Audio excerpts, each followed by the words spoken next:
1. 1, 2, 1, 2.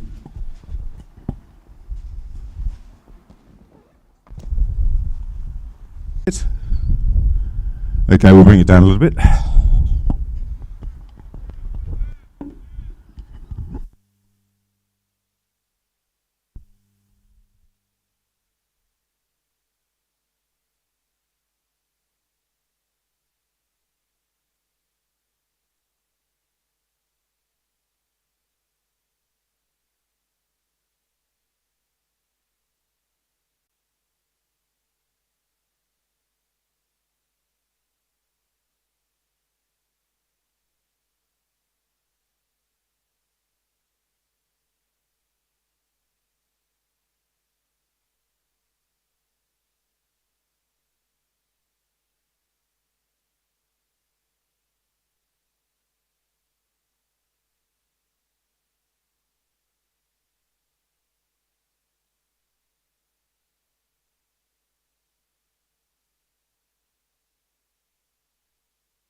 1, 2.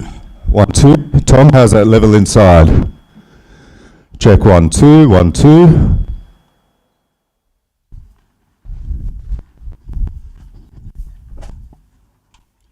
That's great.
Test 1, 2.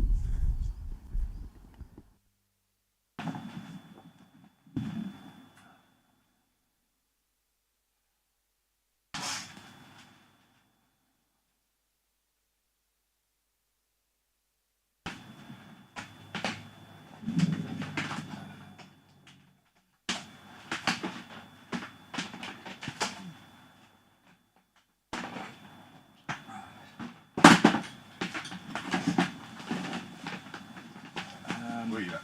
So, how do we second screen share? We can throw this off. I will, I'll get onto it, but I'll just, get this. So have we got the...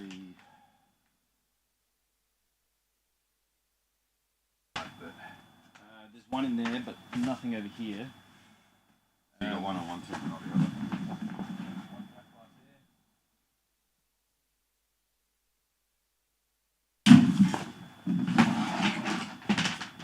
That's it.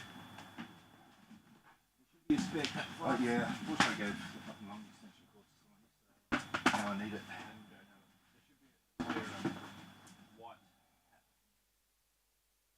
Out the back, but it needs unplugging camera. So I'm not going to do that right now.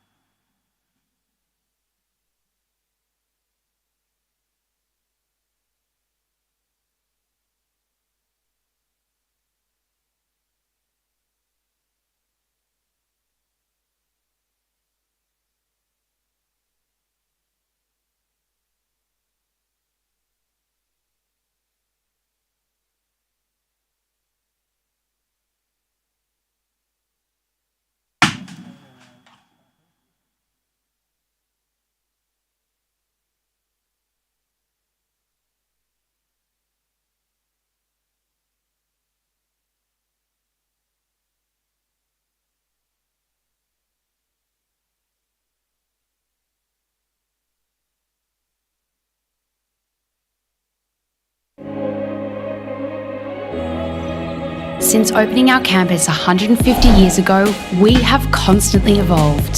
From our first pioneers in gender equality, we have inspired a new generation of leaders. If we saw closed doors, we'd be first to burst through them.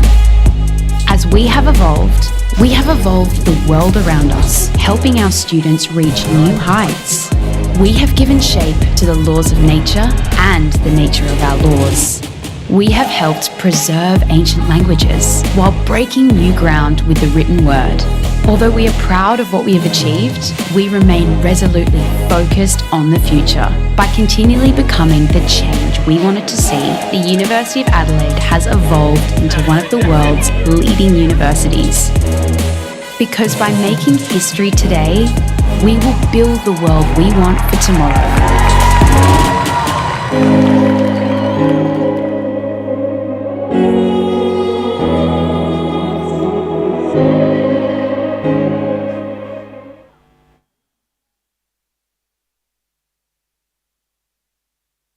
From wherever you're tuning in, and welcome to the fourth iteration of the Australian Rover Challenge 2024. My name is Daniel Riccardo, and boy do we have a ripper of a day today for the post-landing task, which is the first task of the Australian Rover Challenge, hosted here at the University of Adelaide Roseworthy campus in beautiful South Australia.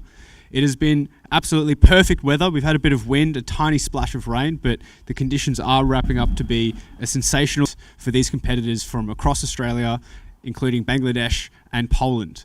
So first up, in terms of a run of events, we've got the University of Queensland QUT robotics team coming onto the pitch at 9 a.m. this morning, followed by the University of Melbourne Rover team at 9:45, the Swinburne University Rover team at 10:30, the UQ Space Rover team at 11:15, Monash Nova Rover at 12, and then we've got a bit of a break. Then the University of Wollongong Rover team at 1:15, followed by RMIT at 2 o'clock, Project Scorpio from Poland at 2:45, the University of Adelaide Rover team at 3:30, and then finally Team Atlas from Bangladesh at 4:15, where we'll be wrapping up things for today. So as a quick reminder, the post-landing task and the overall Australian Rover Challenge is set to simulate a rover landing on the moon and conducting semi-autonomous and fully autonomous activities. And this is ultimately to address NASA's Artemis program and the Moon to Mars program, which seeks to put the first woman and next person of colour on the surface of the moon by the end of this decade. And Australia's role, part of that mission, is delivering the Trailblazer rover, which was named the Rover by the Australian public, which is going to be delivered to the lunar surface by Eclipse Lander, which is a commercial lunar payload services, which is private companies bidding to NASA to deliver payloads to lunar orbit or to the lunar surface for a commercial price. And Australia is delivering a rover as part of this. And this challenge, here with undergrad and graduate students, are building rovers to address this challenge, specifically 4 tasks. We've got the post-landing task, which simulates a rover driving down a lander and conducting some activities across the lunar surface. And this involves traversing two props that we've put out onto the lunar surface, which include a solar array, a radio tower, and a processing plant. The rover needs to navigate to these specific props, figure out what the status readout is, and then conduct some wireless or download some instructions from one of the payloads to figure out what's wrong with them, perform some maintenance using its robotic arm, and then ultimately collect some hose pipes up. So this is testing a lot of interdisciplinary skills. This is testing how can the rover traverse over difficult terrain, which involves mechanics and mechatronics in terms of the chassis. How good is the rover communications to maintain that the camera feed is stable? Traction. How does the rover's robotic arm interact with the surface, which involves a plethora of complex problems? And ultimately, of course, all the support of the range of disciplines beyond engineering and science, supporting the team, making sure that the team can deliver a rover to the South Australian state, which is a complex task in of itself. I remember traveling over to the United States with our rover, which we disassembled and put into our suitcases, which was definitely an experience going through American customs. So as international teams traverse over to Australia and enjoy the beautiful outback and weather we've got here, I'm sure that they've got lots of stories of bringing their rover or suitcases full of electronics through Australian border security. So we're not far off now. We've got about 10 minutes until the QUT rover team start time has initiated. Thereby, they'll be loading up the rover onto the lander and then, of course, simulating the traversal down off the lander onto the lunar surface and beginning the post-landing task. Now, the post-landing task is comprised of 100 points total. Each of the tasks is 100 points, adding up to 400. And then, of course, there were two other submissions, which is the critical design review and the system acceptance review. And these are written deliverables that the teams submit to us, the judges, in the months leading up to the competition about what does the subsystems in the rover do, what are their requirements. So an example would be the chassis must be able to overcome inclines up to 20 degrees or be able to drive over rocks up to 10 centimeters, specifying what their systems should be doing, and then ultimately the designs they propose to address those requirements. And then, of course, testing and iteration and validating that the system that they've built or the systems that they've integrated address those requirements that they outlined as part of the CDR. And we've had some really fantastic improvements in the written deliverables from all the teams. And these are the deliverables that people will have to do as part of a systems engineering approach, which is very common at NASA and other space agencies. So the big wrap up that we're doing with the Australian Rover Challenge is exposing these students to the written deliverables as well as the active hands-on learning experiences that would be expected of them do they decide to wander into the space agency or the international space industry. So we've also got some additional tasks occurring over the next few days. So today being Thursday, the Australian Space Agency supported post-landing task. Then tomorrow we've got the excavation and construction task brought to you by ELO2, which is the Melbourne-based consortia bidding for the Trailblazer rover grant from the Australian Space Agency. Then on Saturday, we've got the iSpace space resources task. And lastly, on Sunday, we've got the Boeing mapping and autonomous task. Now, each of these tasks, again, are demonstrating some critical activities that will be delivered on the lunar surface, which are quite complex tasks in of themselves. So what these students are doing with these integrated systems are demonstrating hands-on experiences that are pioneering research. So, for example, the excavation construction tasks involve moving large rocks ranging from less than 1 kilo up to 10 kilos with their rover, which maxes out at about 50 kilos on very loose soil. So for those familiar with driving RC cars, moving an obstacle of any significant size and mass is quite difficult, and they're demonstrating that in a small time limit, in addition to digging up regolith, which is extraterrestrial soil. We call it regolith because it has no bacteria or biological debris. Digging it up, transporting it across the lunar surface and depositing it. And this is exactly what the Trailblazer Australian rover will do as part of that Artemis Moon to Mars program and mission to the moon. So in addition to that, the rovers will also be deploying their dust mitigation feature. And now this is just some pavers that the teams have built themselves, which they'll deploy onto the lunar surface to try and trap dust from being kicked up. And dust is a huge issue, if not the most significant issue, that all the Apollo astronauts addressed when they visited the moon back in the late 1960s and early 70s, being the biggest risk to humans returning to the moon and staying there safely. Now, lunar dust is finer than smoke, and it is actually not the dust that we're familiar with, which is, human skin and hair and detritus. It's extremely fine-grained rock, or silicates.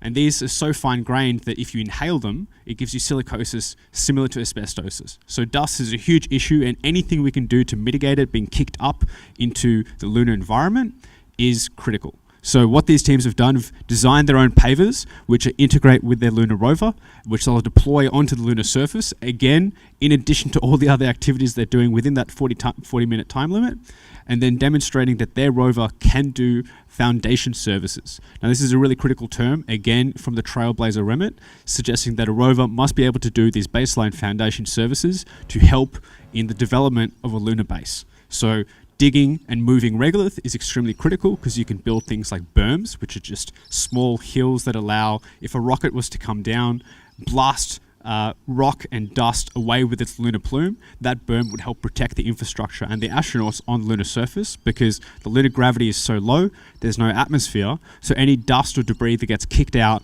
travels at incredible speeds around the lunar surface and can act as really dangerous projectiles that could hit an astronaut or a lunar base and cause some really significant damage, where if there is damage, you can't just call a technician over to come help because you are quite a distance away from Earth. So that is on Friday, which will be tomorrow.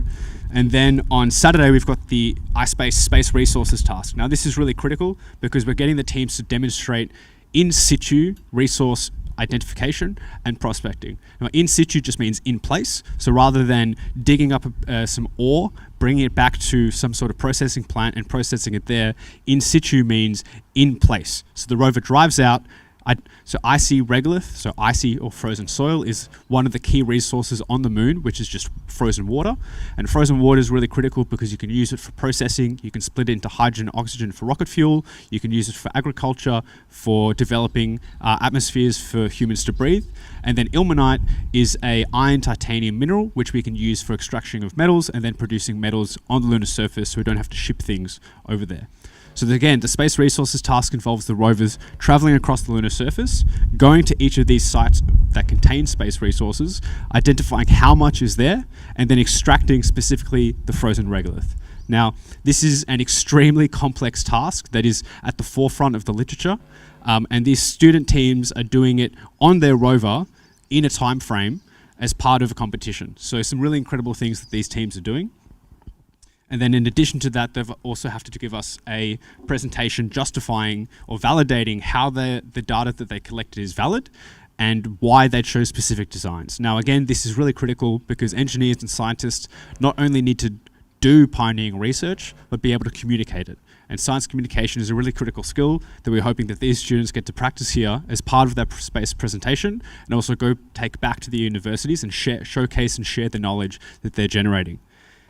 And then followed on Saturday, we've got Sunday, which is the Boeing mapping and autonomous task. And this is a really interesting and challenging task, if not one of the most challenging tasks, where the rover needs to drive semi or fully autonomously across the lunar surface and identify key images and objects on the lunar surface to try and coordinate it in a local reference frame. And that's just a lot of complex terminology for saying the rover needs to drive out autonomously, avoid obstacles, and identify where it is in relation to all the other infrastructure on the lunar surface. Now, why would we want to do this? Because the moon is not you do not have an instantaneous relay between it. So every time you try to drive a rover, there's a small delay. So if you ever play computer games, we have a lot of lag if we're driving a rover on the moon. And that gets even more significant if you're traversing rovers on Mars or even further out in the solar system.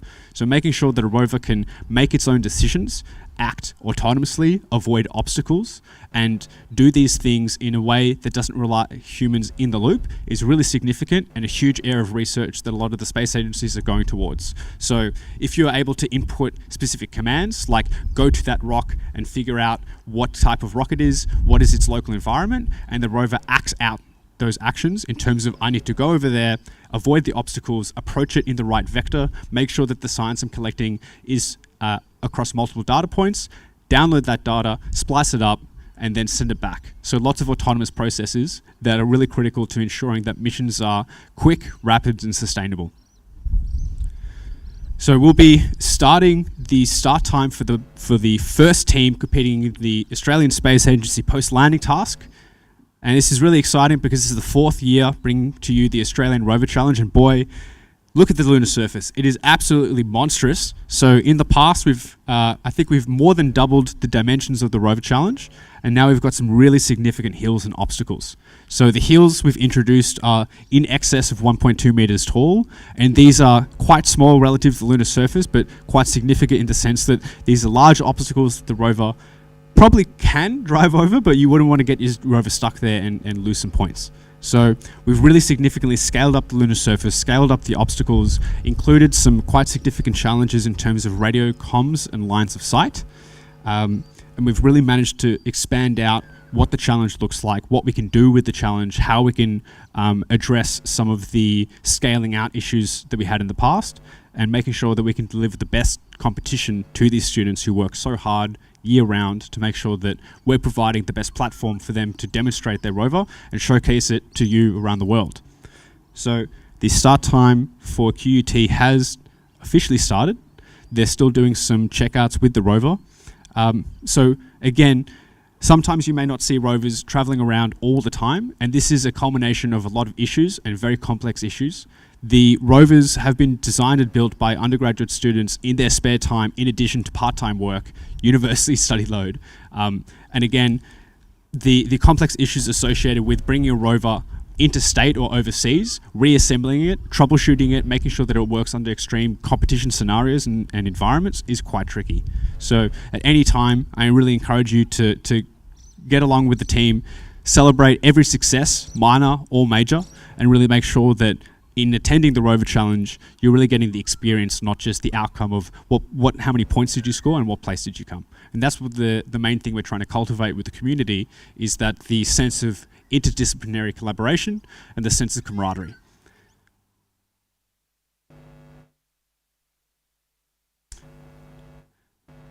So again, with the post-landing task, one of the key challenges is, of course, getting the rover down off the ramp safely.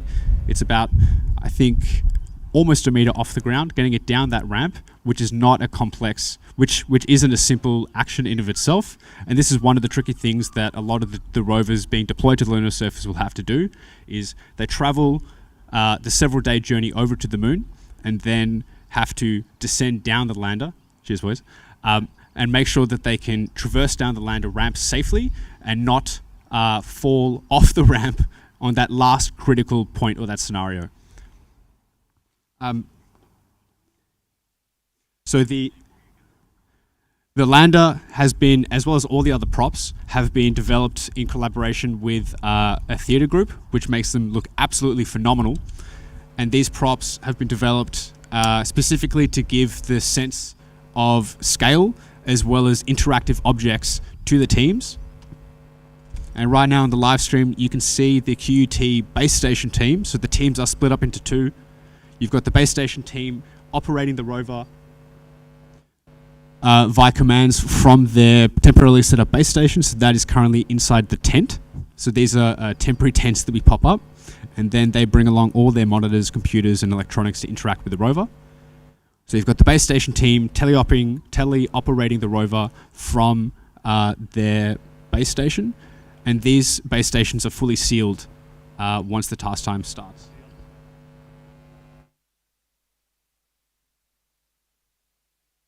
You can see the field team. So again, this is part 2 of the 2-part team. And this team is responsible for checking out the rover, setting it up prior to the task start time. And then during the task, making sure that the rover performs as expected. And in the worst case scenario, it can perform e-stops or emergency stops to make sure that the rover doesn't exceed the competition boundaries or collide with any of the infrastructure we've got out on the surface.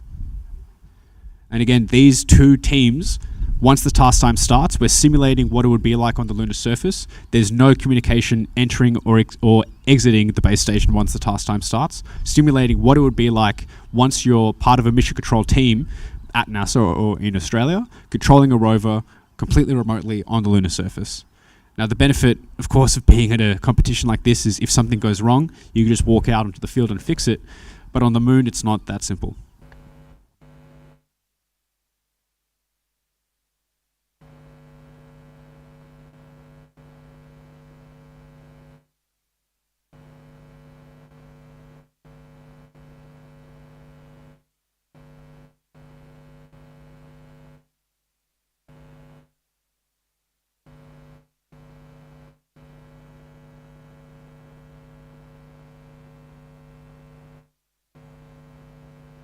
So some things that, some issues that the teams need to be encountering right now is checking out, firstly, do they have connection to the antenna that they've set up out on the field?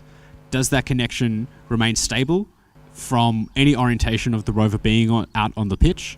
Is the rover communicating to the antenna appropriately? Are they getting enough data transfer rate? Are the commands that they're sending from the base station to the rover being received? Are they being executed? There's layers and layers of issues that need to be addressed rapidly in a short period of time. And every success, major or minor, should be celebrated. I'm really looking forward to this brand new rover the QUT team have designed and built, flashing some hot orange on the wheels, some new spinning rims.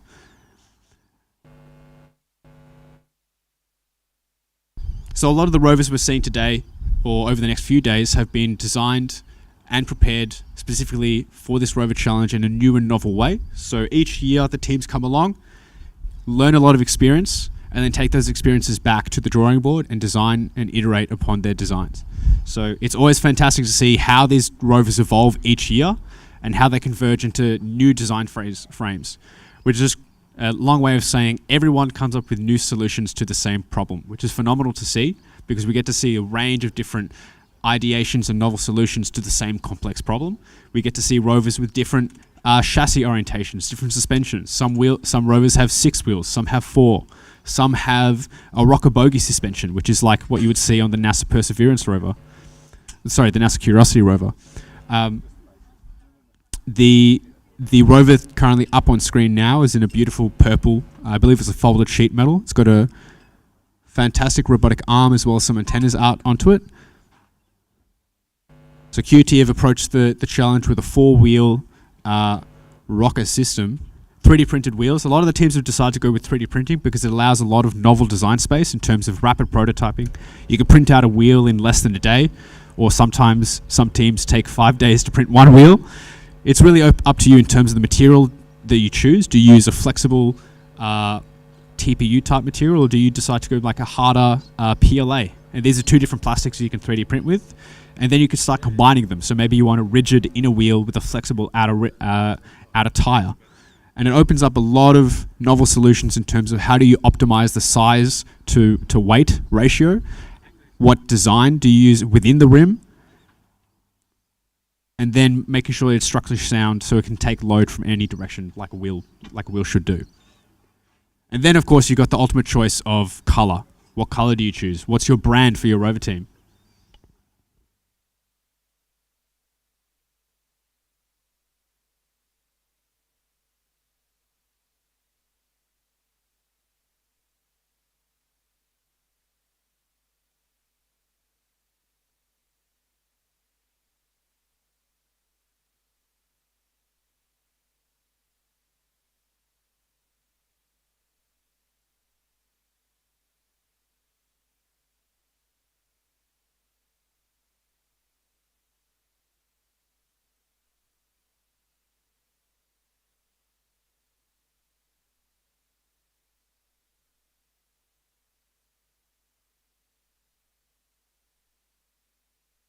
This is where it started, and where you start.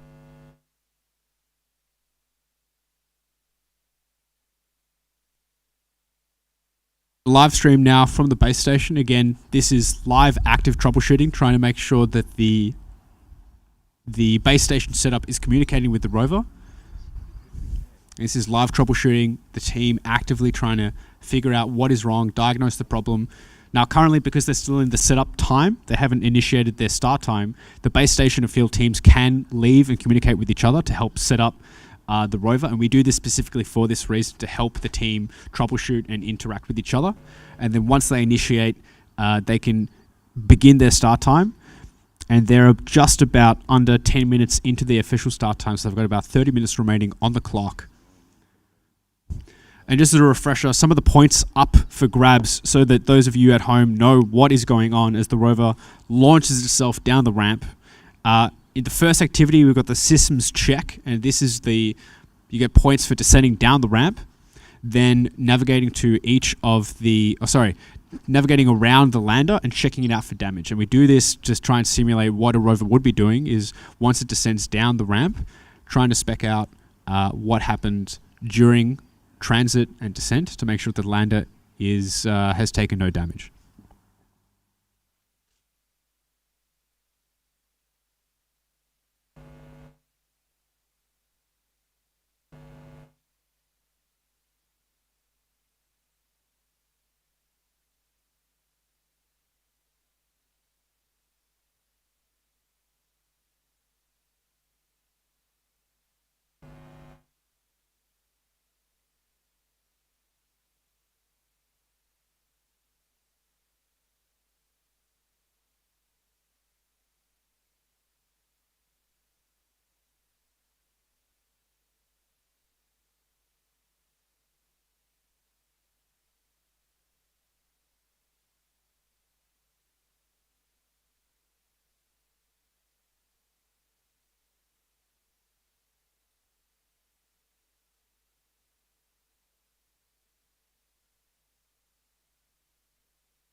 So again, we've got the rover being inched forward towards the lander, getting ready for their first attempt at the post-landing task.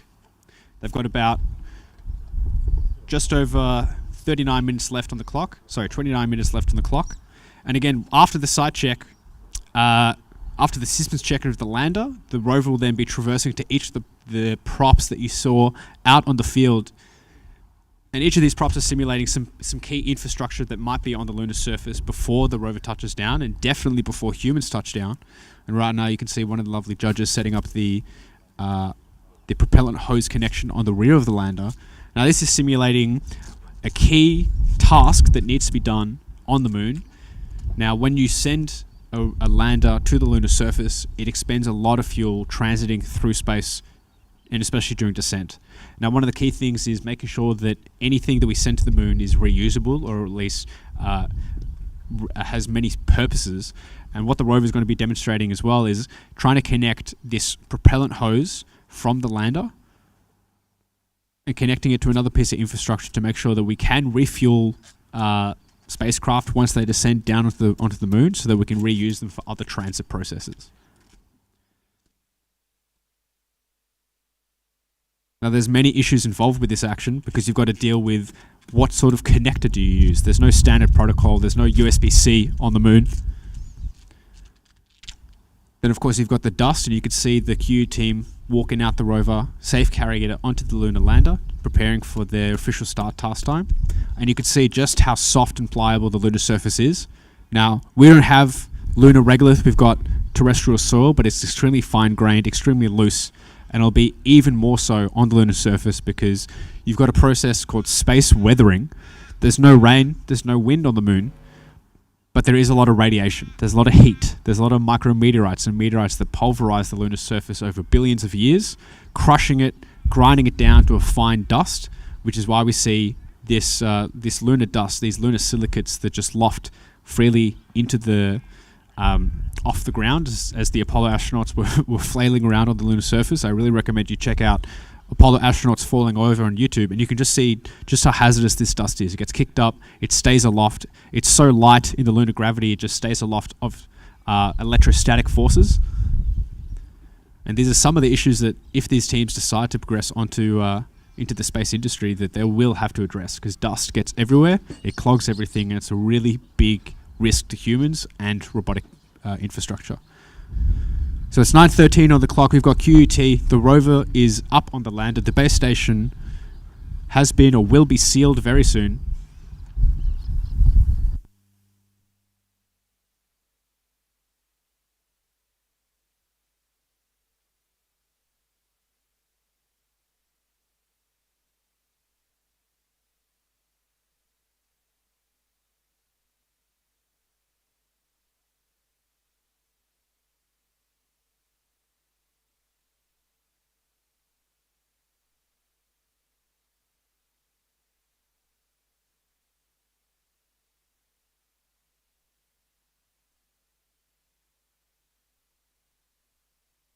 that start time up on the clock. 26 minutes left. They've got 100 points ahead of them. They've got about 5 tasks to do. 5 activities to do, sorry.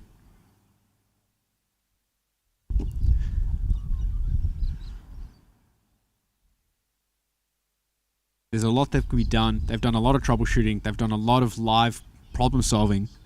And let's see if it all pays off for them. Again, this rover has been under development for more than a year. Every rover team iterates, comes to the competition, learns, takes that back to the drawing board and designs improvements. Now, some rover teams just come up to the challenge with completely new chassis, completely new approaches to every activity. And we love to see some innovation. But we also like to see some iteration and improvement on existing systems. But again, it's up to the teams. And one of the beautiful things of being a judge of this competition is seeing how many teams join the competition each year, and we grow each year, but how every team has a novel solution to the same problem. So I'm really looking forward to seeing QUT descend down that ramp, score their first few points. And it's been fantastic seeing them improve each year from the first year they joined a few years ago. And the rover is moving successfully. So let's get a huge round of applause for the QUT team. And once those wheels touch on the lunar surface, they will get 5 points for descending successfully down the ramp, a very slow and leisurely pace. And again, rovers aren't meant to go fast. The worst thing you want is a rover that is uncontrollable, going exceedingly fast. Rovers on the moon and Mars go only at max a few centimeters per second. You want control, you want stability, you want reliability, and making sure that the rover doesn't bug itself or hit anything and cause damage. Because again, if it gets damaged, if something goes wrong, you can't call RICV. So 24 minutes left on the clock. The rover is traversing away from the lander. And again, the rover and the team up in the base station could choose how they want to approach every task. There is no set order in which they need to complete the points or the activities. So let's see what they decide to do with the 23.5 minutes left on the clock. There's a lot that they can do. There's a lot of points up for grabs. This competition really is anyone's game.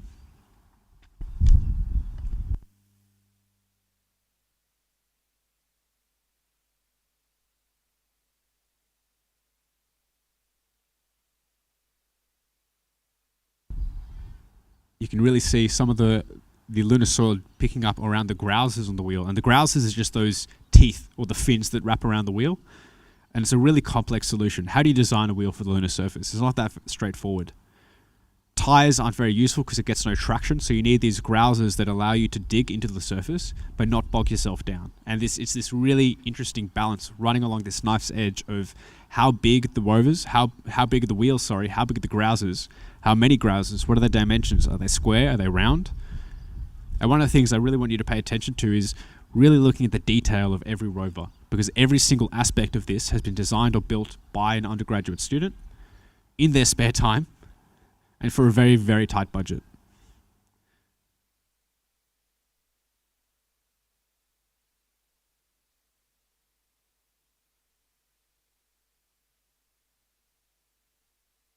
See the rover traversing around to the rear of the lander. Now this is part of activity 1, the systems check, where the rover needs to egress down the ramp, which is about 20-degree incline, and then circumnavigate the lander. Now this is the rover traveling around the lander, making sure that no damage has occurred during transit from Earth to the moon, to the lunar surface. Noting down any damage that has occurred, so there's a little status readout on the rear of the lander containing some key information. And the rover needs to communicate this information through its cameras from the base station team to the judge, and then they'll be awarded points for that. So there's 20 points up for grabs as part of this activity. There's 6 activities in this task, and already the team is sitting on about 5 points, having successfully descended down the ramp. And now they're trying to drive up to the rear of the status readout to try and figure out what information, what damage has occurred. And once they relay that, they can proceed to the other activities.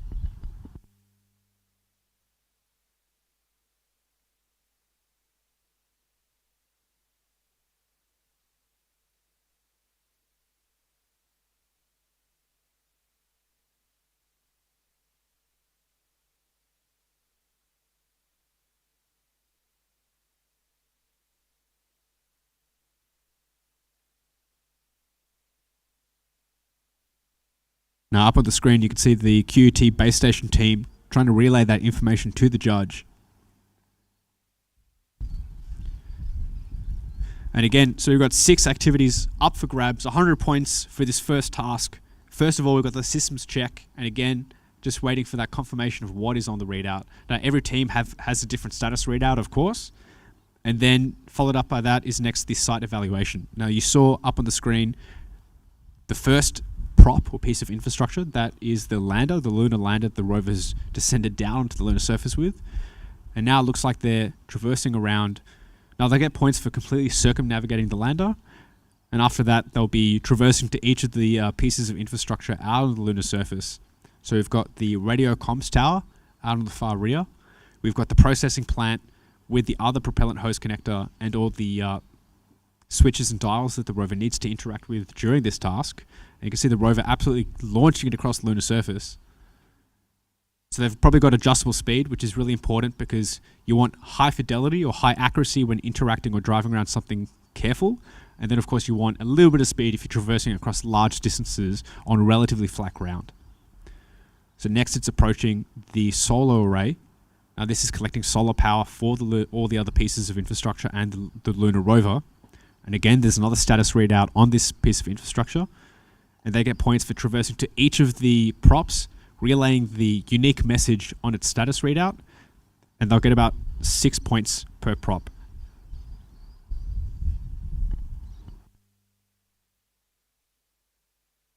There are many obstacles out on the field. You've got the very significant hills that we've made.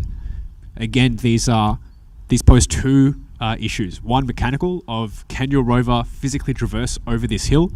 Now, with the material that we've got out here today, these hills have the maximum angle of repose. Now, what does that mean? It just means when you pour a pile of granular material like sand or clay, that angle that pile makes is its angle of repose, and this is the steepest that we can get. Now, why do we want that? Because we wanted to get the obstacles as large as possible to make it physically impossible for the rover, but also poses a line of sight challenge for their antennae, for their radio comms. Now, it looks like the rover has successfully traversed past its second prop towards its third. Now, this is the processing plant. Or it looks like it's making its decision to traverse to one of the most difficult ones to traverse to because it's hidden away behind these 3 large hills. Now, the rover may not have pure line of sight of its radio comms, so we'll see if the rover can remain in communications with the base station as it traverses to this rear edge. Now, what this is simulating is the lunar surface. There is no 4G, there's no Wi-Fi out on the surface. So how do you communicate with your pieces of infrastructure reliably and make sure that that connection remains stable? So we do have some orbiters around the moon that relay these data back to Earth, but you don't have connection to these orbiters all the time. So sometimes things drop out. Sometimes your data is very low band rate. Sometimes you have very poor image quality. So making sure that these rovers can remain in contact with the antenna, even if line of sight gets cut out, or even if there is large distances between the rover's antenna and the base station antenna, is a really key demonstration of the technology and the complex problems that these students are solving.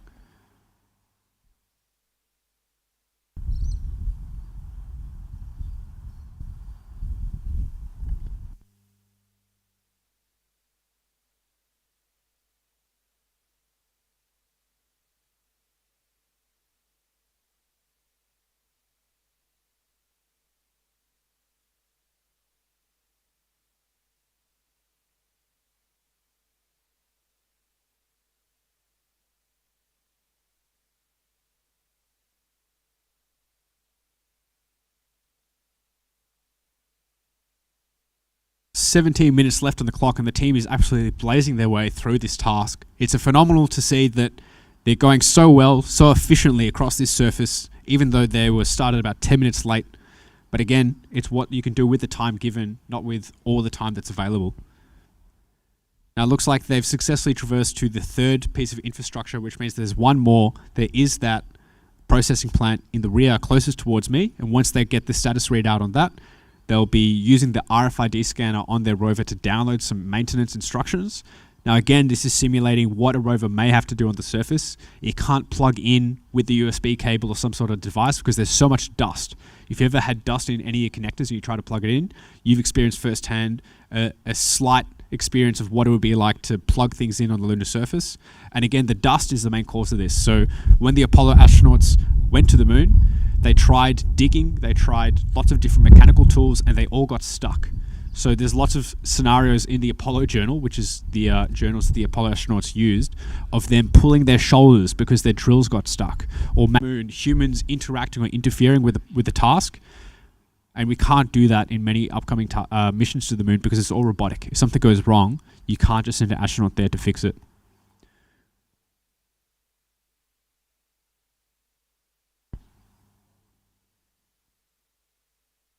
So there you've got a beautiful close-up of the rover with that front interface panel on the processing plant. So its next job is going to be approaching that panel, downloading some maintenance instructions using RFID, and then using its robotic arm to flip those switches, press some buttons, and type on a keyboard using the instructions given. Now, every team has different instructions in a different order.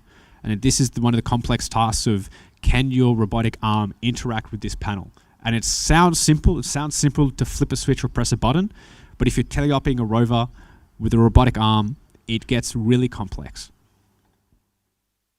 And again, just as an update, the team would have scored about 50 points, assuming they've successfully read the readout of every prop, which means there's 50 points left for grabs. They've got the wireless communication, so 10 points just for successfully downloading those instructions.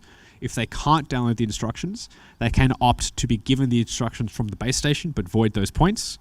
And then 20 points available for interacting with 4 different pieces. So pressing 4 buttons or typing on 4 different things, for a total of 20 points for this maintenance task. So you can see up on the screen there. So they would have completed the systems check and the site evaluation for a total of 60 points, with the wireless comms, plant maintenance, and propellant hose connections for those remaining points.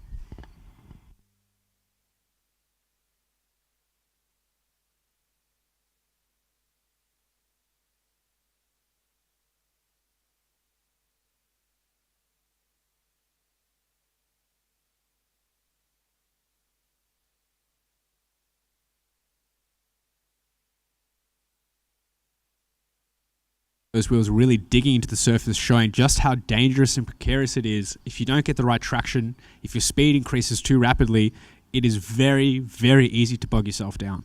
Now, the surface out here is somewhat easier than the lunar surface. So the lunar surface is extremely fine-grained on the surface. So if you've ever seen the famous boot print from Neil Armstrong, it just showcases how the particle size is so fine that you get the extremely fine details of a boot imprint, as well as the surface being so soft that you can just easily sink into it. Now, this poses lots of issues for small, lightweight rovers, which can't traverse large obstacles. But with a large rover like this, which is about maximum dimensions of 1.6 meters in every direction, and maximum weight for this task, I believe, of about 50 or 60 kilos, with a combined weight across all its divisions of 90 kilos, this lunar surface can be easy or it can be hard.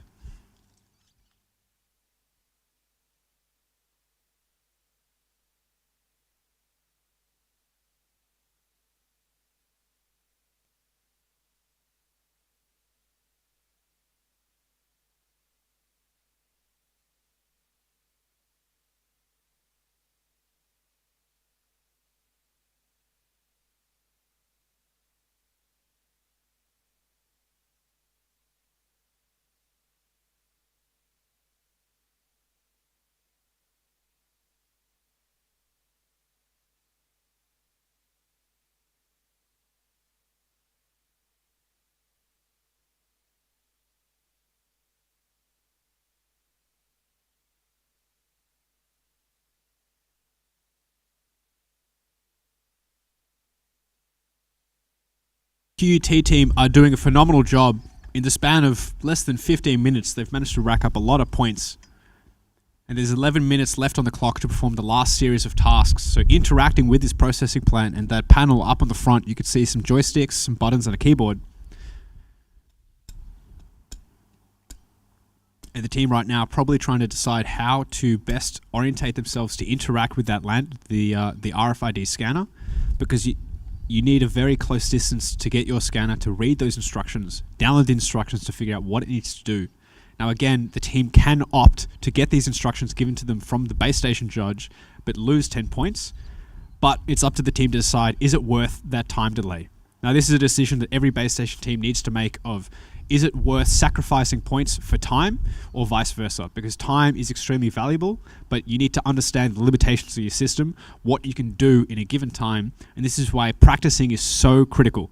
This is why we get the teams to do a distributed field test, which forces the teams to practice with their rover out on a beach or some sort of sandy surface to really get a feel for their rover and what it's capable of.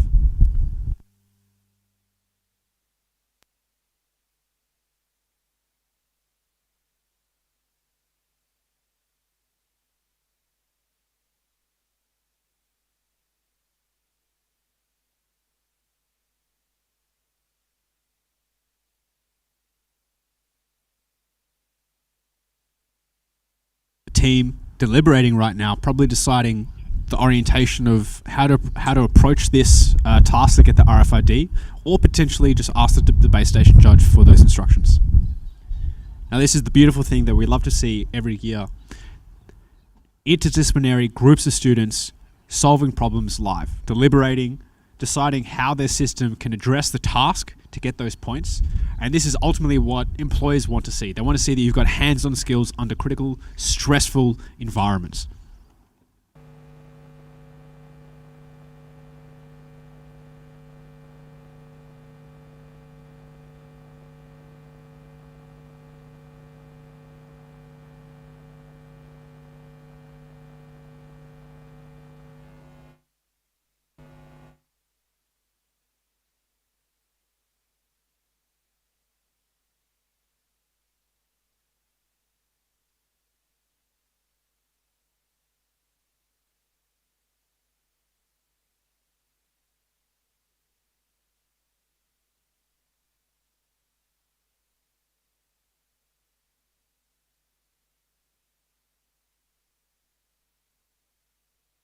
Out here on the field, the rover arm is moving. Again, this is a huge accomplishment. And again, shout out to the team for getting this complex system working and functioning under this stressful environment. So the team is trying to decide how to orientate this arm to interact with that front panel, to download those instructions, to figure out what it needs to do, what buttons it needs to press, what flips it needs to flip. So if they manage to download the instructions, that's 10 points. And then 20 points up for grabs for interacting with those switches. And then those last 20 points. So the way we design the task is there's points that are easy and up for grabs for any team in the first section. And then it gets progressively harder. And those last 20 points of each task are extremely hard. And they're designed to really push the team to make sure not only can their system do each task, but make sure that their team can do it in a timely manner. And we use time to our advantage to introduce challenge and risk. Because time is your biggest enemy. And what a phenomenal shot of the rover side on to that processing plant. You can really see just how complex this somewhat simple task for us of pressing a button, but for a rover, how have you approached it? Are you square on? Are you perpendicular? Can your robotic arm pivot to the required orientation? How many degrees of freedom is your robotic arm? Now that just means for your arm, how many pivot points does it have? How many different orientations can it achieve?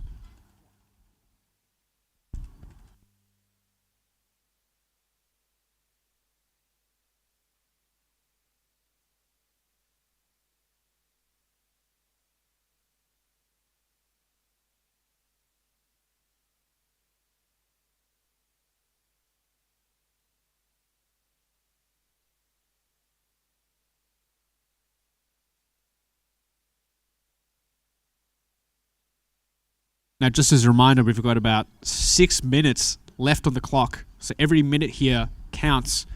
Every decision that the team makes matters. And just as a reminder as well, after this, at 9:45 exactly, we've got the Unimel Rover team coming up to bat, followed by Spinburn Rover team at 10:30, UQ Space at 11:15, Monash Nova Rover at 12, UOW Rover team at 1:15, RMIT at 2 o'clock, Project Scorpio at 2:45, Adelaide Rover team at 3:30, and Team Atlas at 4:15. So what a sensational lineup today. And of course, this is the largest Rover Challenge we've ever had. Each year grows and grows. We've got brand new teams from Australian universities all across. We've got brand new international teams competing from across the lake. And each year we're seeking to grow. So if you are watching this at home and you're part of a university that doesn't have a Rover team, get in contact with us. We can help you start a Rover team. We can help you join a Rover team and really grow this huge community and network that we're growing each and every year, making sure that students get hands-on experience designing and building rovers under simulated lunar environments. And just a quick side note, just to showcase the quality of these facilities. So I just came back from a conference in Texas where I managed to speak with a representative from NASA Marshall Space Flight Center, where they designed and built their own lunar analog facility. And ours is bigger, it has larger obstacles, it has better infrastructure. But the key thing is that these lunar analog facilities are growing all over the world. And they're trying to address a simple but complex challenge of how can we test our robotics to make sure that they work under simulated lunar conditions. But the beautiful thing is that this research is being done independently across the world to make sure that each of these pieces of equipment can be deployed to the lunar surface and experiencing similar challenges. Now, the challenges are broad and complex.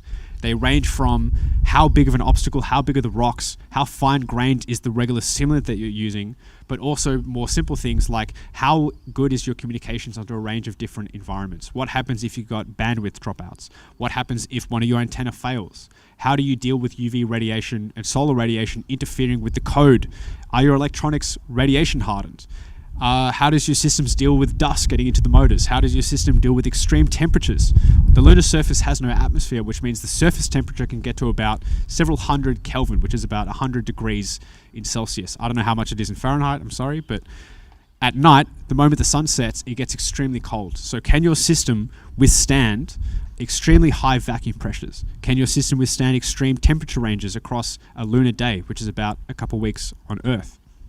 Now, all these complex problems, I'm really looking forward to how these students solve them because they are the Artemis generation. They're the group of individuals who may be working and living out in space, out on the moon, out on Mars one day. And it's really sensational that as part of their university, undergraduate, graduate education programs, they're getting hands-on experience for some real-world challenges that world-leading agencies like NASA, like ESA, like the Indian Space Agency, who successfully landed on the lunar surface earlier this year, what challenges are they doing? And these students are addressing those challenges right now in their undergraduate, in their spare time, in addition to their workload and study load, which is phenomenal.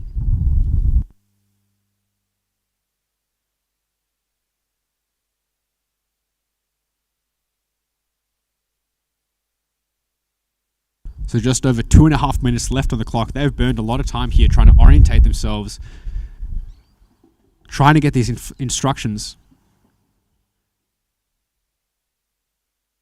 But the team has done sensationally. They've got a lot of points on their first debut task of the 4th installation of the Australian Rover Challenge.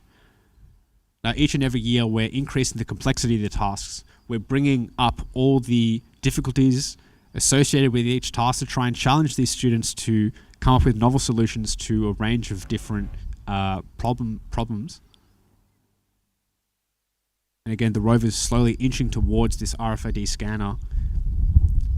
Every centimeter really does count because if you're off even by a slight margin, the RFID scanner can't interact with the instructions we've set out and you can't download those maintenance instructions and you can't perform the next task. So this is really challenging the high fidelity, high accuracy mobility of the rover, as well as the robotic arm to orientate itself and try to get those instructions. And this is us testing that the rover can address a range of different environments. So can it traverse these large distance, large obstacle terrain, but can it also navigate and interact with high accuracy, small detail objects?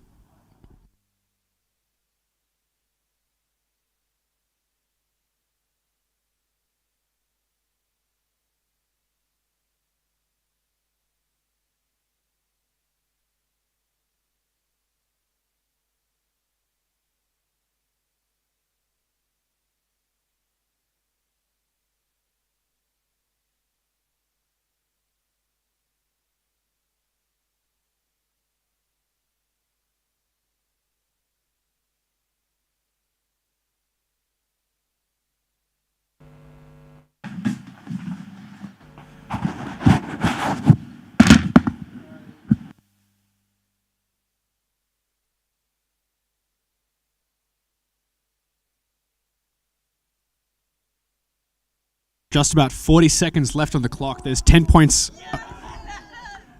And hearing from the cheers of the base station, I believe they've just successfully got those last 10 points. Now 30 seconds left. If they can press any button, flip any switch, there are points up for grabs. 25 seconds left, and it really comes down to these nail biters. Every point does matter. Sometimes the delineating factor between the winning or second place team is a handful of points. So quite literally, every point that you can get in a task can come down to how you place, and of course, how happy you are leaving the challenge after spending so much time investing your heart and soul into the... And it looks like the robotic arm is turned off. So a huge round of applause for the QU team. A sensational effort, and we can't wait to see them how they perform in this remaining days.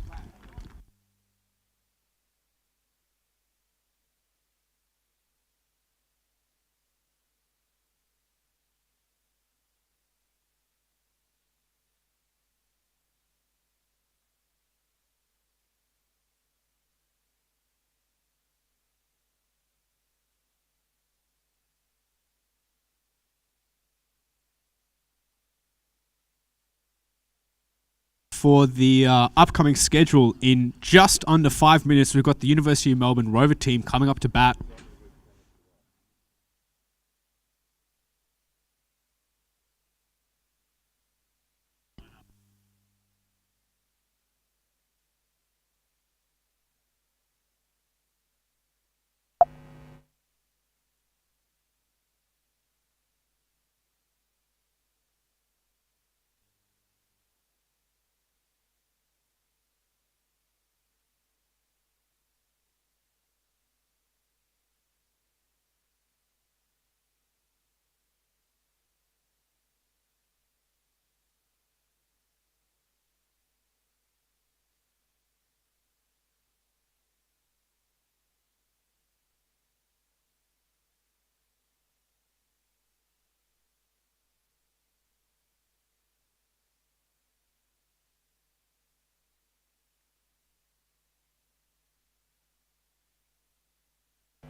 So it is 9:48. The Unimelb Rover team start time for the post-landing task was officially 9:45. So again, they're doing some quick checkouts of the rover just before their start. So the Unimelb Rover team looks like they've done a sensational redesign of their rover. The chassis is looking less Thomas, but it's looking quite fierce.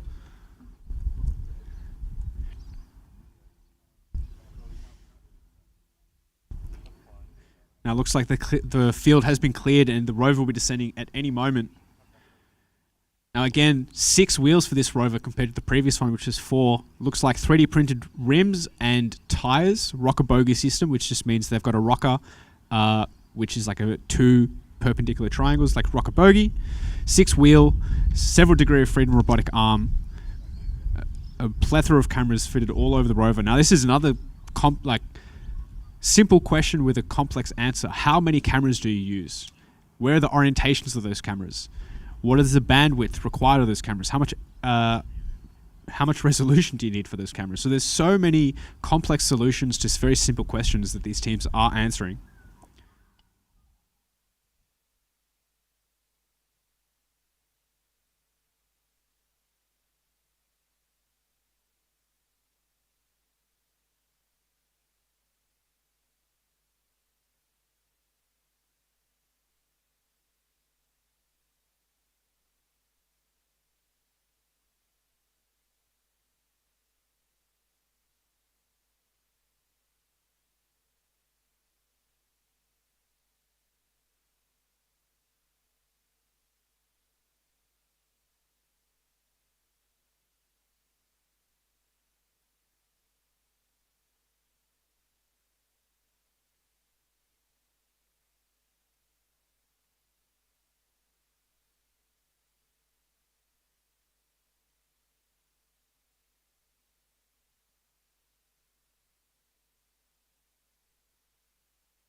Up on the screen, you can see the University of Melbourne Rover team, 9:51. Their start time was 9:45. Again, doing some quick checkouts of the rover, making sure you've got clear communication with the base station team, highlighting just how complex it is operating and setting up these rovers is.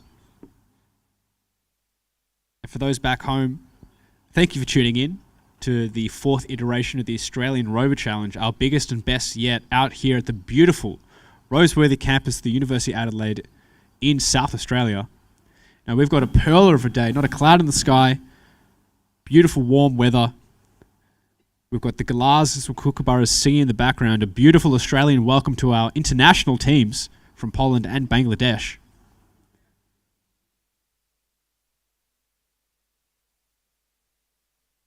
So at any moment now, the rover will be descending down that ramp, getting those first allocation of points. 5 points for descending down the ramp, and then a further 15 points for navigating around the lander and reading out whatever status message is on the rear.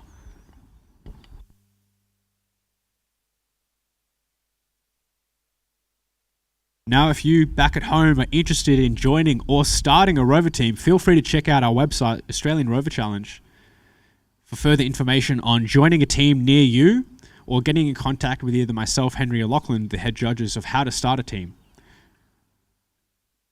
Now, we are open to university teams from around the world. If you've got a passion and an interest in robotics, science, economics, business, and media for helping manage the team, really any background is needed. All that is required is passion and interest. These things are critical to the success of any large, multidisciplinary, and successful rover team, or engineering team for that matter, is how does your team members interact with each other? How do they address each other's weaknesses and strengths, and making sure that any team is successful in the long term? Because, of course, being undergrad students, they graduate at one point. They take all the knowledge that again, these are skills that they will have to do once they go into the workforce and are employed, and they're demonstrating, participating in this Rover Challenge, all these things really critical to write down in your resume. So if you've got a pen over there, undergrad students, I see you, write these things down.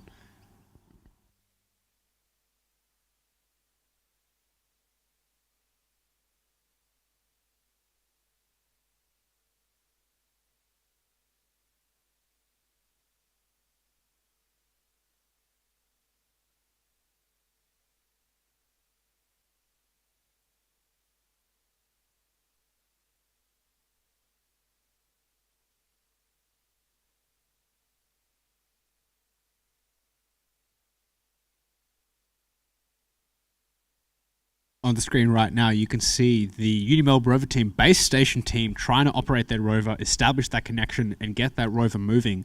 As a quick time check, they're about just over 9 minutes into their official start time, from 9:45 to 10:25.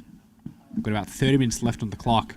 And QUT just before demonstrating just how valuable it is, or how much they can do in such a limited amount of time. Now again, 6 activities up for grabs: descent down the lander, navigation around and to each of the props, getting the status readouts, downloading the instructions via RFID, executing those instructions with their robotic arm, and then lastly, connecting these propellant hoses together. Now this is a new activity we've introduced to the competition to try and really test those mature and experienced teams in these final last few points. We get them to design and build their own hose connector. And look at that rocket bogie suspension working beautifully as it descends down the ramp in a controlled fashion. Really phenomenal effort from the team over at Unimelb for designing this new rover, executing it in less than a year. I was there at their design launch. Really sensational stuff. Congratulations on executing on those designs that you proposed. And they would have just got 5 points for descending down the ramp. Let's get a huge round of applause for the University of Melbourne rover team. Their debut task at the 4th Australian Rover Challenge. Looking absolutely beautiful. And you can see those wheels, those large growlers interacting with the soil, picking it up as it rotates. Now this is an issue that a lot of teams will have to address, is how does your tires or how do your wheels interact with the surface? How do they make sure that you don't get bogged down when you're scrubbing as you're turning? How many wheels do you need? How fast do you turn them? Make sure that you get that traction, but you don't get too much traction and bog yourself down.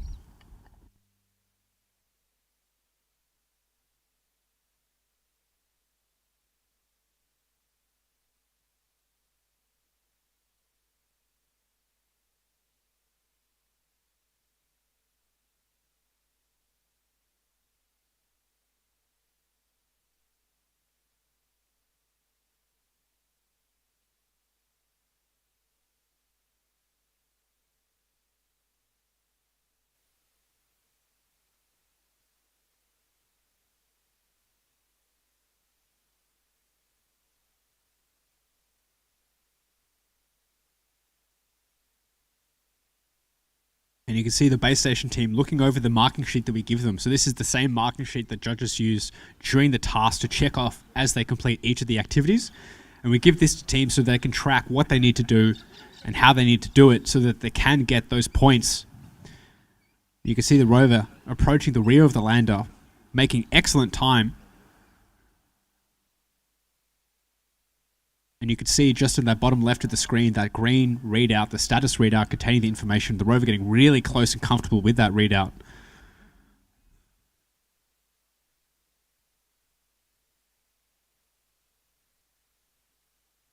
And the team making very quick pace.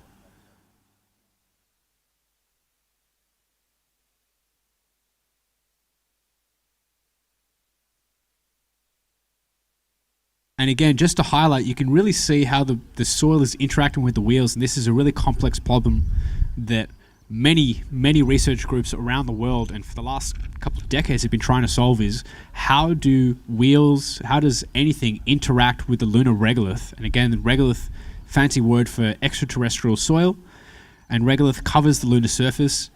The moon, when it formed, had magma that crystallized into basalt and other mineral structures like anorthosite. Over billions of years, that get crushed and pulverized by micrometeorites and radiation into really fine-grained silicate dust that we call regolith. And the question is, this material behaves in a really unique and exotic manner because there's no weathering, there's no wind or rain.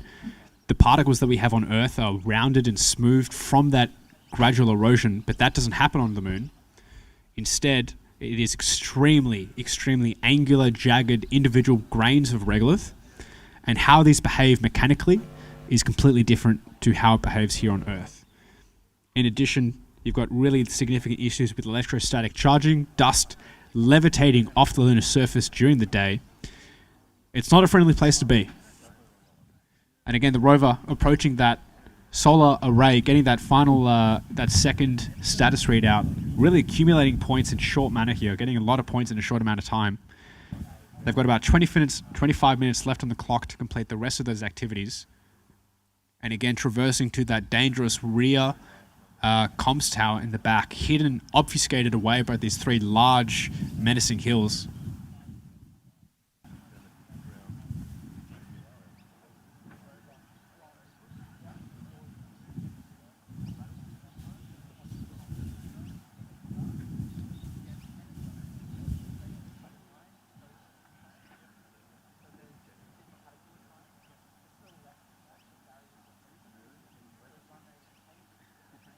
Now, one of the great things about the Rover Challenge that's unique to other challenges around the world is this sense of camaraderie and spectator sport. Is during a competition, during a task, as one team is competing, we're live streaming it around the world. We've got teams, several teams up in the bleachers spectating and making sure that every success is shared. Every lesson learned is shared. And this just highlights one of the things that we do here at the Rover Challenge, which is the trophy building, which is a tradition that we do each year where the teams bring along pieces from their rover development that have failed. Let's say a blown Arduino or some blown MOSFETs or buck converters, a failed 3D print. Anything that failed during the rover development, they bring along. We use super glue and zip ties to put it all together, a splash of gold spray paint, and these trophies represent all the lessons learned that we as a community, as a group, are pushing each other towards greater things. Now, there's a great quote that I love to say is that rising tide lifts all ships, and they're really raising the tide, making sure that every team that comes here learns from each other's successes, learns from each other's failures, and this is one of the things that we're really trying to highlight. This isn't just a competition. This isn't just a challenge. This is a learning experience for every team from Australia, from around the world, to learn from each other and really elevate the standard that we're bringing here at the Australian Rover Challenge. We want to be the most technically complex, but also the most fun challenge in the world. And not just for rovers, but in general, a robotics competition, because these are the future engineers, scientists, and from every background really at university, working together to make these complex systems work in a timely manner, in a budgetary manner from the budgets given to them from their host universities and sponsors. And speaking of sponsors, we'd like to appreciate the supporting efforts of the Australian Space Agency, who have sponsored this task, highlighting their role in the NASA Artemis program, their Moon to Mars program, where the Australian Trailblazer rover will be sent to the moon to excavate and dig up a regolith, lunar soil, deliver it to a NASA payload, which will perform molten regolith extraction, MRE, to extract metals from the lunar regolith, and then use those metals or the oxygen to demonstrate a key technology that we can extract key resources from the lunar surface and use it in situ, in place, to help future humans, with the first woman and next person of color traversing to the moon by the end of the decade, to highlight the human return and long-term sustainable staying there on the Artemis base camp. And again, here's the GUI, or the what the base station teams see of when they operate their rover. Every team's GUI is completely different, just highlighting how everyone has different approaches and different requirements for the task. You've got 4 different camera feeds there, looking excellent, high quality, good color range. And again, this is just showcasing how every team has a different solution to the same requirements. How many cameras do you use? Where do you put those cameras in relation to your system? How good are those cameras in relation to the bandwidth required? How good are your radio systems and communication systems? How do they remain stable? And the team making excellent time here. They've got just over 20 minutes left, and they're already approaching the maintenance task. Let's see how they try and download these instructions, how they orientate themselves to read via RFID from the processing plant.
go, its final traverse towards the processing plant, trying to download these RFID instructions. Plenty of time left on the clock. There is the chance that this team does score full 100 out of 100 points for this task. There you go, 20 minutes left. Flawless time. Now in the rear of the rover, you can see that gold linkage. That's the differential bar that helps the rover maintain stability whenever one of its sides gets lifted up, helping distribute the load across each of its wheels, making sure they remain stable under a range of different rocky or sandy slopes and obstacles.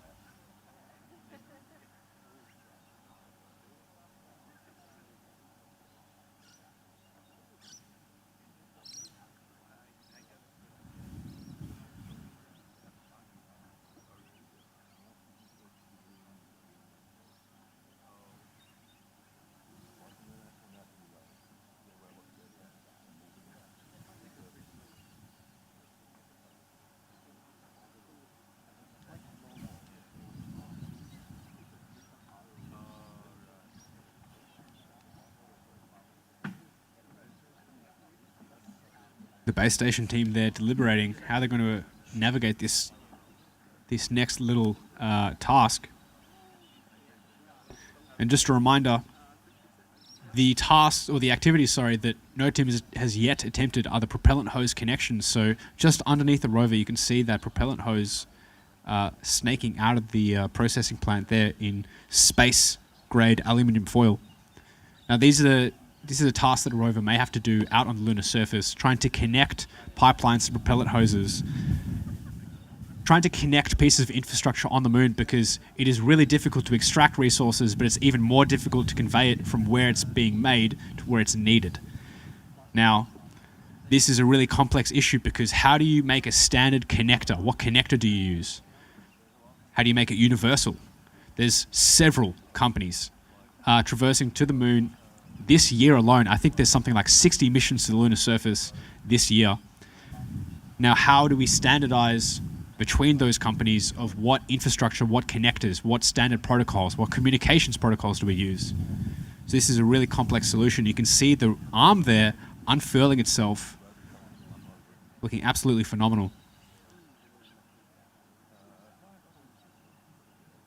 So just to reiterate, everything you see there on the rover has been designed and built or integrated by undergraduate students over at the University of Melbourne. And you can see that end effect of that jaw there out on the end. It looks like a 5 degree of freedom robotic arm. 6 degree, whoa. And 6 degrees of freedom just means there's 6 different pivot points. There's 6 different orientations that, 6 different angles that the rover arm can combine to try and interact with some sort of object.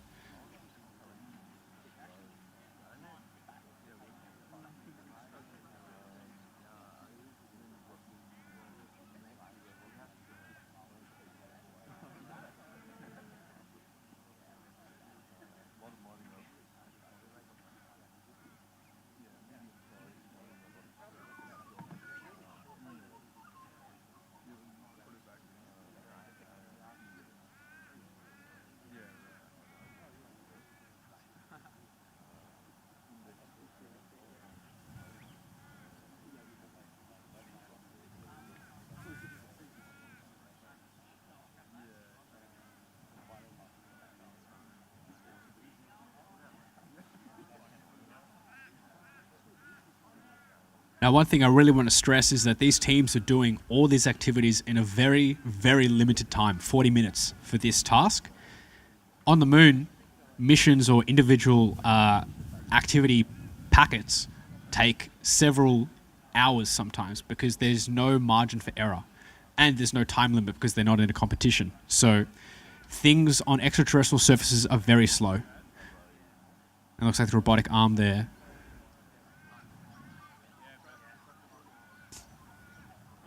Now again, why do they do things slowly? Because control is everything, and getting high fidelity, high accuracy, low risk mitigated activities is really critical, which is why all the rovers out on the Martian surface and that have traversed across the lunar surface go extremely slow. All their actuations are very controlled and with purpose.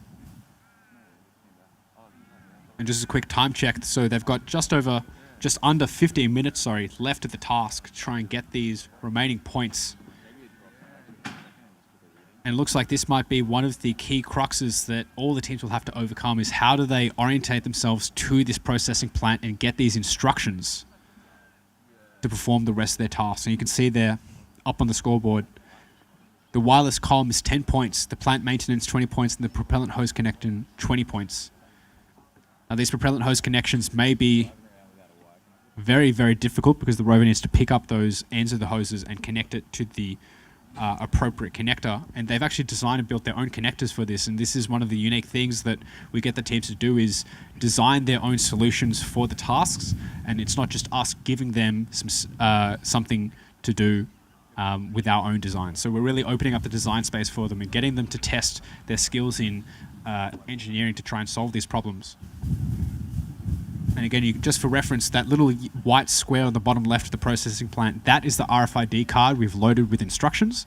That contains the instructions that the rover needs to execute in a specific sequence to get the points. So flip a certain switch, press a certain button, move a joystick in a certain orientation. And we choose this to try and demonstrate in a short and repeatable and easily scored manner how accurate, how much control do they have with a robotic arm to interact with the surface.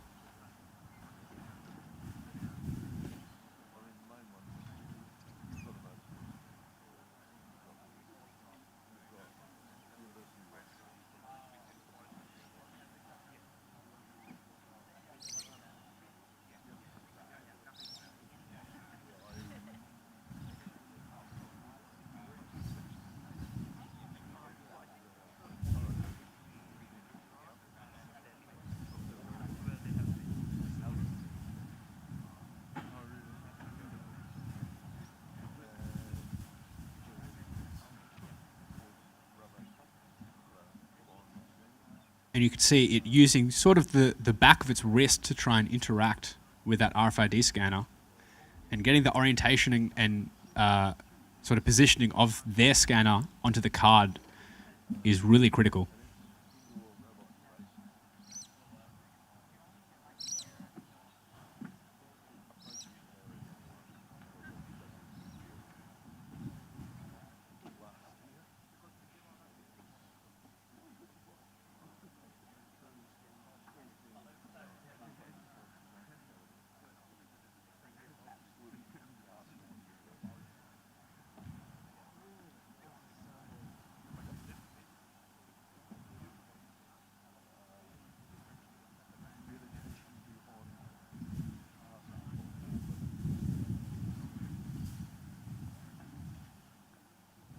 So just under 12 minutes left on the clock for them to get the remaining just over 30 points, 40 points here.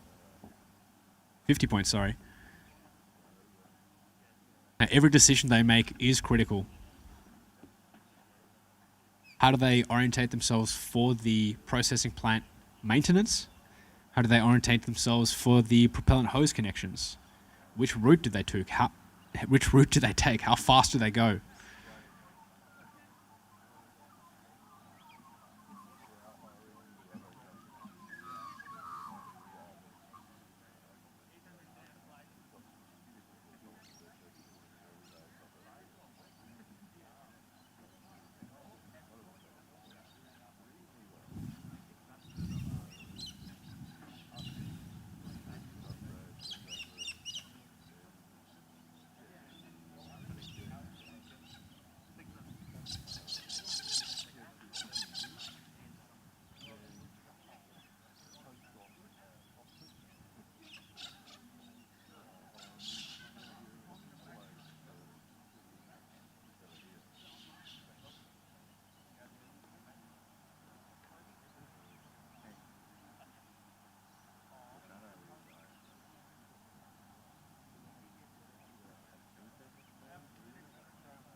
So we've got a member here from the University of Melbourne Rover team. Do you want to introduce yourself and what sub-team you're part of? I'm Jasper from the Rover team, as said. I am a departing member of the coordination team, and I'm happy about that. Lovely. So what aspect of the Rover have you been working on for the last year? So I was in the leadership team, so we tried to do the general high-level systems engineering of the Rover and to coordinate the different sub-teams to make sure everything integrated successfully and we could meet the overall competition requirements. So for this Rover, because it's quite different from the Rover I saw last year, how long has the design cycle been going for? So how long have you guys been thinking about redesigning or re-implementing some of the solutions here? So we tried to really focus on our performance last year when designing the new Rover. So we decided to split up the teams into different cycles depending on how well they went. So chassis did a kind of light redesign, kind of trying to emphasize the positives, whereas systems like electrical and science started from a lot further back in their design cycles. And so my role was to kind of sync those cycles up and make sure chassis, who were a bit further ahead, wasn't waiting too long for the other systems to catch up. Yeah, so the systems have looked absolutely phenomenal. So congratulations to the whole team in getting the timeline done, but also under budget, because that's one of the big issues that a lot of teams have, and sort of getting access to the workshop facilities. And yeah, manufacturing and integrating and testing those systems is a huge Herculean effort to begin with. So how many times have you guys been out to field test? Where have you been field testing? We field tested Port Melbourne. There's a beach there, which is nice and accessible. We've been, unfortunately, not as many times as we would all like, but we've been probably 4 times, maybe, would be the top end estimate. Down over to the beach? Yeah. Yeah, so that's one of the things that a lot of teams do is, because the surface here consists of basically a fine-grained loose sand, so the best place that we recommend teams go test is at the beach. So it's a very Australian thing to do, is head down to the beach, slap on some sunscreen and get a snag. But it's fantastic to see that the team have done some testing before coming to competition, and this is really key to make sure that the operators in the base station get a feel for the Rover, understand its limitations and what its capabilities are, and make sure that come competition time they really execute. So can you speak a little bit to how you guys have trained some of the operators? Have you chosen specific operators to actuate some of the specific systems, or do you have like a range of people who have chosen to operate? I'd say that's happened pretty organically. We like to give everyone a chance to try whatever they're interested in, and then as people get more confident, they'll take more time working on that, and then the selections kind of just come naturally. So in terms of the task, what are your favorite memories from last year's competition? So it's a lot of fun last year. Right? It's hard to pick one moment. The wheelie we popped in the construction car task wasn't positive from a competitive standpoint, but it was fun.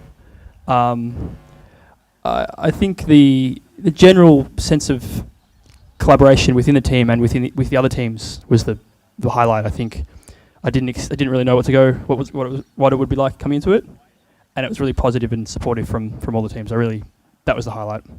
Yeah, so that sense of having all the workshops near each other, that sense of collaboration was really shone through. Absolutely. Fantastic. Well, thank you very much, and I wish you guys the very best for the next upcoming tasks. Thank you. And just a reminder, we've got just over 6 minutes, left on the clock for the Uni Melbourne Rover team, and you can see they've successfully downloaded the instructions and executing on the keyboard. So for every successful operation they do, they get 5 points for a total of 20 points for this processing plant maintenance activity. Looks like they're pressing one of the buttons on the keyboard. And again, every point here really matters. So every single activity or execution of an individual sort of aspect of that activity really comes down to how many points can you accumulate, and then also how many points can you avoid getting penalties for. So some of the things that you can get penalties for include an intervention, which involves the base station team calling for an intervention for the field team to intervene and fix something on the Rover, and that incurs a 10% point penalty for the overall task, and then a reposition, which the base station team can call for the field team to move the Rover somewhere else on the field. So this we introduced this new ruling to allow teams where the mobility systems failed to still compete in the task and still get points. So if anything goes wrong, you still can compete or attempt an activity. And this is really critical because the teams have worked so hard to get here And we want to make sure that even if there's limited points available, they can still attempt an activity to validate can their system do what they intended to do and get that experience. Because ultimately, getting the experience doing these activities under a competition simulation environment is really critical.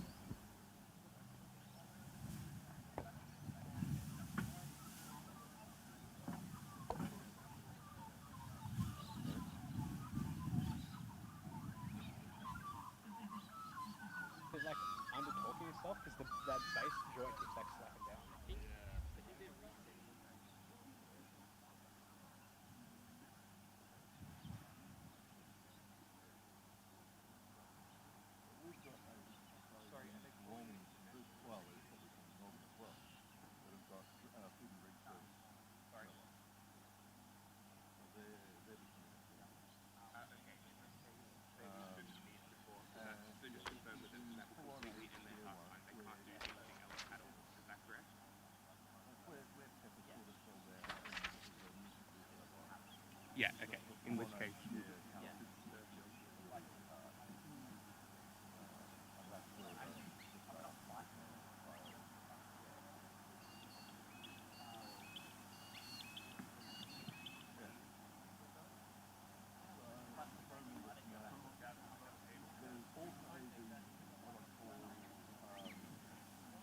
So you guys calling e-stop?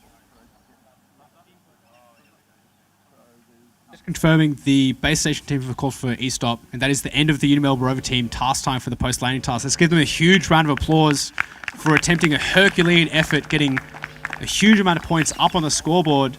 And for those of you tuning in at home, thank you for tuning in to the 4th installation of the Australian Rover Challenge out here at beautiful Roseworthy in South Australia, hosted by the University of Adelaide.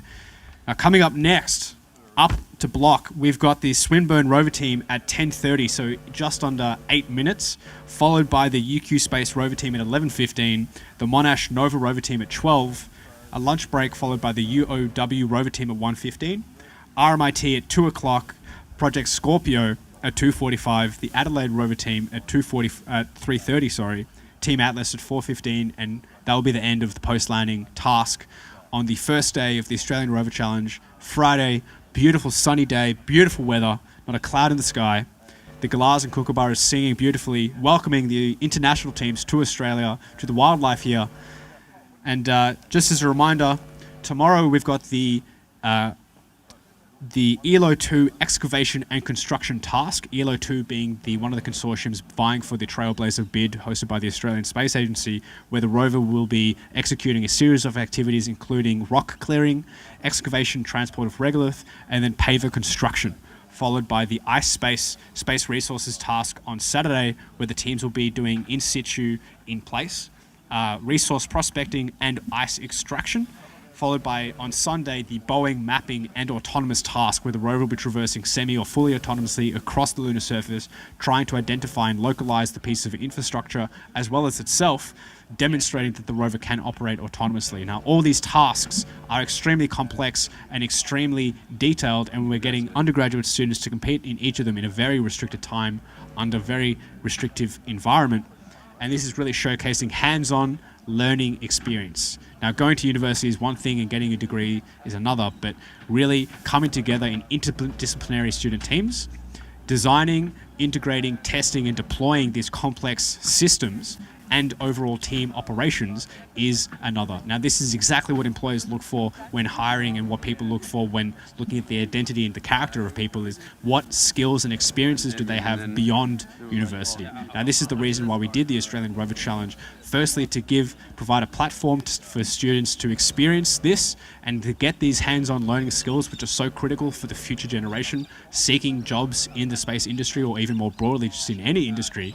But more importantly, making sure the barriers to entry to competing overseas don't exist. So when I competed for the Rover Challenge, for one of the Rover teams here in Australia competing in America, one of the big issues was the logistics of sending our rover overseas through American customs, which was probably 20 suitcases filled with batteries, electronics, and metal, getting that through security and customs, but also the financial burden of getting there, staying there, and competing for in excess of a week to make sure that we get there early, set up the rover. So these are huge limitations that some teams can't afford or can't compete in successfully, which is why the Australian Rover Challenge is hosted locally to try and break down those barriers, increase the accessibility for all Australian teams, but also invite international teams to try and benchmark themselves against this incredibly complex environment, and also introduce the skills and capabilities of robotics and autonomy control and remote operations in Australia, which is one of our skills, and showcasing that to the world.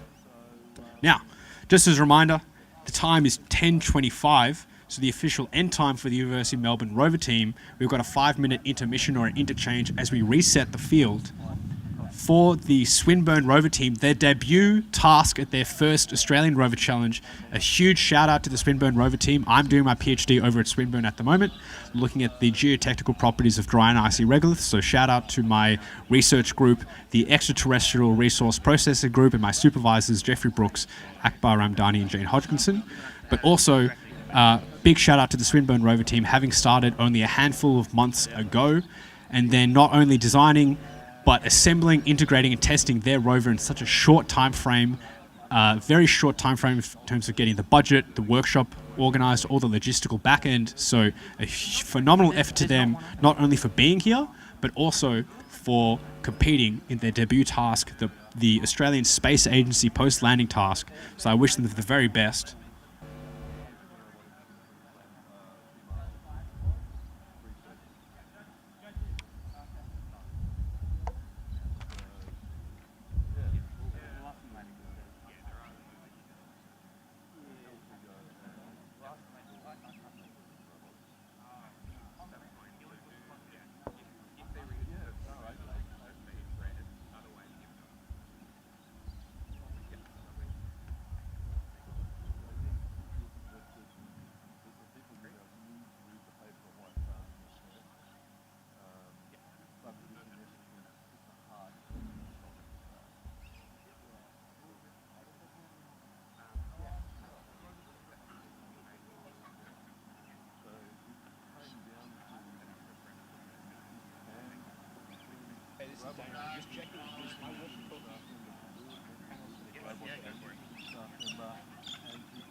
Production. Test 1, 2, 3.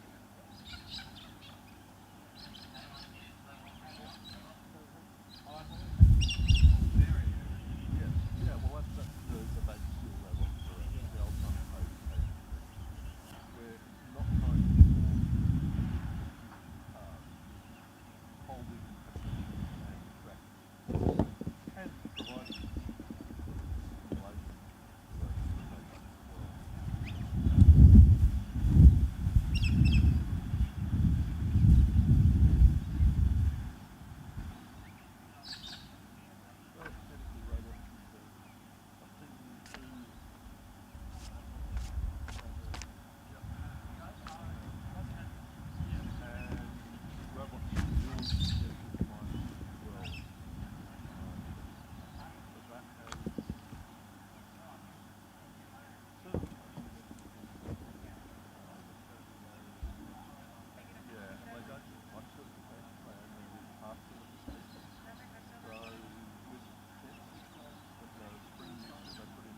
So the time is 10:33 on the clock. We've got Swinburne Rover team coming up to bat for their first attempt ever at the Australian Rover Challenge.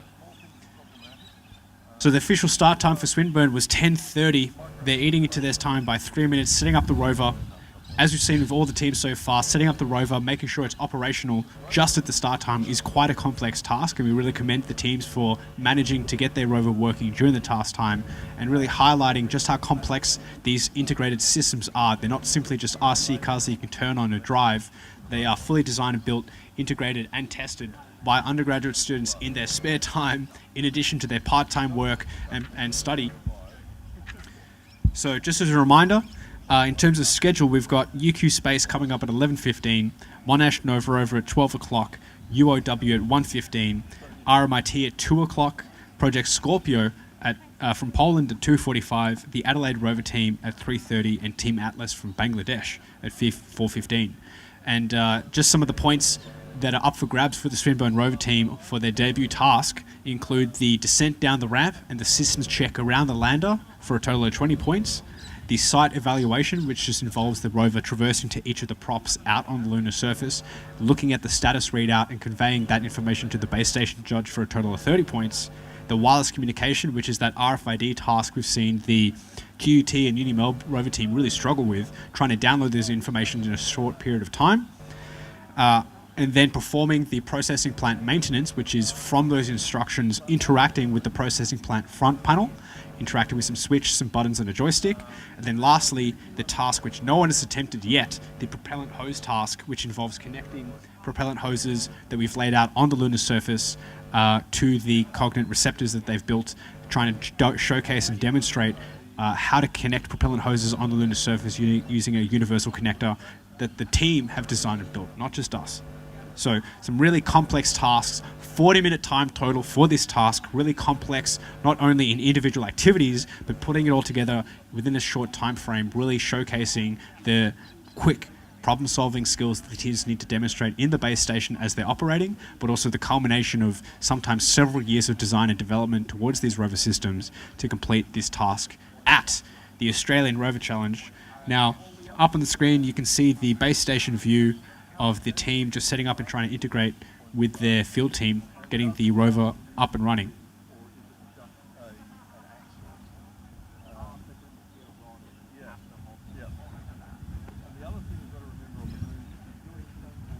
So at the moment you can see the rover at the judge tent.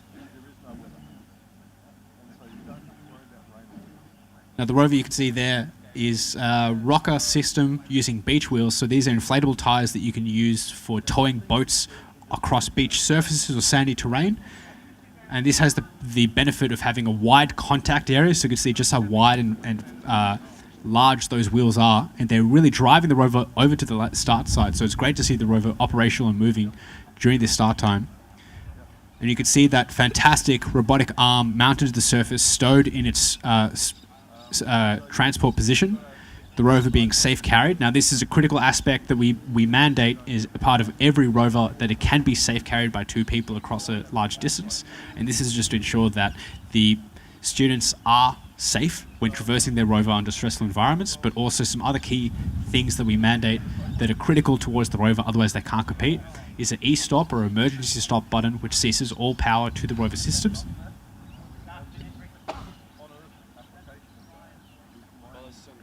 LED status lights, so we know that when the rover is operational and what it's doing at any one point. So this is really critical for the safety of the team members, but also the judges out on the field and any other spectators that come anywhere near the rover in case something happens, either during practice or during competition. So you can see there the fantastically designed robotic arm mounted to the top panel of that rover, the 3D printed handles for safe carrying off to the side, the suspension, that rocker suspension, 4 wheels on either side of the rover, the inflatable beach wheel tires. Now the complex thing is you can buy these tires, but they don't fit on the motors that the teams use. Now the fitting to connect the motors that these teams have chosen to those beach wheels have been custom designed and 3D printed. So again, just highlighting that you can buy things off the shelf from commercial places. So a lot of teams use Bunnings to source a lot of their materials, or some commercial places all across Australia. But the trick is really integrating those systems together to do what you want. So you can buy a wheel, but it's another thing to integrate it with a motor that you buy to get that suspension and chassis system, that drivetrain, working as intended.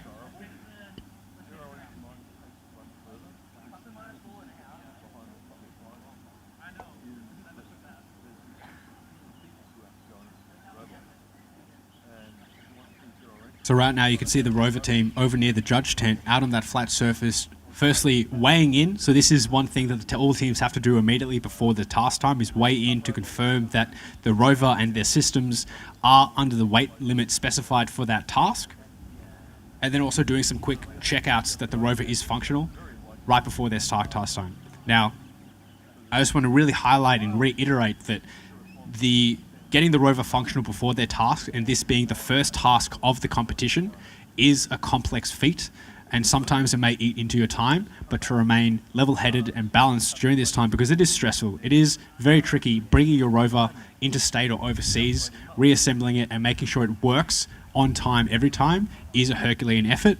So if the Rover is moving at any point across the surface for any of the teams, I just want to reiterate that that is a phenomenal effort and should be celebrated, even if you don't get all the points. That's not the goal. The goal is to, 1, network and meet the other teams, 2, learn from your experiences and see how you can iterate and improve upon the Rover, and 3, demonstrate that the systems you designed and built can work on the lunar surface, and then lastly, see if those executions of those tasks award you points.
So again, just to reiterate, the complexities of getting the rover up and running are vast and numerous.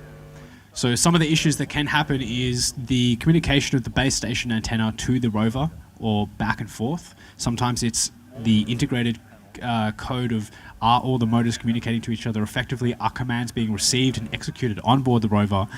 Are there any issues in terms of integrated subsystems? So the more systems you put onto the rover, the more surface area there is in terms of room for error. How do those systems interact with each other? Does the code base support all the new connections that are forming? How effective and easy is it to operate the rover now that you've introduced more complexity, more subsystems? So again, one of the big hurdles of competing in the first task of the first day is this is the first demonstration of your system under a complex competition environment, and I would really like to commend the Swinburne Rover team. This is their first time competing at the Australian Rover Challenge after development in just under a year, only several months. So a huge shout out to the team, and I'm really looking forward to their showcase of the rover on the surface just to get some points. And just to reiterate, there are 100 points in the post-landing task sponsored by or brought to you by the Australian Space Agency, and we really thank you for your support coming out here to support these students in an upcoming mission that really reflects what the Trailblazer mission is going to do, which is an Australian designed and built rover going to the moon as part of the NASA Artemis program to help provide foundation services for a NASA lander, which the rover will deposit regolith to. They'll demonstrate oxygen extraction, which is a in situ resource utilization, or we call it ISRU, demonstrating a technology to extract oxygen from lunar soil or lunar regolith, to try and showcase that end-to-end spectrum of we can go to the moon, we can extract resources, and we can stay there and support human life sustainably and for a long period of time, and to do so using complex robotics. And it's that interaction between robotics and human astronauts that is really pivotal to the success and long-term safety of human astronauts as we return to the moon, this time to stay. So again, these are really complex tasks brought to you by undergraduate students, really phenomenal effort for managing to do all of this in their spare time and not only come out here and compete during their expected course time, which we really appreciate, but again, the Australian Rover Challenge is brought to you by a plethora of sponsors and is enabled by all these students sinking so much time into these complex tasks, and we want to commend them for demonstrating tenacity, patience, perseverance, but also ingenuity and camaraderie. So there's various places that teams can end up once they graduate, and that is one of the tricky things of succession. How does your team remain successful once you graduate? Because it is one thing for a core group of students to start a team and reach success, but once they graduate, which is inevitable, which can take longer than others for some people. I remember my degree took almost 5 years when it was meant to be a 3-year degree, because I just wanted to stick around and continue learning, continue developing the rover, because it is so much fun. You learn so much more than just doing your coursework. Getting that hands-on experience, working with other people from completely different backgrounds. I was a geologist, I looked purely at rocks, but being surrounded by engineers has completely changed the trajectory of my career, where I was able to do an internship over at NASA working on one of their Mars rovers, purely because of the experiences I learned by participating in a rover challenge. So I really recommend, if you're currently not in a team or you're thinking about joining a team, or even if you're in a team, really push forward, talk to all the people across all the different subsystems, learn about what tasks or challenges they're facing so that you can better understand all the complexities that are involved with delivering a rover, but also working in a complex interdisciplinary team, which is what you'll inevitably do once you go out into the workforce. The workforce isn't just people within your domain and field learning about one specific thing, it's a plethora of people working across a plethora of challenges with a plethora of backgrounds, cultural experiences, and knowledge. And this is one of the things that we really want to try and emphasize by participating in the Rover Challenge, is that complex tasks require novel solutions, but also a really unique, complex team composition. Working for this post-landing task. Now again, the points up for grabs include 5 points for descending down the lamp once the rover is placed up on the lunar lander prop, and then up to 15 points for traversing around the lunar lander, navigating around and reading that status readout. The site evaluation, which is traversing to each of the props, getting the information on their status readout, conveying that to the base station judge. The wireless communication task, which involves downloading maintenance instructions using RFID. then performing those instructions involving robotic arm interacting with some switches, then the propellant hose connections, which is connecting the propellant hoses we've got out in the field, covered in lovely space-grade aluminium foil, and demonstrating that the rover can perform all these foundation tasks in a short amount of time under really complex environmental constraints.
And welcome back. You can see up on the screen the Swinburne Rover team doing some live problem solving, some quick troubleshooting, and this is really a real demonstration of the hands-on learning experiences that the Australian Rover Challenge provides or enables you to provide.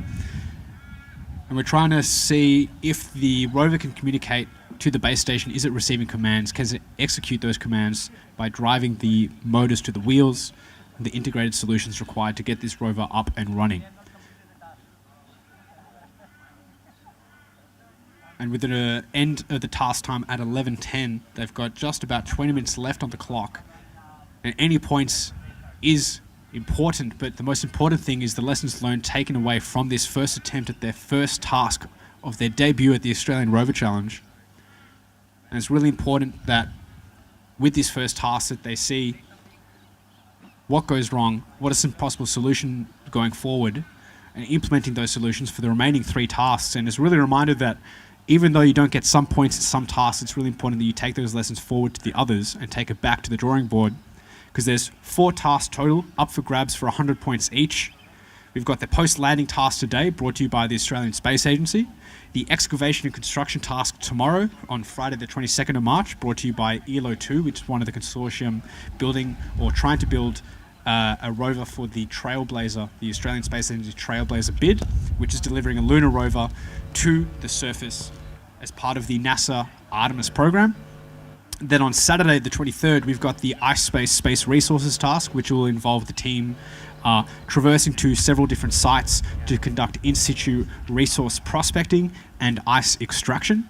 And then on Sunday the 24th, we've got the Boeing Mapping and Autonomous task, where the team or the rover will be traversing across the lunar surface autonomously and performing a series of tasks involving localizing the location of several different objects and localizing itself to that reference frame. And this is really tricky because the rover has to avoid obstacles by itself. It needs to traverse by itself. It needs to understand where it is and where the objects are in relation to the lunar surface by itself. Now, this is really tricky and complex because on the moon, there's no 4G, there's no Wi-Fi, there's no GPS.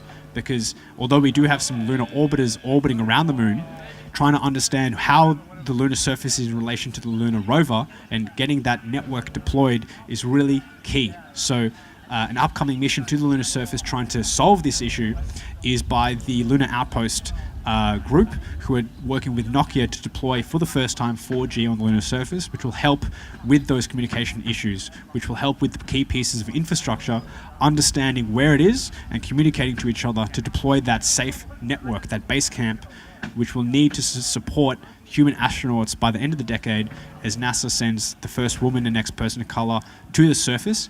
And this time to stay, we will have permanent human habitation on the lunar surface by the end of this decade. And this is really key because all the contestants here today and our generation is the Artemis generation. We will be the first ones where not only will there be human presence in low Earth orbit with the ISS, but there will be human presence on the moon. And that is a huge cultural shift in how we think about humanity in our place in the solar system. So we've just got under 50 minutes left on the clock, and I did hear cheers over at the judge tent with the Swinburne Rover managing to move. Now, again, this is real time. You can see the clock there. So the Swinburne Rover team, most teams are comprised of several different sub-teams, which can consist of, but not limited to, a chassis, which involved the design and fabrication and integration of the core drivetrain, which is the chassis, the suspension, the wheels, the main chassis, which is the body or the shell of the rover. You've got the software and electrical teams responsible for the code base and execution of the rover and the hardware and electronics. Some teams have an operations and management team or business team, which manage the operation of the team, the management of the field tasks, the integration and communication with the university, with their sponsors. Some teams have a science team involved with either the Space Resources Task Challenge or the science task over at the University Rover Challenge in America, which is doing in situ life detection. So really complex interdisciplinary teams composed of students from every faculty in some cases and backgrounds, which is really demonstrating the utility and the uniqueness of the Rover Challenge compared to other engineering teams, where we have a composition of students from across the university, which is really key because those skills, those advantages and weaknesses really complement each other. So the teams, when they come here, they've got a range of different backgrounds, different expertise, and different cultural backgrounds, so that when they deliver their rover, they're really showcasing what competing in these complex teams can achieve in the outcome. And again, it is absolutely beautiful weather out here in South Australia. No clouds in the sky, quite warm, which is an excellent welcome to the international teams, to the Australian sun and the Australian weather. We've got some awesome collide. We've got thumbs up from the judge tent. G'day, Swinburne. So again, time on the clock. This was just a reminder, this is Swinburne's first attempt at their debut task for the Australian Rover Challenge, and they've developed their rover from scratch in less than a year, which is a phenomenal effort given the time, budgetary, and workshop constraints for many teams that when they first start their team that they need to overcome. So a huge shout out to them for making it here, but also getting their rover moving either today or over the next few days for each of the tasks. And you can see right now that robotic arm pivoting on its first central base. So that is 1 degree of freedom, that rotational base at its shoulder. And then you can see the red 3D printed parts. So every team chooses their own color profile. Their color is their brand. So Swinburne, of course, being red, and the mixture of black. So they've got those big inflatable beach wheel tires, which provide a huge contact area, enabling to get more traction on the lunar surface. So on the moon, however, having pressurized tires isn't feasible, but of course on this terrestrial Earth-based challenge, they're quite feasible and quite useful because they're very light. They're just filled up with air, and you can partially deflate them so that you get even more sinkage and more traction on this loose lunar surface. On the moon, however, lots of different companies and entities have used aluminium wheels because aluminium is quite light and it's resistant to radiation and degradation. And then you have large grousers, which are fins across the wheel, providing more traction so that when your wheel spins, it can really dig into the regolith, generate that traction, and make sure you don't get bogged down. So I'm hearing some cheers and excitement over from the judge tent, which means that we could see the rover up on the lander very soon. And again, so every team has 40 minutes available to them on the clock, and their start time can be initiated at any time depending on when their rover is ready and functional. And after Swinburne, just as a reminder, we've got UQ Space starting at 11:15, Monash Nova Rover at 12, UOW at 1:15, RMIT at 2 o'clock, Project Scorpio at 2:45, Adelaide Rover team at 3:30, and Team Atlas at 4:15.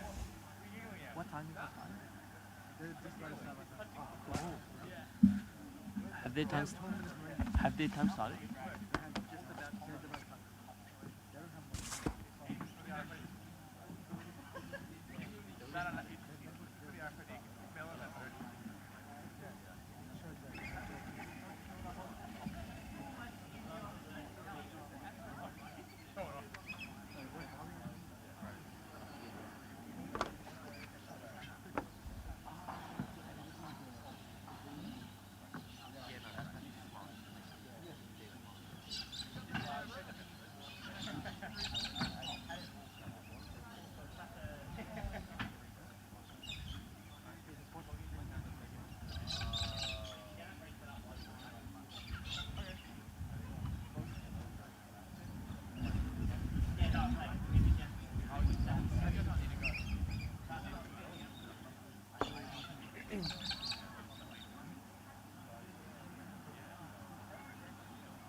This is where it started, and where you start. This is where you become tomorrow's Cyber expert.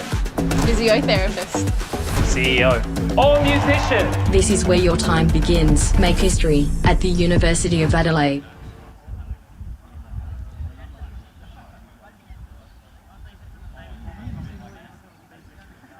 So we can see that base joint of the arm for the Swinburne Rover team moving. They may be troubleshooting either the robotic arm or the main drivetrain for the wheels.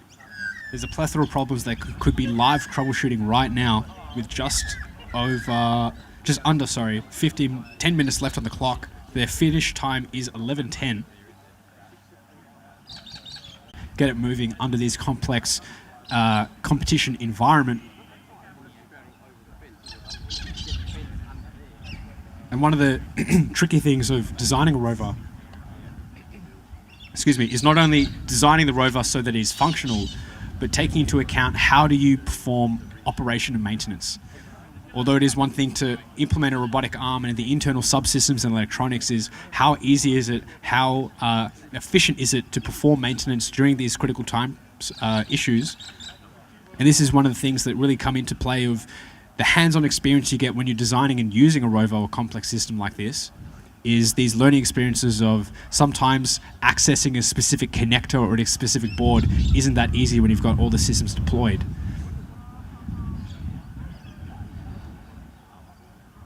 And again, just for scale, the rover's maximum dimensions for any task is 1.6 meters in any direction, and then a maximum weight for the post-landing task, I believe, of 50 kilos.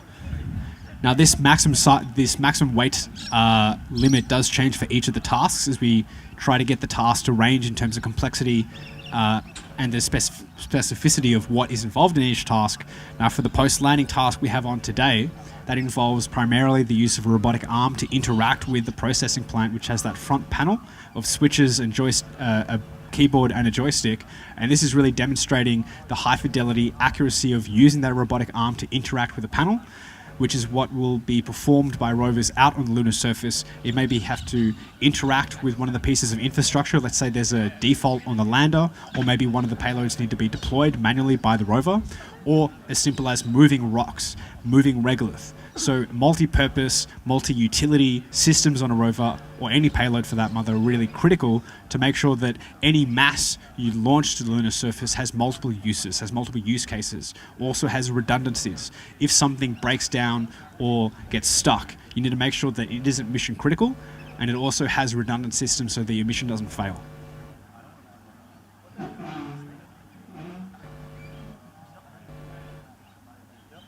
So just about 7 minutes left on the clock.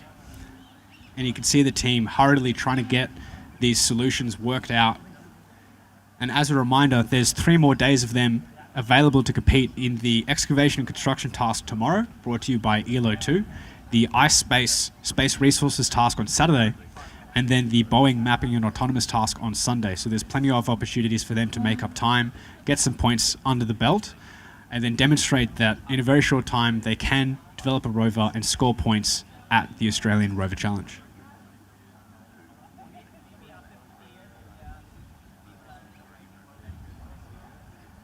Also great to see a lot of the other teams coming out to spectate and support their fellow team members. And this is one of the beautiful things of the Australian Rover Challenge as a spectator sport is some challenges overseas, it's really difficult to try and watch the other teams, to support the other teams because the infrastructure isn't there. But this is one of the beautiful things of having these bleachers, having this huge arena, and having the sensational production team with us today to bring to you live stream and record it on YouTube later on is trying to showcase what all the teams can do and the collaboration between the teams. So over behind us is all the base stations where the teams have set up their workshop tent with their rovers, and they're right next to each other so that we're cultivating that community essence so that when teams encounter an issue, they can talk to each other and help each other. And this is really critical to try and promote that collaborative interdisciplinary community of rover teams, not just the sense that they're competing against each other, but they're helping each other, learning from each other's lessons, and really sort of cultivating that sense of fun that is really unique, and we love to see it.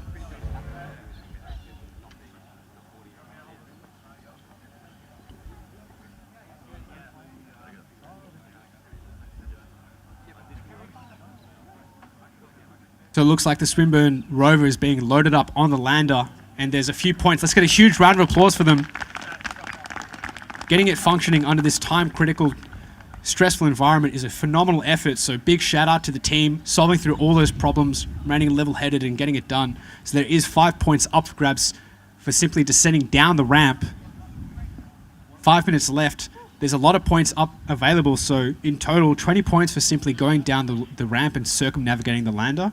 And if they can squeeze it in enough time, an additional 30 points up for grabs for navigating to any of the props. So again, this is really time critical. There's things that they can do, but it's also how much risk do they want to take. And that's the thing with any mission in space or even here at the Rover Challenge, how much risk are you willing to take for the reward of points? And not only do you have to compete in this task, but there's several other tasks across the 4-day challenge. So how much risk do you want to put for one task that may limit your capacity for competing in the subsequent task? So fantastic to see the rover moving across the lander. Let's see if we can get all 4 wheels in full contact with the ground. And once it does, let's get a huge round of applause for the Swinburne Rover team. Phenomenal effort. 5 points under their belt, 3 minutes remaining. The robotic arm moving, each wheel moving. Phenomenal effort. And you can hear the rover absolutely purring with all those motors trying to work against each other.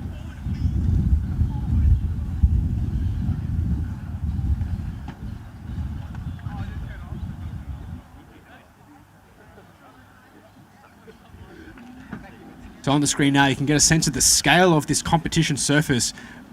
We've built it, we've been designing and building it over the last year, so a huge shout out to the production team and everyone involved in getting this site developed for this 4th year of the Australian Rover Challenge. An absolutely huge increase in scale, providing a sensational platform for not only the Rover Challenge, but research from several other private companies and entities around the world wanting to use this lunar analog facility. So again, thank you to the Andy Thomas Space Resources Centre for supporting and enabling this, and the University of Adelaide and Roseworthy campus for allowing us to put this huge pile of sand on the ground here. So in the shot right now, you can see our super real fake rocks we've made out of styrofoam and painted with sand. Now these are obstacles that the rover needs to avoid, but also makes the surface provide that sense of scale of what the lunar surface may be like when they actually send rovers to the moon. Now the lunar surface is comprised primarily of basalt that has been crushed and finally ground down after billions of years of being eroded from space weathering of micrometeorites and meteorites pounding the surface, breaking up that basement rock into fine-grained regolith, which we call extraterrestrial soil. And that lunar regolith poses a huge risk in terms of the dust and the really porous, fine-grained mechanical properties of it, but it also poses a significant resource that we can use to extract oxygen, to extract metals, to enable the long-term sustained presence of human on the surface. And this is one of the key areas of research that's being explored by several research groups, including my own at Swinburne, which is how can we use lunar regolith to extract and utilize resources in situ. And in situ meaning in place, so we don't need to send it back to some sort of processing plant, we can do it in site. And this is really critical and quite a novel technology that has significant downstream applications on Earth. It is how do we use that resources in a timely manner with low power. And again, here comes the field team. Looks like they're going to be pressing the E-stop. Quick bow to the crowd. Thank you very much, Swinburne University. Phenomenal effort. I'm really looking forward to how they perform in the subsequent tasks over Friday, Saturday, and Sunday. So a huge shout out to the team, and thank you very much to all the other teams coming down and supporting them in this collaborative spectator sport. And those of you watching back home, thank you very much for tuning in and participating and supporting the Australian Rover Challenge.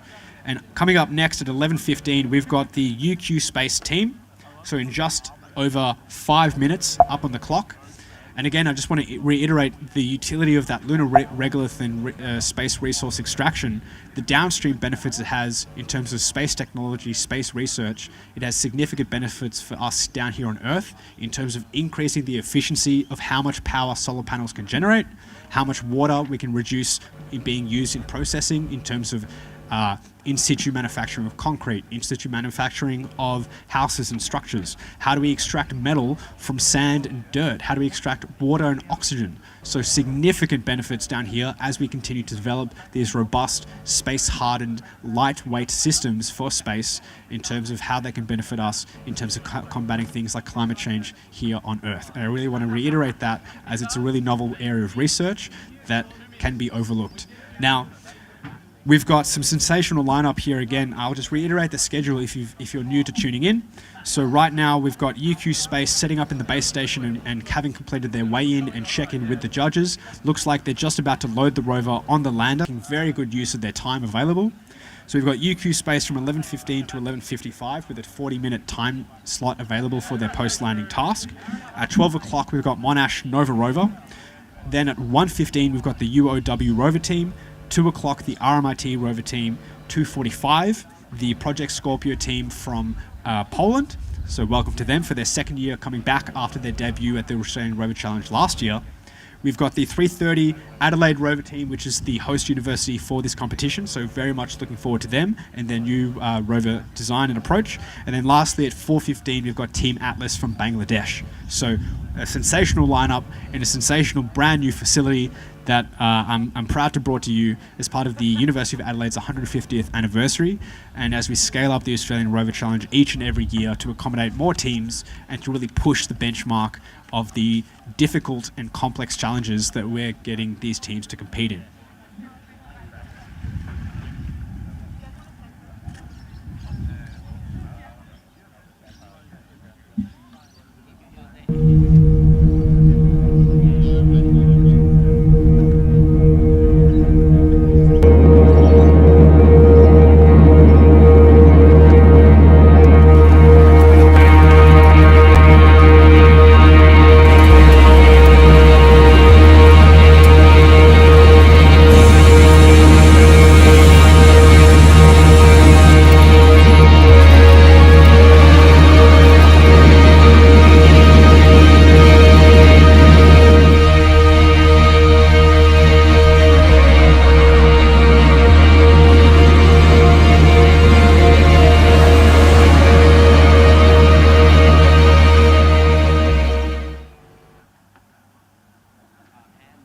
This is where it started. And where you start. This is where you find a top 100 university. World-class research. And these little guys. This is where you study crashes. And become cancer smashers. This is where you crush it. Cram it. Glam it. And this is where you grow food. For space. This is where your time begins. Make history at the University of Adelaide.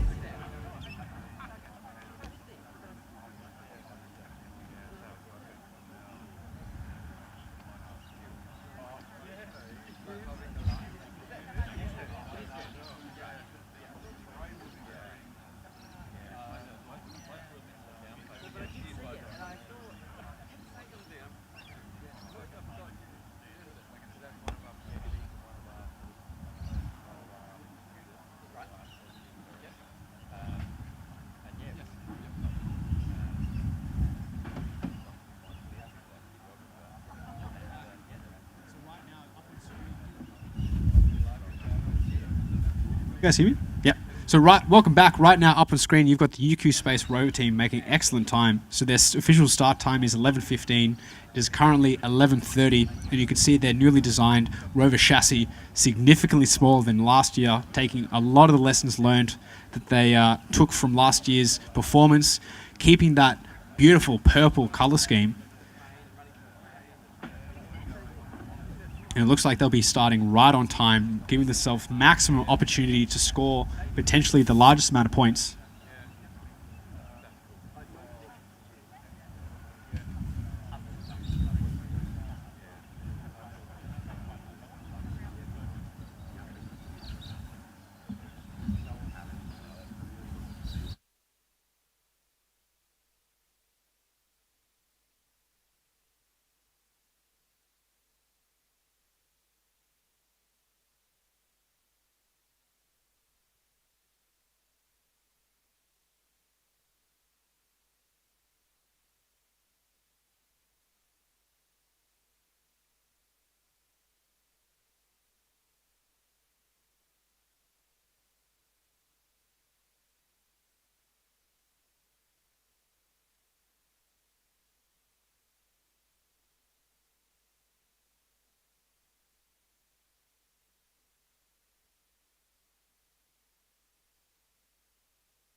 And there goes the official start time with 40 minutes up on the clock. The UQ Space Rover team making excellent use of their available setup time. So we expect the rover to descend down that ramp and begin their attempt at the post-landing task any moment now.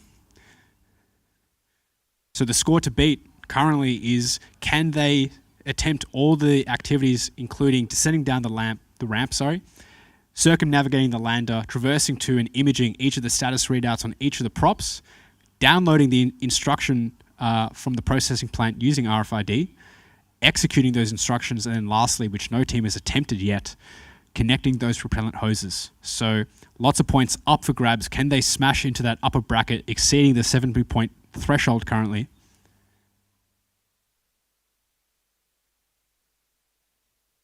And again, in that picture-in-picture, you can see the base station team trying to set up and work to get that rover descending down the ramp. Plenty of time available to them.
Over down the ramp. Now, in order to get those 5 points for descending, we need full contact of all the wheels on the lunar surface. We've currently got 2 at the moment. And you can see that rocket bogey system now. Every team has a somewhat novel approach to the same problem. How many wheels do you have? How do you orientate them in terms of the suspension to the chassis?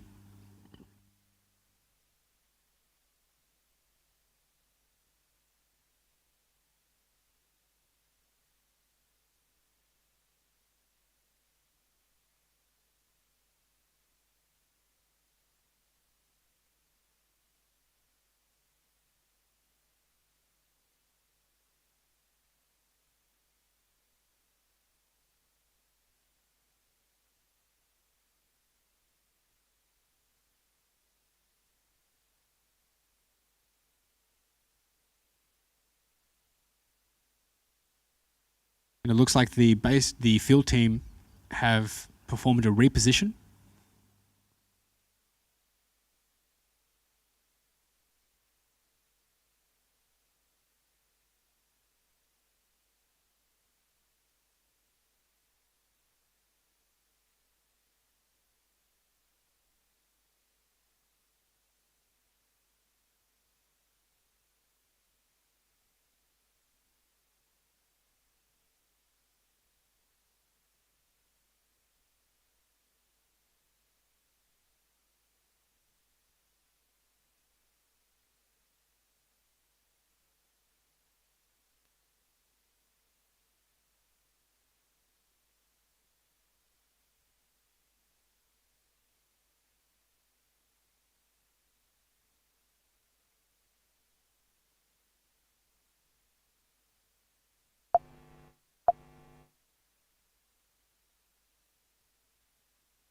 One of the great things, it is great to see teams from almost every state in Australia coming to the Rover Challenge to compete.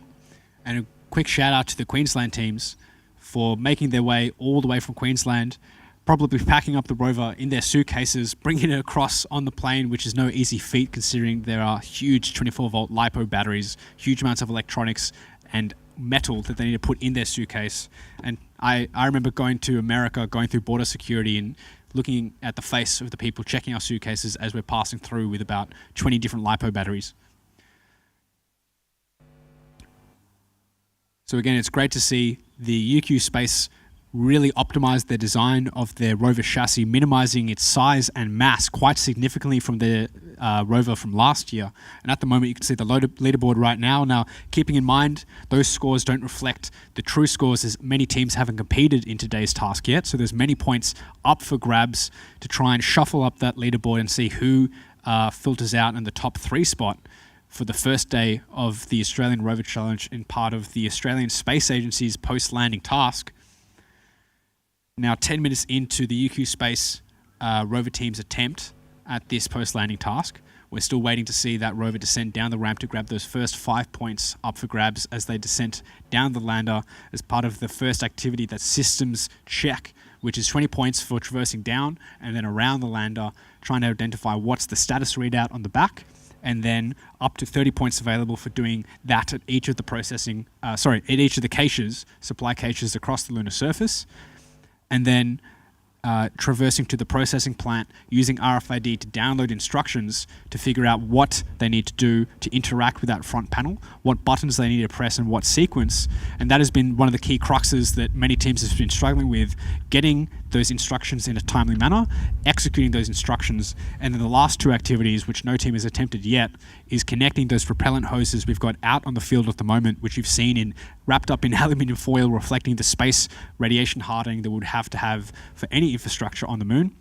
And this is really important because the lunar surface has no atmosphere, which means that as the sun rises and hits the lunar surface, it gets extremely hot as there's no way for that heat to convect or conduct away. It can conduct loosely through the grains, but lunar regolith, which is basically just silicates, is a great insulator, which means that the surface can get up to 100 degrees during the day and negative 100 degrees during the night. So this real significant fluctuation in temperature, which needs to be accounted for when you're designing systems. So far, many of the rovers and systems sent to the moon, like India's Chandrayaan-3 Pragyan rover, wasn't designed to survive the night because the systems required to survive that thermal shift and that change in space radiation and electrostatic environment is quite difficult, quite expensive, and it's quite often simpler to just design a system to withstand a lunar day. Now, keeping in mind that lunar day and a lunar night isn't just an Earth day or an Earth night, it's several weeks.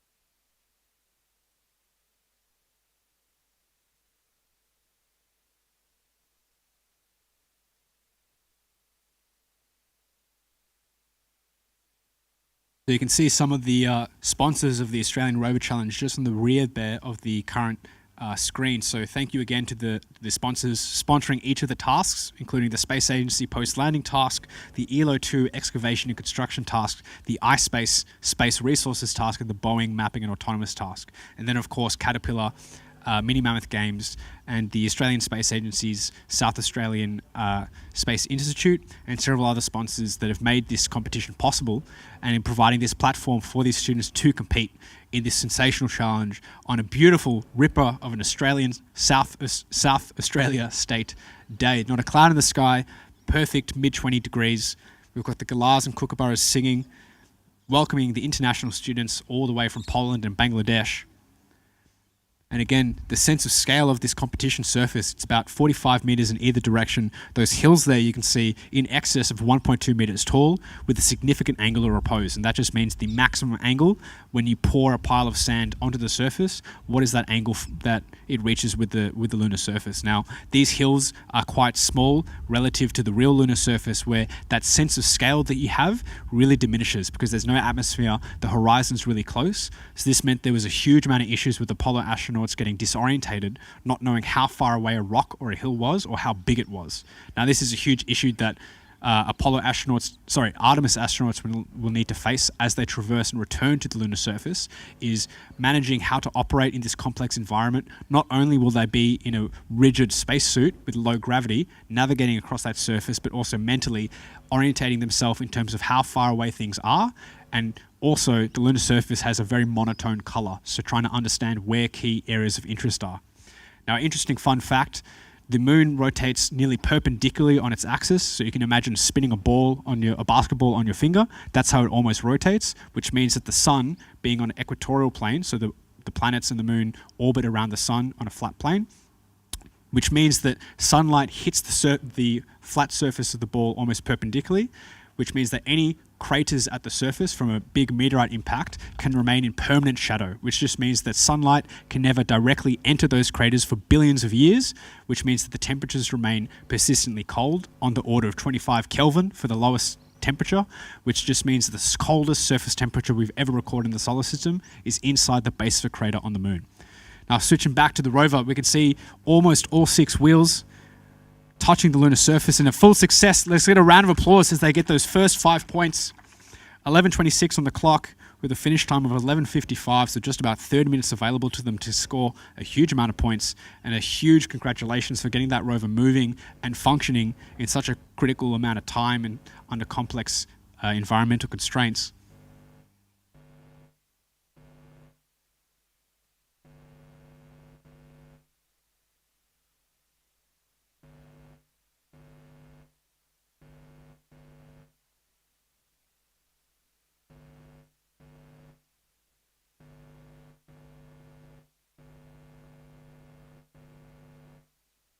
See each of those 6 wheels scrubbing, pivoting the rover around that central point. Now, some, depending on the number of wheels and their orientation and how your control code is used, there's many different ways that the rovers navigate across the surface. You can use sort of the normal way of a car traversing or skid steering, or you can use independently actuating wheels. Some of the teams have independent motors where each wheel can pivot on its own axis, where you can sort of pivot the rover on a single point, on a dime. And up on the screen now, you can see that GUI, which is just what the base station sees. So this is connected directly into their the base station's view. So this is the same screen that they're seeing right now as they're operating the rover.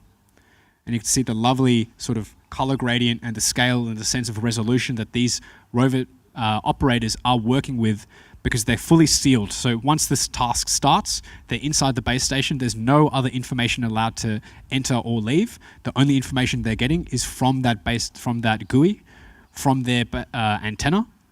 And this is all that they're using to operate the rover. So really simulating what it's going to be like as we send rovers to the moon, and the difficulties associated with remote operation. So one of the things that we're really emphasizing with the Boeing mapping and autonomous task is live teleoperation of rovers isn't really feasible for the moon or Mars.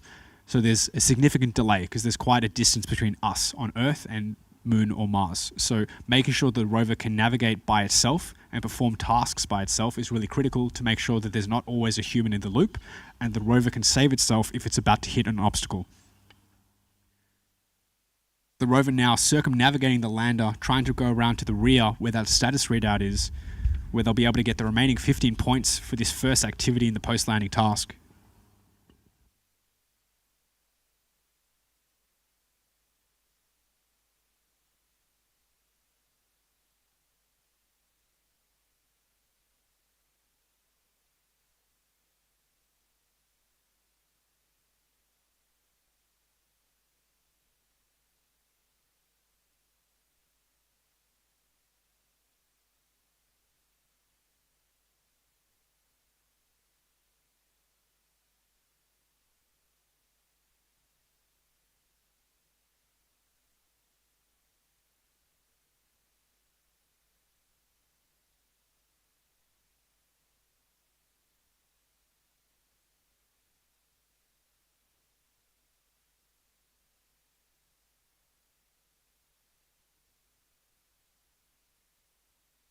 So you can see those wheels there have been 3D printed with an aluminium hub. And again, a lot of teams are opting for 3D printed wheels because it enables them to have full control over the geometry, size and mass depending on what material they use. And this is really novel because they have complete autonomy over designing and iterating and improving their wheel design, because they can just 3D print a new one in case one breaks, for example, or but that also introduces complexities associated with actually manufacturing the wheel. So I can tell from experience, making a wheel takes sometimes up to a day or several days to print, depending on the resolution, the layer height, the infilling. Are using multiple materials. There's lots of different things that you can tweak to try and get those wheels how you want them. And it's a whole sort of research project in of itself. So again, just reiterating, every aspect of this rover is a rabbit hole in terms of research and development. So the teams sort of coming to the competition with their own solution is quite novel, and it's really a testament to the amount of work and effort that they're putting into these rovers in the development, that they have 1 year or just under 1 year to compete for the subsequent rover challenges. So great to see the rover team iterating upon their wheel design.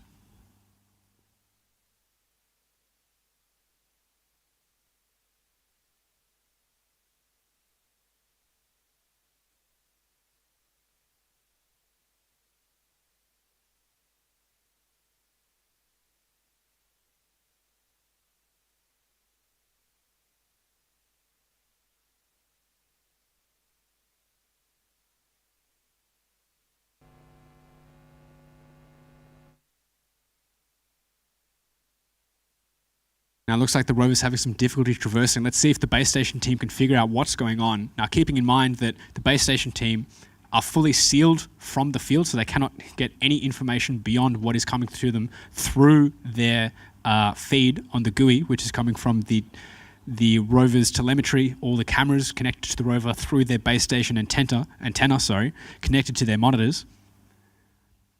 So no other information is available to them beyond that, which of course makes my job tricky because I'm speaking about what's happening. And again, that design looks like a rocket bogey system. So lots of teams opt for this because this was one of the main design approaches used by NASA for various of their Mars rovers. And there's a huge lineup of Mars rovers. There's Spirit, Opportunity, Curiosity, Perseverance, and Sojourner currently on the moon, on Mars. And you can see just how difficult traversing in this loose, fine-grained lunar regolith is. So it really introduces lots of complexities with how much load is distributed across each wheel. What's the wheelbase? How big are the grousers? How much traction are you generating with each wheel relative to how much your rover weighs? How slow or how fast do you go? So there's lots of complexities associated with something as simple as driving forward, backwards, left and right. And this is one of the reasons why we use such a complex, fine-grained simulant to try and showcase that traversing on the lunar surface isn't simple. And the fact that we're getting undergrad students to perform this task with their rover being teleoperated under competition conditions, is a real testament to the hands-on experience that lots of employers are really looking for. And with the upcoming Australian Space Agency Trailblazer rover, this is exactly what the students will have to do if they're part of that team that developed that rover. So really a testament to the Australian Rover Challenge, developing these hands-on skills and the future workforce required for this Australian rover. And that's one of the things we really tried to aim for with the whole reason why we started this competition, is to provide a platform for teams to get these experiences, but also the downstream benefits of companies in the industry seeing how students approach these complex tasks. So that downstream benefit of students innovating and then getting those skills so that in future workforces they can really reap the benefits of what these hands-on experiences provide.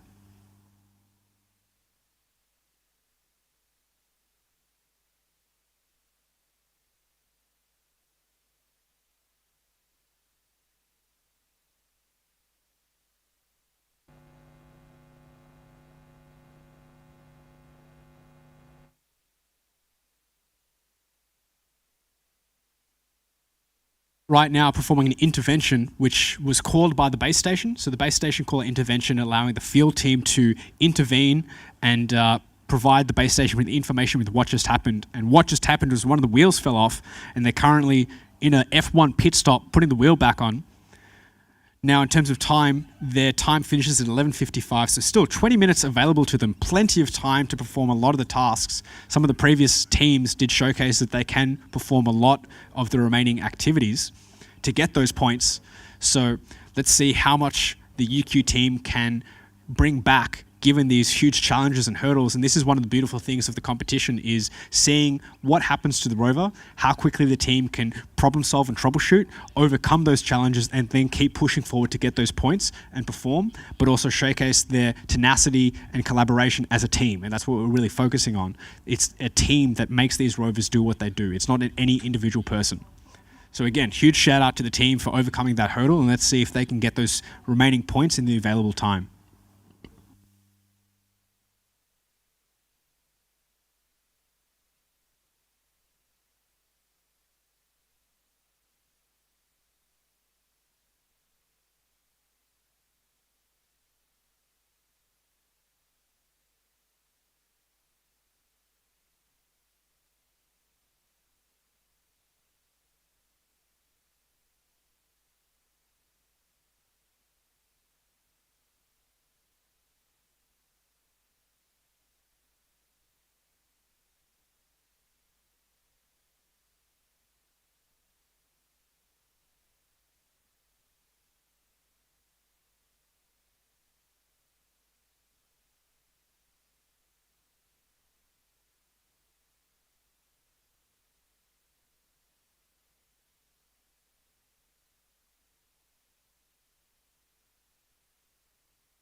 The universe's newest city is home to 1,000 people. And every year, over 10,000 come to visit.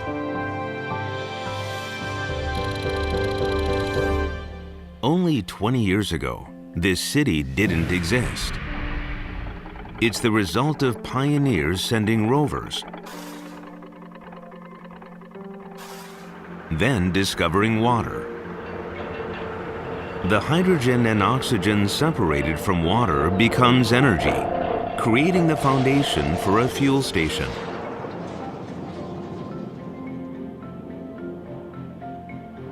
And with the fuel station came scheduled flights, followed by settlers.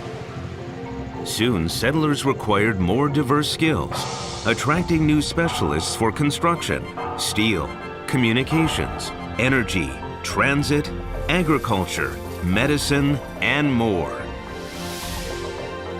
People travel from far and wide to see this new city. We call it Moon Valley.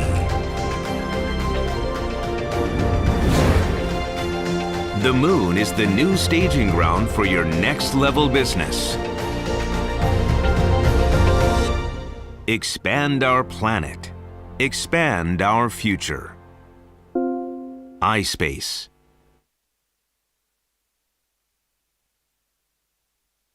Back to the remaining minutes of the UQ Space rover team's attempt at the Australian Space Agency post-landing tasks. So we've just seen another intervention on the field as the field team, are trying to fix the wheel issue that they've had with the rover.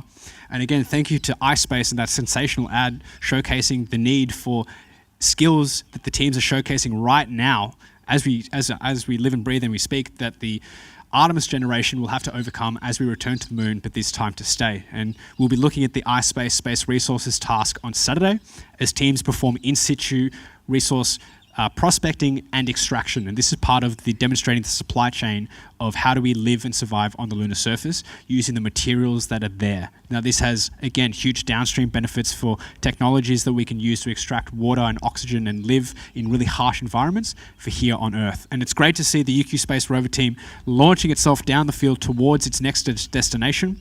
So again, this is 30 points up for grabs for navigating to each of the the props you can see out there on the surface right now. So the rover traversing to what looks like the solar array or the processing plant, it'll have to drive up and look for a status readout, relay the information on that status readout to the judges, and they get points for each one that they navigate to. So you can see the lander on the right, the solar array in the middle, and the processing plant to the left, and hidden in the far back corner behind that huge hill, that huge obstructing hill, is the radio tower. Now again, this is showcasing a mechanical barrier to the rover's drivetrain, but also an obstruction to the rover's communications and radio. So this is one thing we really tried to emphasize this year with the huge increase in scale, is trying to make real world obstacles of how they navigate and operate the rover on this lunar surface. And you can just see their sense of scale, and it's great to see how well this lunar surface turned out with its consistency, its color, its mechanical properties of the regolith that they're driving on. So very loose, very fine-grained, and you can see every time a wind gust blows through, picks up all those fine-grained dust particles and really blows them away. Now, on the moon, there's no wind, but the dust is even more of an issue because it actually levitates off the surface as it becomes electrostatically charged. Now, this is a huge issue for human astronauts because breathing in those dust particles is equivalent to breathing in asbestos. So trying to get it out of the human's lungs, out of their eyes, as a huge sort of health safety hazard, but also it's incredibly dangerous as it gets into every seal, the seals of their gloves, the seals of their door to the habitat, in every mechanism and motor, and poses really significant risks to the long-term presence of humans and robotics operating on the lunar surface. So an example is during Apollo 15, when they were doing in-situ drilling and digging into the lunar regolith, they actually got some of the core tubes, which is just cylinder, stuck because there were so many dust particles getting caught in the interfaces between it. And one of the astronauts actually pulled his shoulder trying to get that drill out of the ground. Now that meant really significant implications for this subsequent EVA, which is extraterrestrial vehicle activities on the lunar surface, and really highlights the dangers of humans trying to fix things on the lunar surface because of the hazards posed by radiation, dust, extreme temperature, micrometeorites, solar flares. The list is very long, and this is why it's really important that we demonstrate these technologies here on Earth first to show that they work, and then upscale that to increase the complexity, like putting them in a vacuum chamber, which tests how the system performs under high vacuum, exposing them to radiation and extreme temperature, exposing them to every sort of issue that may happen on the lunar surface to make sure that when it gets sent to the moon and when humans are relying on it, they can dependably rely on it, because it's quite literally their life on the line. So very important that we demonstrate things on Earth first, and this is why the Australian Rover Challenge has one of its pillars of teaching the next generation of workforce these really valuable skills of how to operate under extreme conditions so that when they do get a job, they're fully prepared.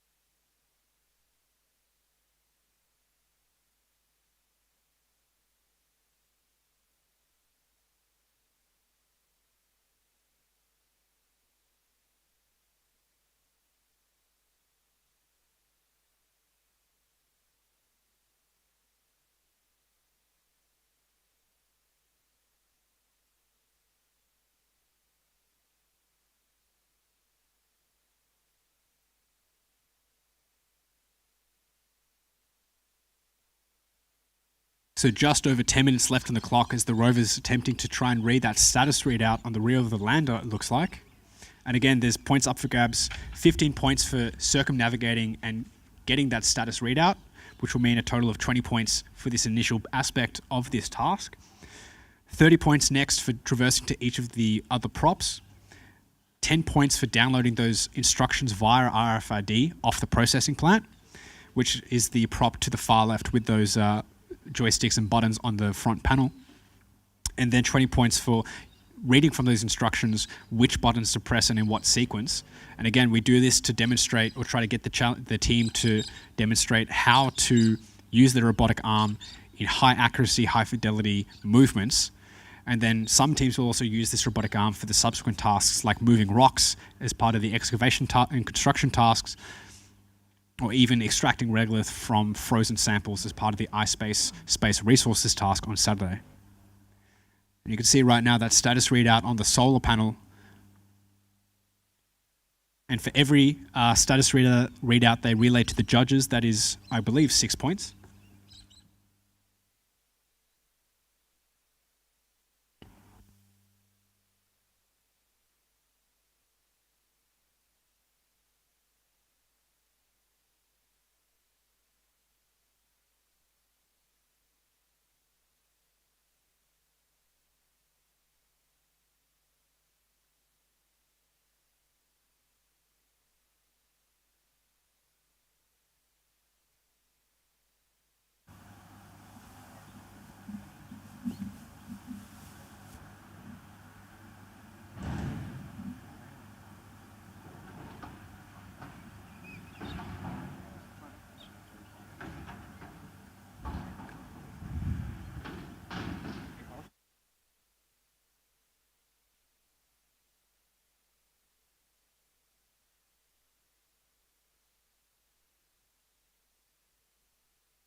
Is currently in one of the most dangerous areas in that shadow of the hill where you may not get complete radio communications. And we did this specifically to try and test the rover's communications even without line of sight, without pure unobstructed view of the rover with that antenna.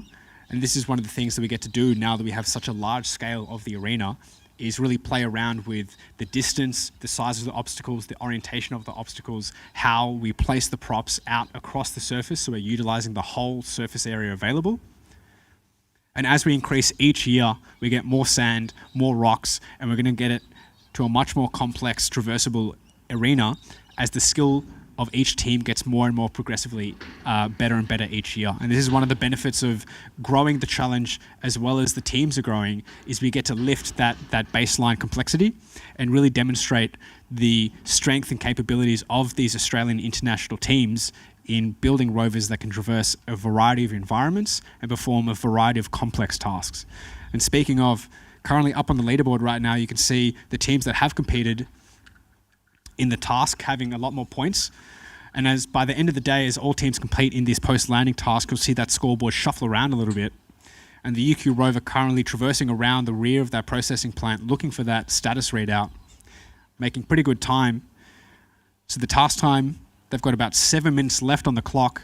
And this is a key point, as all have really struggled with this last few series of activities, is getting the readout, getting the alignment with the RFID, getting those instructions.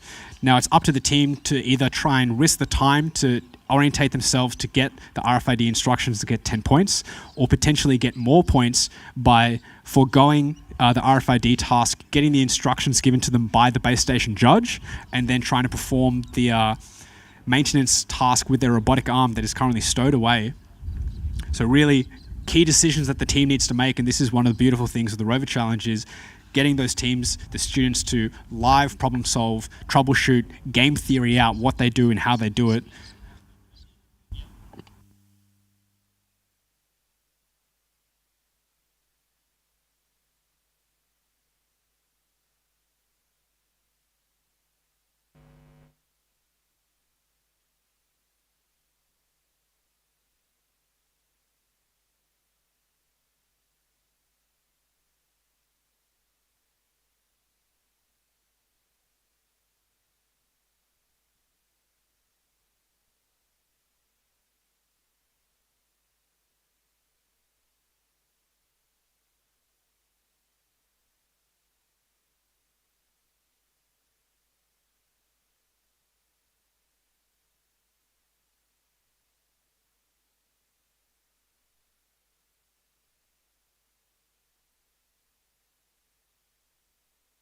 under 5 minutes left for the UQ space attempt at the Australian Space Agency post-landing task. And it looks like they're deploying their arm right now, which will contain that RFID scanner to download those instructions, figure out what they need to do as part of this final activity, or sorry, the third last activity in the post-landing task. And it looks like they've got a really interesting elbow joint sticking out of their arm, which contains that RFID scanner to download these instructions. And again, the phenomenal thing about so many different teams competing is that every team has a different solution to this individual task. How they integrate an RFID scanner with their existing subsystems, it's great to see really novel, different approaches to the same activity. Now, whether or not they'll be able to get those instructions, get those 10 points for downloading the instructions in the remaining 4 minutes. And again, so the team can forego this task to get the instructions given to them by the base station judge, and they could potentially try and score some other points by interacting with the buttons and pressing the right buttons in a sequence.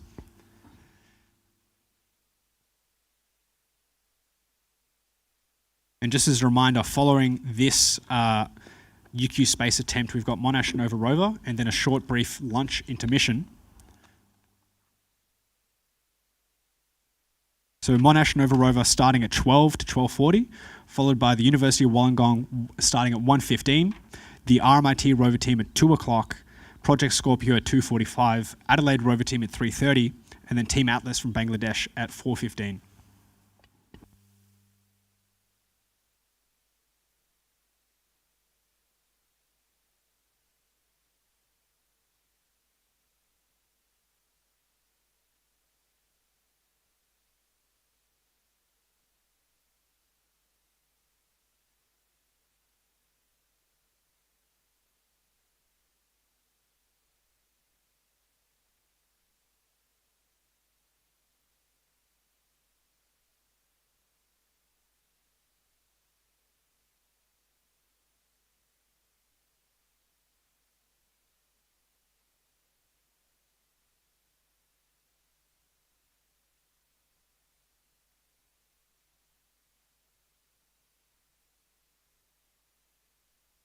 Screen right now, you can see that little white square on the bottom left of the processing plant panel. That's the RFID card containing the instructions that the team need to download.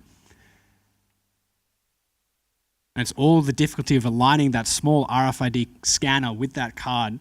Extremely complex. Everything needs to be aligned. It is all dependent on the initial orientation of your rover approaching that panel, the different actuations you can do with your robotic arm or whatever mechanism you choose to deploy that RFID scanner.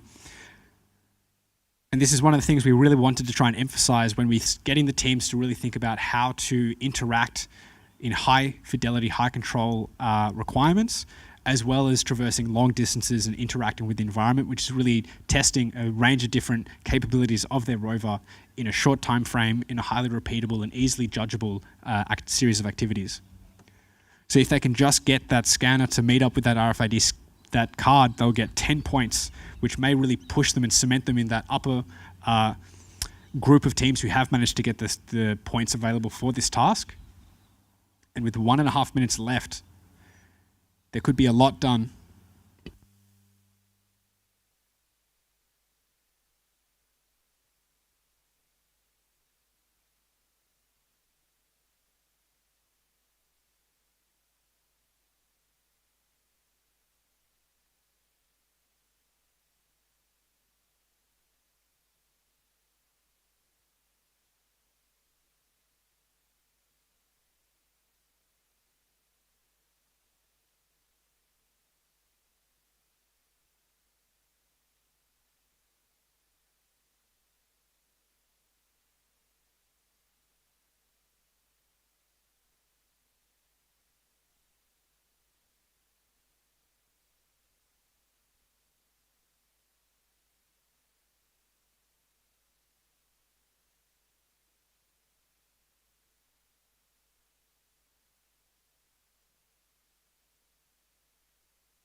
So with 20 seconds left on the clock, the team, I believe, would be sitting on about 50 points. And this is really important as when we designed the task, we broke up the point allocation so that the first 25 points is fairly easy. The 50-point threshold is quite intermediate, and the remaining 50 points get exponentially harder.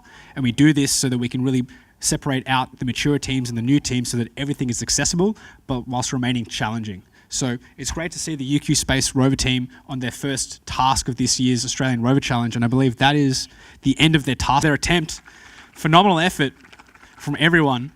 Really great to see the improvements, the leaps in what they were capable of doing this year compared to last year. And this is one of the great things of seeing the challenge from a first-hand perspective. Each year, every Rover team gets better and better, and that rising tide really does lift all ships in terms of what they're able to do and what they're able to demonstrate to us all here as spectators. And it's really great to see a lot of the other teams spectating and supporting each other. And this is one of the things we're really trying to cultivate at the Australian Rover Challenge, is that sense of community, camaraderie, and the ability to learn from each other's lessons. So as the team pack up their Rover off the field, up next at 12 o'clock on the dot, we've got the Monash Nova Rover team, who are the reigning champs for the task for the last previous years. And they've decided to introduce some really complex solutions to their Rover this year. So let's see if it really pays off for them, and if they can cinch that last remaining couple series of points. So no one has yet attempted the actual or finished the processing plant maintenance, and no one has attempted the propellant hose connections. So let's really see if their combined subsystems can integrate with each other and perform under these really hostile conditions.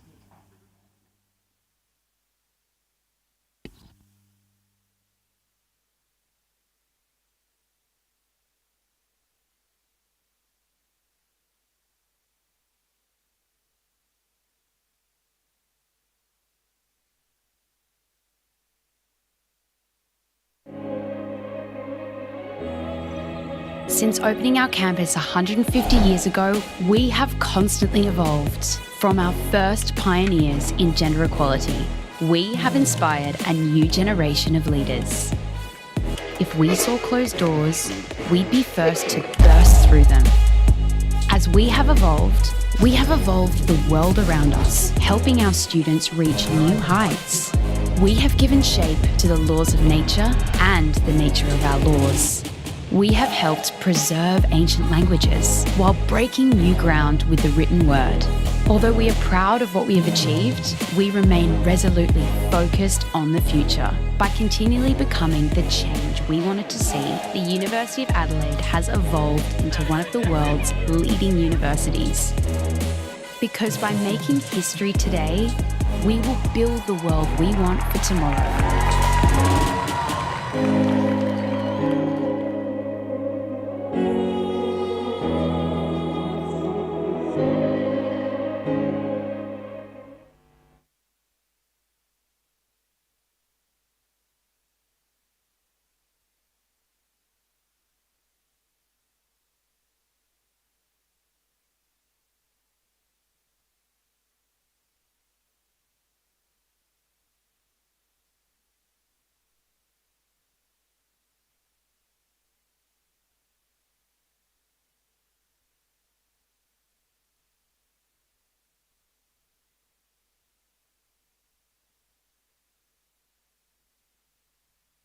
So right now we've got the Monash Nova Rover team setting up for their start task time at 12 o'clock. You can see right now on the screen their base station team setting up, communicating with their field team to make sure the Rover's functional and operating.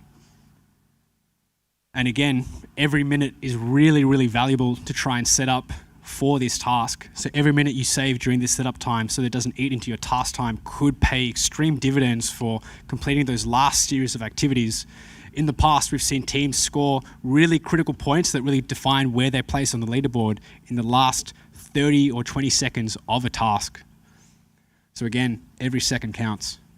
And up on the screen, you can see their hot pink Rover. Now, the color scheme was chosen to really highlight and spark conversations of female engagement in STEM. And it's great to see that hot pink color is really taken itself over the Rover, and there's so many things that have been 3D printed, and again just highlighting the utility of 3D printing to these Rover teams, where any design space or design that they decide to implement, they can iterate and do so in a really fast, reproducible manner, and it sort of avoids a lot of the complexities and costs associated with if they had to send this part to be machined by external bodies.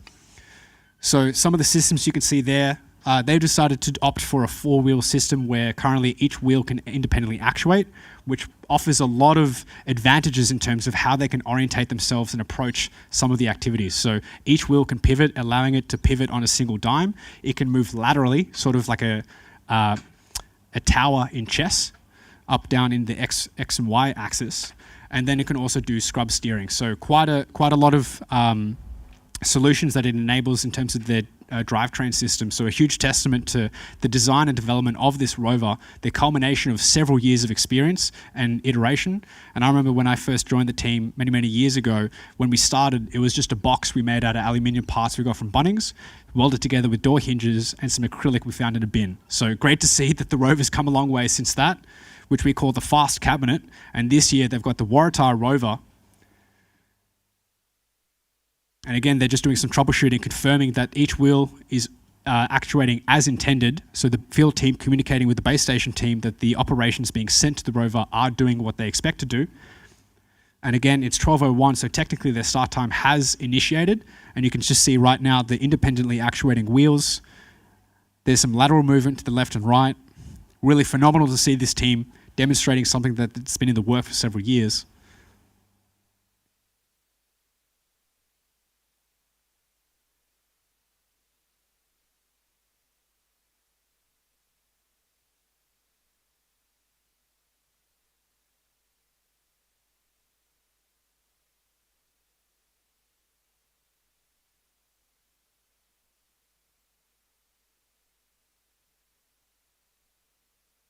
Again, just to reiterate, 5 points available for descending down the ramp, all wheels making full contact with the lunar surface, 15 points available for traversing around that lander, reading the status readout on the rear of the lander to the base station judge, then additional 30 points for traversing to and imaging the status readout for each of the props on the lunar surface, which you can see there, the processing plant over to the left, the solar array in the middle, the lander on the far right, and then hidden in the back behind that hill, that radio comms tower. And then, yeah, that's the site evaluation, the wireless comms, which is downloading the instructions off of the processing plant using RFID. Then the site plant maintenance, which is 20 points for performing 4 different activities. So interacting with a switch, interacting with the button, flipping a switch, moving a joystick, pressing on a keyboard.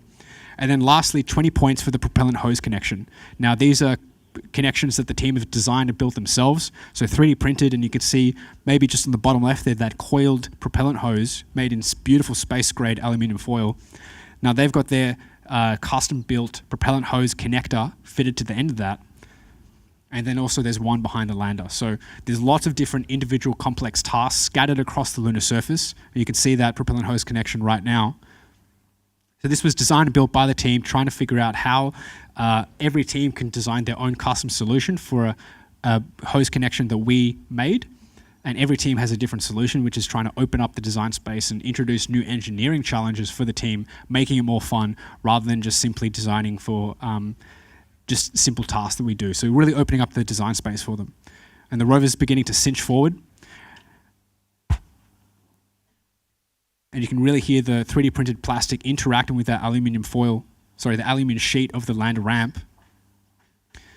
Now, one of the things that the grousers really enable is increased traction on loose sand, but this is the difficulty of designing a system that can accommodate granular materials, but also down that egress ramp. And once those rear wheels make contact, let's get a huge round of applause. First 5 points under the belt for the Monash Nova Rover team. Start time at 12 o'clock. They've got 36 minutes left on the clock. And you can really see now that independently actuation rover wheels making huge efforts in reducing the traversal time of the rover as it traverses around the lunar lander. Beautiful control, really increase in speed. So they've really understood the limitations of their rover, of how fast they can go under different conditions. And this is a product of all the field testing they've done over at beaches across Melbourne. And that beautiful pivot steering on a dime. So this allows the rover to approach the land or an object it wants to interact with in any orientation depending on how it initially approaches. And this can save a huge amount of time, but also allows the robotic arm to interact with a much easier scope. So when I used to be on a rover team, we only had skid steering, which meant that the arm had to interact with the surface in a very peculiar angle, which is completely avoided by the fact that these wheels can position the rover laterally or allows it to orientate itself And right now you can see the GUI up on the screen. So again, just reiterating the huge complexities associated with where you put your cameras to help the operators understand how to control the robotic arm in different spaces and interact with the lunar surface in different ways to get those points.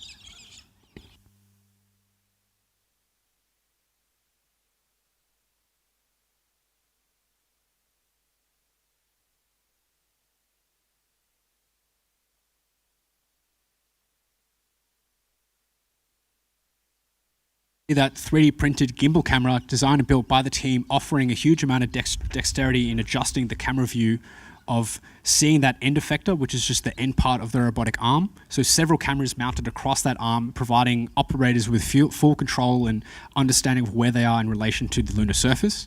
And you can see the GUI right now with those different views. So they're trying to see what the status readout on the rear of the lander is.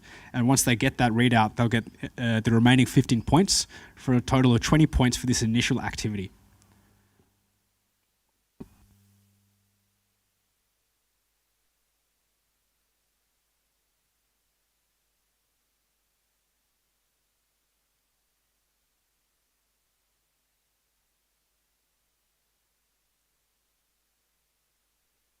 The unique things about the wheels, you can see the holes in the rim, the tire of that wheel, and that provides two unique advantages. One, it prevents the soil from building up inside that wheel as it traverses.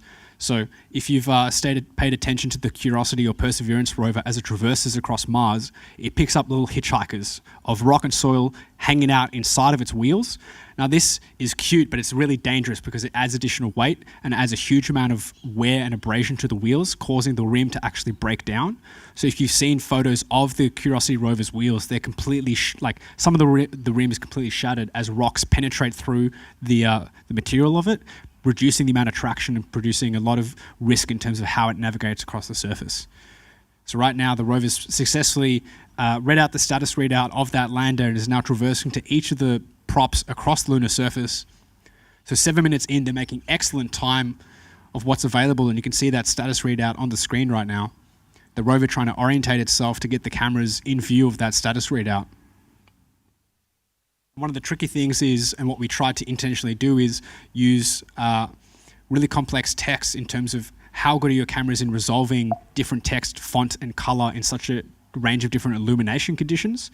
And this is tricky because on the moon, depending on the orientation of the sun in relation to the lunar surface, there's a range of different illumination conditions that your rover needs to operate in. So we're just trying to implement some of that, some of those challenges into the task here today, and really try and expose the team to a range of different operational environments across the task.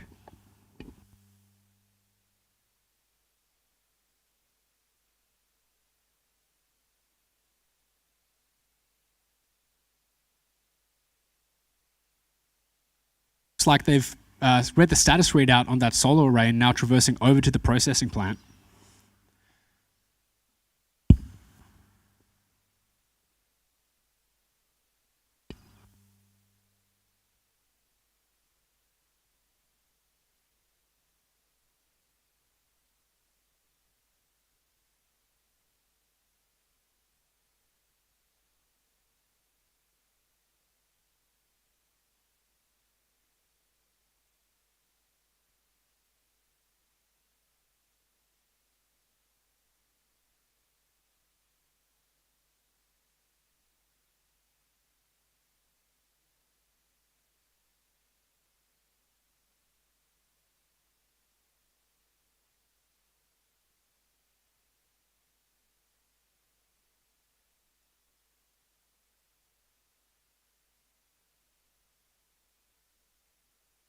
.30 available, and you can see this sensational shot of the robot arm going towards that processing plant front panel.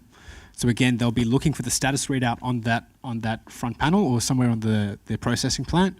And then that little white card on the bottom left, that's the RFID card containing the instructions of what they'll need to do in terms of interacting with those buttons and switches. Now, this has been one of the key areas of issue that a lot of teams have been facing, is trying to orientate that RFID scanner to get those instructions in the available time and then actually performing the maintenance tasks required.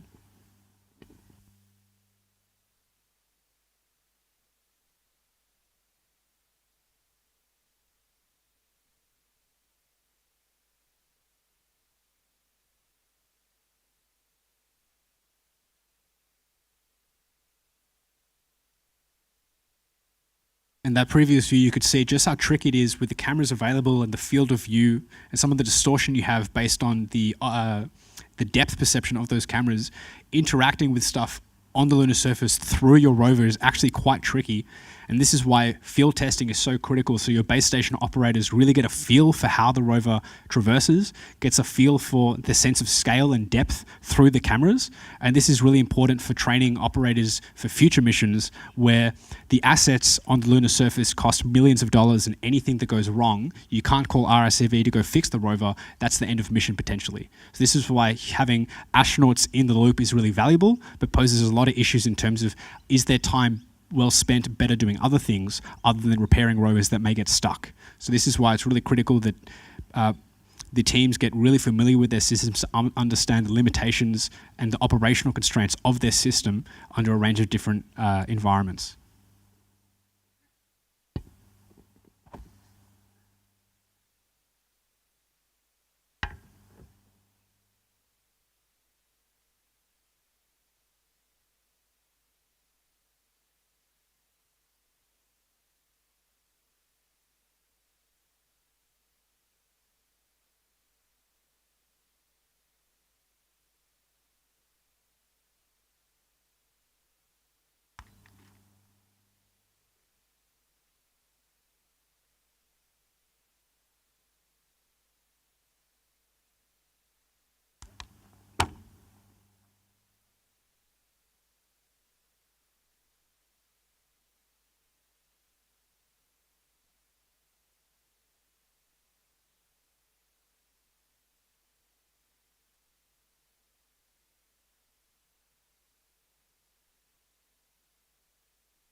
So a quick shout out to all those watching from home, all the Rover alumni and all the members who couldn't be here today.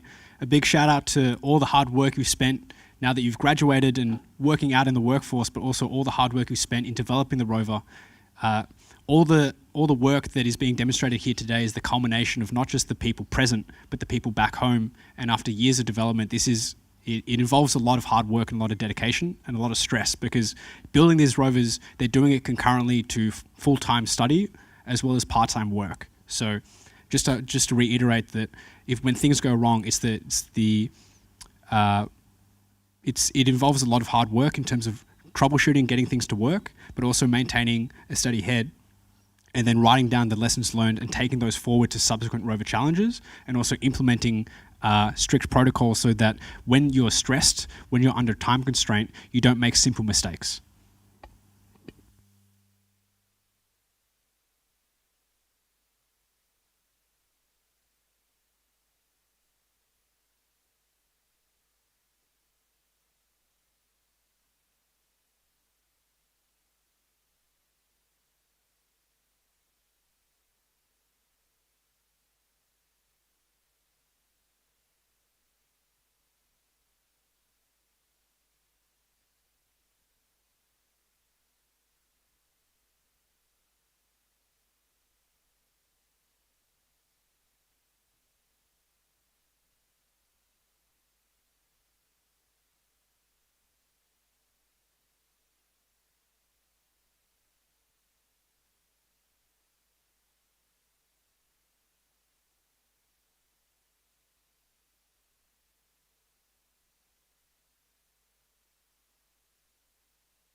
So it looks like the rover's successfully got those instructions, and now it's going to attempt to interact with that processing plan and perform a series of different movements. Now this is where it gets really complex, because the buttons, switches, and other things you can interact with on that processing plant require a high degree of dexterity, but also a fair bit of strength, because in particular that red flip switch at the top left involves quite a high amount of torque, but also quite a high amount of dexterous ability to grip it and interact with it. And this is trying to really showcase the capabilities of each team's robotic arm and its ability to interact with complex surface geometries. So the surface geometry of a switch, a button, a joystick, a keyboard, and then sort of applying that later on potentially to the interacting with the lunar surface with different shapes of rock different pieces of infrastructure as well. So making sure that the robotic arm is really has lots of different utilities.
Now it looks like the rover's potentially attempting that final switch.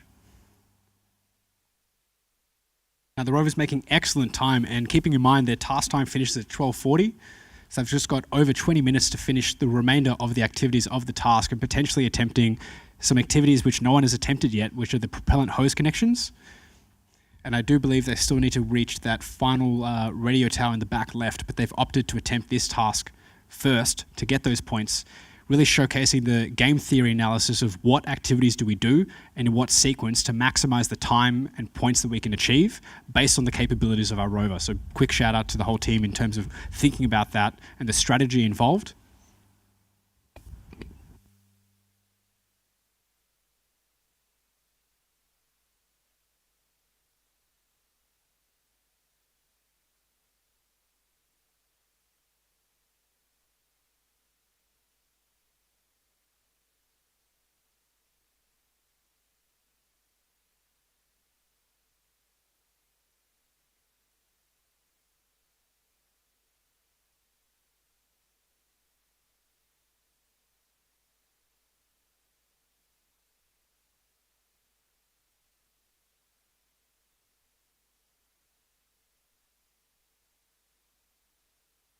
Shot just showcasing the complexity of having those extra degrees of freedom, so you can have a rotation on that end wrist joint, but getting the wrist orientated so that rotation transfers to the switch is quite tricky. So this is that complex sort of layering series of how is your wheels and chassis orientating your rover?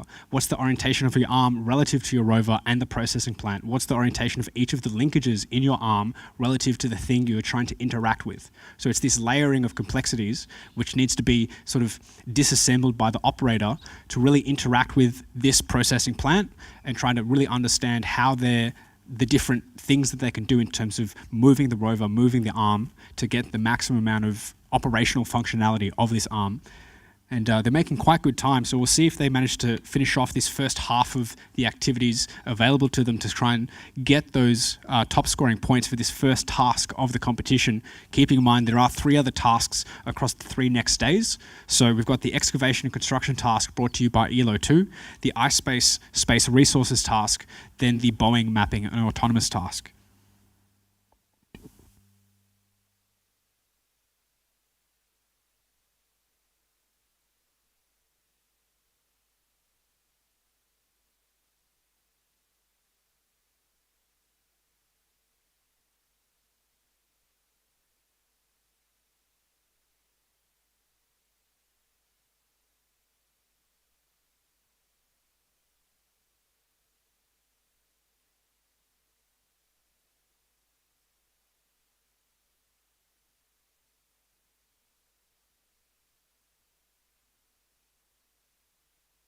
Huge round of applause for the Nova Rover team as they've managed to successfully flip that switch. That's a phenomenal effort. That switch is really tricky to interact with. If you see it in person, the surface area to try and grab onto it is quite tricky, and then the amount of torque required to twist it is even harder. So a huge shout out to the operational team and also the entire team for coming together to all those iterations and design meetings they would have had and all the field tests they would have had to try and understand what they can do with their rover. So the remaining points up for grabs include, so if they manage to include all the remaining buttons and switches for this processing panel, they get 20 points for this processing plant maintenance activity, and then 10 points for the propellant hose connection located near them, and then an additional 10 points for another propellant hose connector located over at the lander.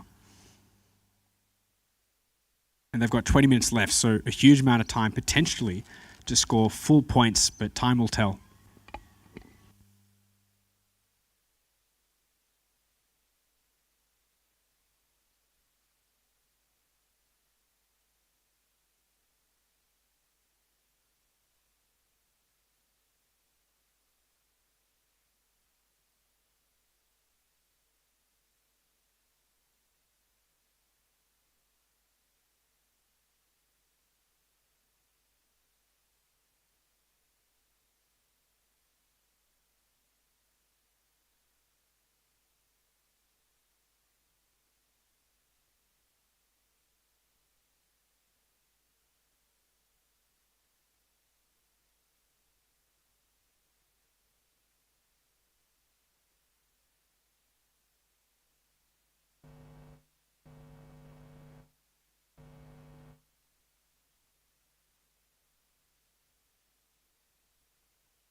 So you can see there the bottom finger joint of that end effector interacting with the joystick, trying to flip it up.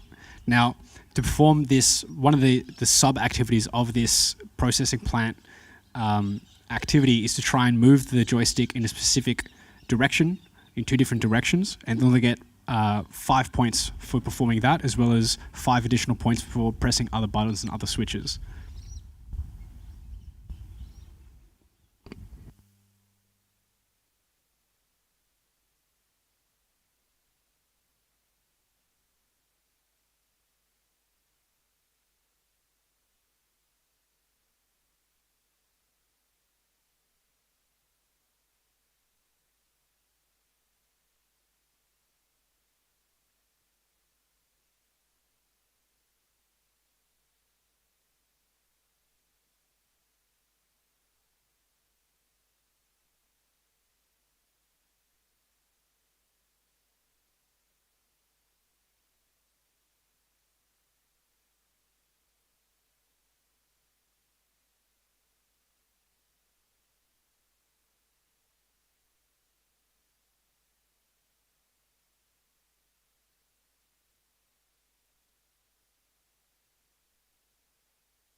So it looks like the rover's attempted to pick up that the propellant hose connector that they've designed and built. So I imagine that means they've performed all the processing plant maintenance instructions. So potentially, let's give them a huge round of applause. Which means that they would have attempted 4 of the available 6 activities of this task. So if they can connect that propellant hose connector onto the processing plant, they'll get an additional 10 points.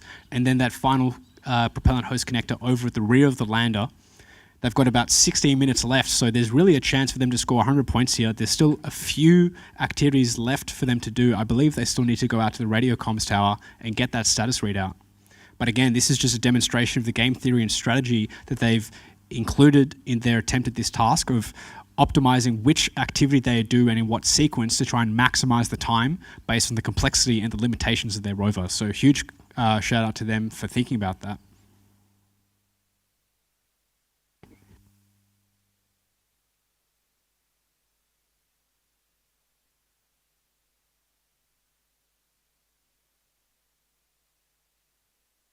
And you can see that snake of space grade hose that we've made.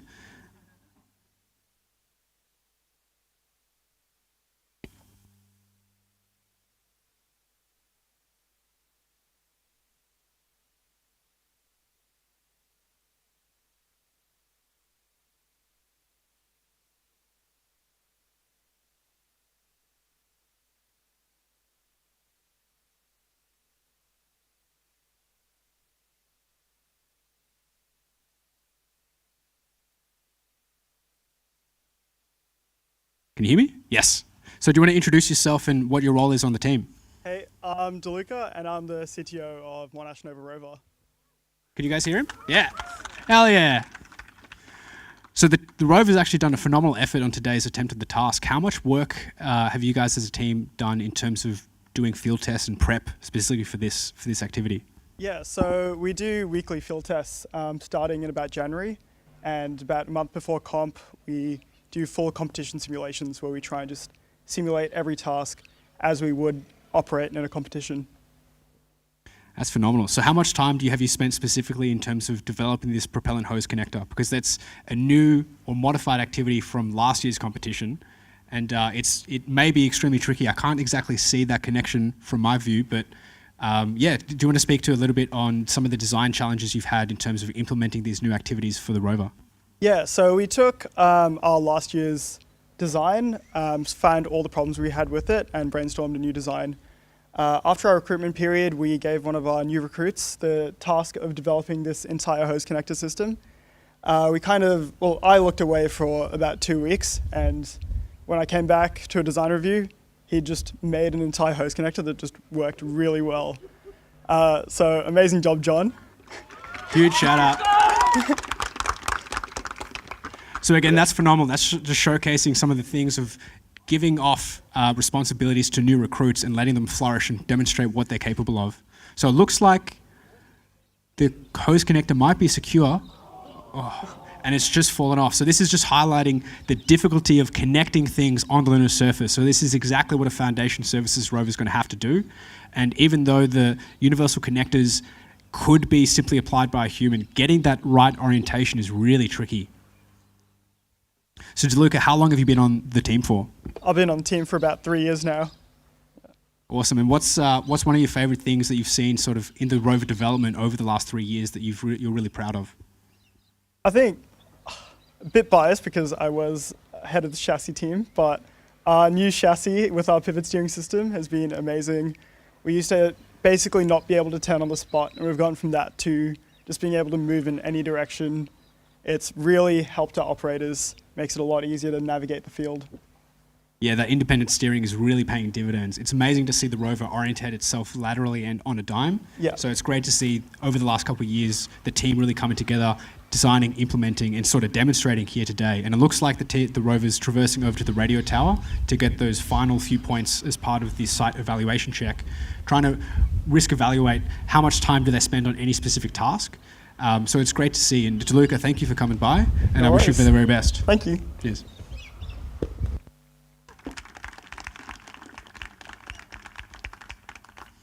So again, just a sense of scale as this rover traverses from one area to another, trying to get those last remaining points for the site evaluation check.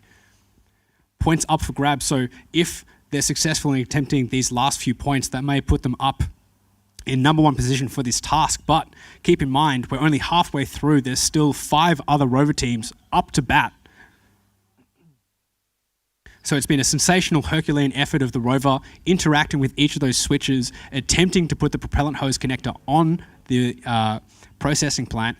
And I'm really looking forward to the lessons learned that the team are writing down right now and seeing how they improve upon and iterate this design cycle towards next year's competition. And I'm really excited to see how all the other teams perform in this task. So again, just a huge shout out for the teams putting up with the tasks that we throw at them and coming into the challenge every year with enthusiasm and passion. It really makes being a judge of the competition fun and exciting.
It looks like the Rover's success status readouts traversing away, potentially reattempting with the remaining time.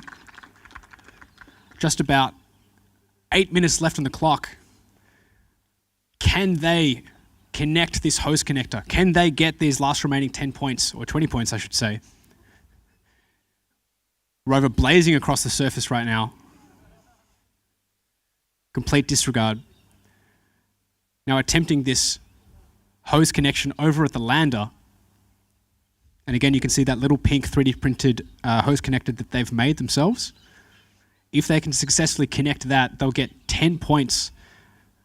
And in the grand scheme of things, 10 points is really significant, because we've already seen that a lot of the teams are bunching up around these key thresholds and difficulty. So 10 points can make all the difference in that final leaderboard layout.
We've just got just over 5 minutes left on the clock for the Nova Rover's attempt on this final activity, connecting that propellant hose connection on the rear of the lander. And this is really showcasing a combination of complex tasks all being tied into one. It's the Rover drivetrain, the robotic arm, their design solution for this propellant hose connection, all coming together in this one complex activity. And you can see that hose connection just on the ground there in the 3D printed pink, hot pink, really intended to spark conversations and female engagement in STEM. So it's great to see the Rover being a really vibrant demonstration of what you can do with vibrant color out on the lunar surface and really sparking those conversations. And again, you could see the amount of grousers and the geometry of the grousers on those wheels. So yeah, very simple questions of how many grousers do we have? What dimensions are they? How big are they? How big are our wheels? There's so many different solutions to this one simple question. So it's great to see the wheels iterating almost every year from the Nova Rover team, really showcasing the amount of testing and dedication they're doing to optimizing their drivetrain.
Looks like the Rover successfully picked up that propellant hose connector. 3 minutes left. Let's see if they can try to get those full points. Now remember, full points are awarded for connecting the hose but after a judge has first checked that it is fully secured and connected. So a judge is going to go out onto the field and test the connection or the tightness of that connection. And to be awarded full points, the connection needs to remain stable and fully connected even after the judge pulling on it. And this is to ensure that if you were to convey propellant on the lunar surface, because it's in extreme vacuum, any leak could cause a huge explosion, essentially, as leaked propellant is really high pressure. And this is just trying to showcase some of the novel design solutions, again, designed by a recruit at the Monash Nova Rover team, so quick shout out to him.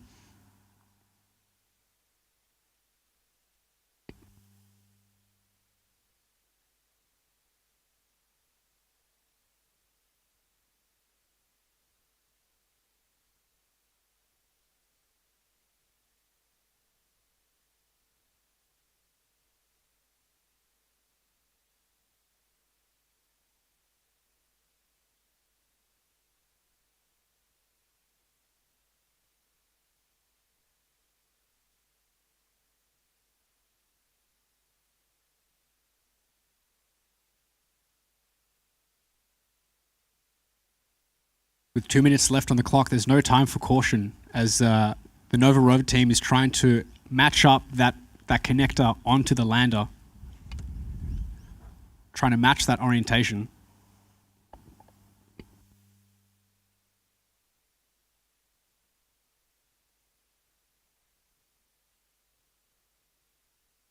Here, the receptor on the lander was designed by the team as well as this connection. So this is trying to showcase, first, can they design their own interfaces? And then second, of the other connector, can they design an interface to a standard connector that we make? And this is trying to open up a lot of design solutions to the team to solve two problems. One, can they connect to a standard connector that may exist?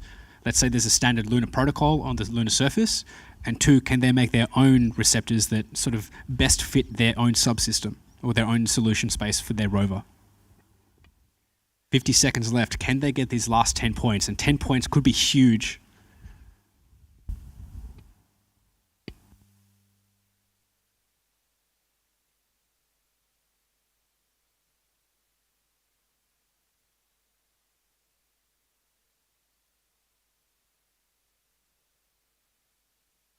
Three views just showcasing how tricky it is to really get a grasp of scale and orientation. So the view we have right now is from a camera.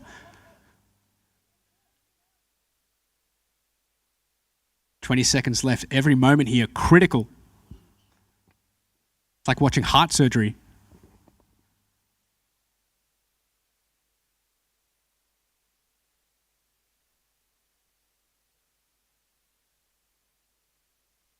And with that comes an end to the Monash Nova Rover team's attempt at the post-landing task. This gets a huge round of applause. Phenomenal effort from the team. Huge turnout, by the way, traveling all the way from Melbourne. Absolutely sensational effort, managing to perform all the maintenance tasks, flipping that switch, almost connecting two propellant hose connections. Absolutely phenomenal effort. And right now, as the team packs up the base station, packs up the field, we've got a brief intermission until the University of Wollongong Rover starts at 1:15. So until then, I hope you enjoy a quick little break, and I look forward to seeing you in about 30 minutes. Thank you.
This is where it started. And where you start. This is where you find a top 100 university. World-class research, and these little guys. This is where you study crashes, and become cancer smashers. This is where you crush it, cram it, glam it. And this is where you grow food. For space. This is where your time begins. Make history at the University of Adelaide. The universe's newest city is home to 1,000 people. And every year, over 10,000 come to visit.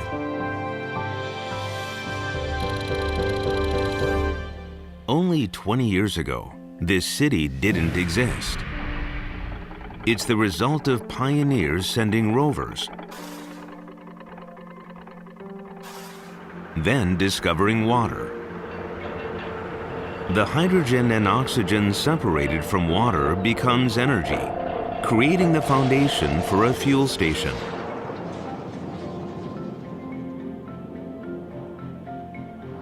And with the fuel station came scheduled flights, followed by settlers.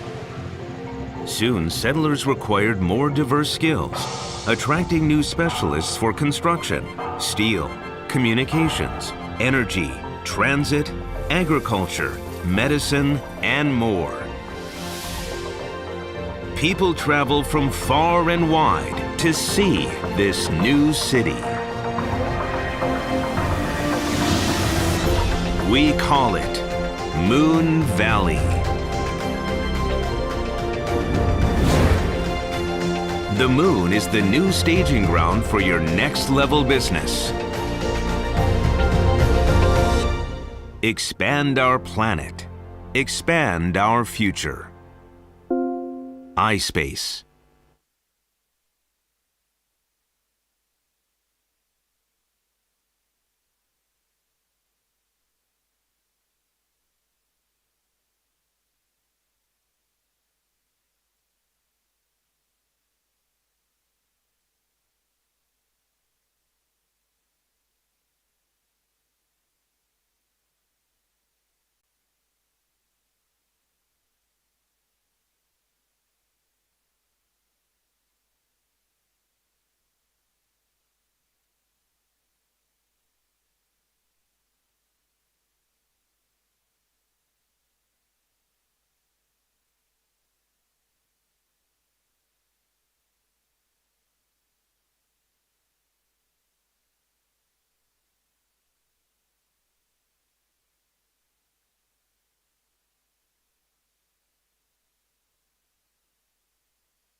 Since opening our campus 150 years ago, we have constantly evolved.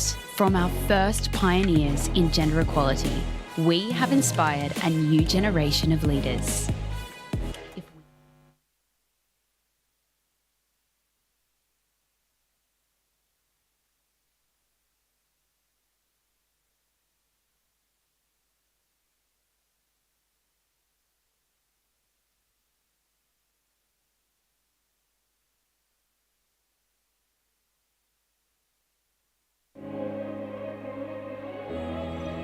Since opening our campus 150 years ago, we have constantly evolved. From our first pioneers in gender equality, we have inspired a new generation of leaders. If we saw closed doors, we'd be first to burst through them. As we have evolved the world around us, helping our students reach new heights. We have given shape to the laws of nature and the nature of our laws. We have helped preserve ancient languages while breaking new ground with the written word. Although we are proud of what we have achieved, we remain resolutely focused on the future. By continually becoming the change we wanted to see, the University of Adelaide has evolved into one of the world's leading universities. Because by making history today, we will build the world we want for tomorrow.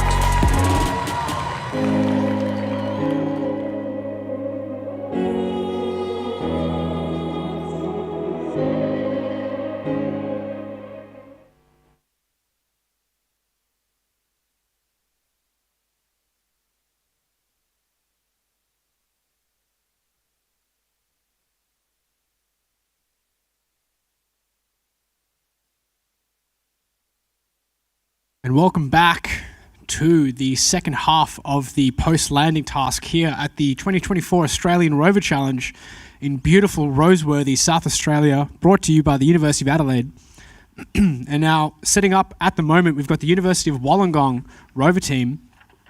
Now, this is, like Swinburne, their first debut event at the Australian Rover Challenge and their first time attempting the post-landing task, sponsored by and brought to you by the Australian Space Agency. And again, the University of Wollongong, like Swinburne, have reached incredible success in terms of the development cycle and building and integrating this rover in such a short amount of time on such a tight budget. So a huge commendation to everyone at the team present here today and back in Wollongong.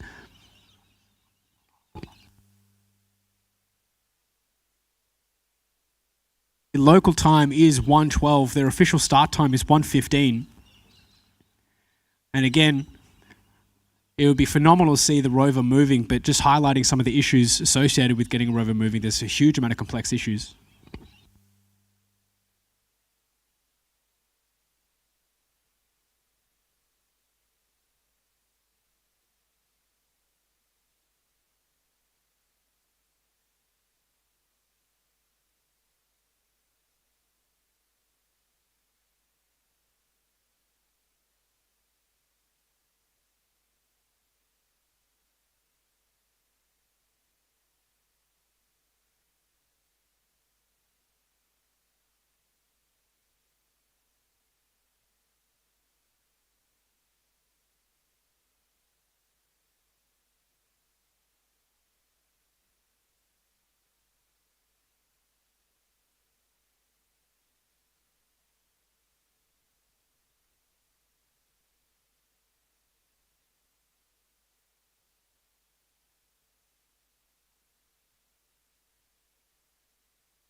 And with the official start time of the University of Wollongong Rover team at 1:15 p.m, we're waiting in anticipation of this rover descending down the ramp to get its first allocation of points as part of the first activity, the systems check, where a total of 20 points are available for descending down the ramp, circumnavigating the lander, and then reading the status readout at the rear of the lander to identify what damage has occurred during the lander from transit from the Earth to the Moon.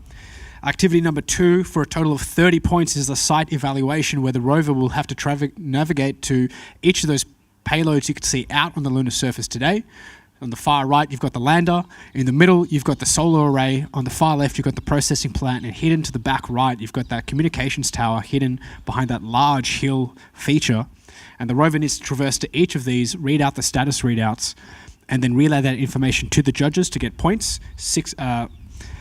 Then we've got activity number 3, the wireless communication, available for 10 points. And this is if the rover can communicate to the RFID card, which is that little tiny white square on the front of the processing plant panel.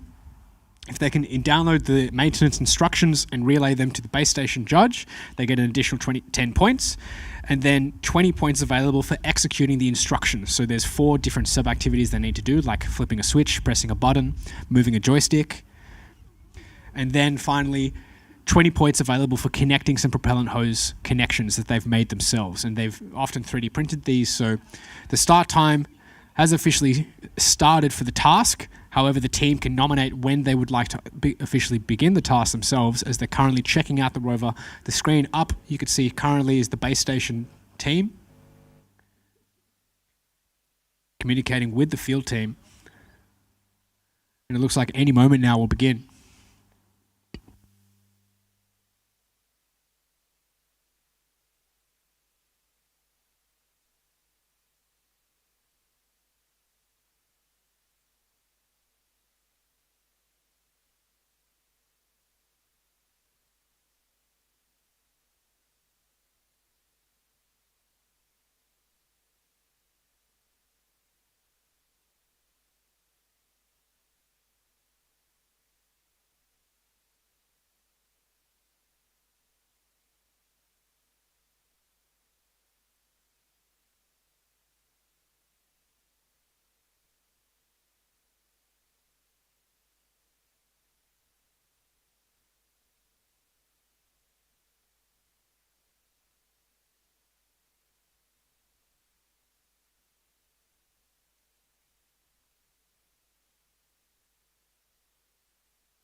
Right now on the leaderboard, you can see Monash, Nova Rover and QUT deadly close, with only a point separating them, followed by the UQ Space, UWML Rover team, Adelaide Rover team, who have yet to compete, Project Scorpio, Swinburne, RMIT, the Rev team, which will be the Project Atlas from Bangladesh, and then the University of Wollongong Rover team. So we're still waiting for the UOW rover to make its descent down the ramp, down the lander, to get these first 5 points that are available. And as a reminder, in terms of timing, their start time was 1:15, and we're still waiting for the team to initiate their own start time, which they can do anytime they would like, whilst they're still troubleshooting the rover. And we've got RMIT coming out at 2, Project Scorpio at 2:45, Adelaide at 3:30, and Team Atlas from 4:15.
So you can see on the side of the rover there, that rocker bogie system, each of those wheels 3D printed. And I had a close look that the 3D printed material they've used is quite solid. So those wheels are very robust, huge amount of grousers. The geometry of those grousers are actually spiral shaped, which offer a bit of extra traction when they're scrubbing and turning. So lots of aluminium extrusions, square bars, making that rover very square, very solid and robust. The robotic arm there looking very lovely. The color scheme looks amazing. And they're about 7 minutes into their official start time. 32 minutes left on the clock. And again, just reiterating the complexities associated with getting a rover running on their first attempt. So new teams, this is always the trickiest aspect of the challenge at their debut, is getting the rover moving and off that lander on their first try. And this is the really critical point where these are the critical lessons they need to take back as they design for their subsequent attempts at the rover challenge. Trying to note down that this is the first time they've really deployed the rover under competition environment, under competition conditions. So any movement is phenomenal and should be absolutely celebrated. So the moment they descend down that ramp, I would love a huge round of applause. But again, any additional task that they achieve is exceptional result. And of course, as with all things, there's always tomorrow and the subsequent tasks that they can compete in to get more points.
minutes into the start task time for this Australian Space Agency post-landing task. And one of the complexities of what this task is trying to address is how will the rover descend down a ramp and perform in-situ activities across the lunar surface. And this is exactly what the Australian Trailblazer rover is going to have to do once we deliver that rover to NASA as part of a NASA Artemis CLIPS mission. So CLIPS being the Commercial Lunar Payload Services Program, which is involving private companies deploying infrastructure or payloads to the lunar surface, which dramatically reduces the costs for NASA or space agencies across the world, but provides an opportunity or funding path for new companies to engage with the space industry, get some cash flow going, and then establish and demonstrate technologies that will dramatically reduce the cost and risks associated with space flight, meaning that as we progress back to the moon as part of the Artemis program, that we can go there safely and sustainably for repeated missions, sort of addressing NASA's and the Artemis program with the consortia dream to put the first woman and next person of color on the moon, but this time to stay with a repeated and permanent human presence on the lunar surface. And this is what the Rover Challenge is trying to address, is all these challenges associated with deploying robotic infrastructure first to establish a lunar base so that once humans arrive, that there's a process already established for creating resources, creating oxygen and water that is required to make sure those humans can remain there sustainably, but also safely if something were to go wrong. Because a mission resupply is often expensive and timely, so anything that we can do in situ or in place to facilitate the sustainable and long-term sustainably presence of humans and robotic infrastructure on the surface is a key priority moving forward. So the post-landing task specifically is trying to address what a rover or foundation services rover would have to do in terms of navigating and identifying the various pre-landed payloads that exist on the surface, finding out where they are in relation to the landing site, identifying any possible sources of damage that may have occurred during transit from Earth to the moon, and then performing some basic maintenance and interacting with the lunar surface, demonstrating, sort of tying in together all these different aspects of a rover, ranging from the wheels interacting with the surface, the chassis and the camera perception system, the navigation system, the radio communications to the antenna, and then a robotic arm interacting with the surface. So lots of complex subsystems all combining into a single activity, which is what we love to see here. And again, the University of Wollongong are still doing some troubleshooting and vetting of the rover, and you're allowed to do this during your setup time. So you can nominate as a team when you start officially, thereby the field team have to exit the field and the base station will be sealed. And this is trying to simulate the teleoperation of a rover from Earth to the moon, where the only data that you're getting is collected by the rover and transmitted back to you. So trying to really simulate what these students may experience if they're part of a mission control team operating a lunar rover. And it's great to see that the simulation environment is really paying dividends in terms of the complexities associated with running and managing a team under these complex scenarios, and also trying to troubleshoot under stressful situations.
Welcome back.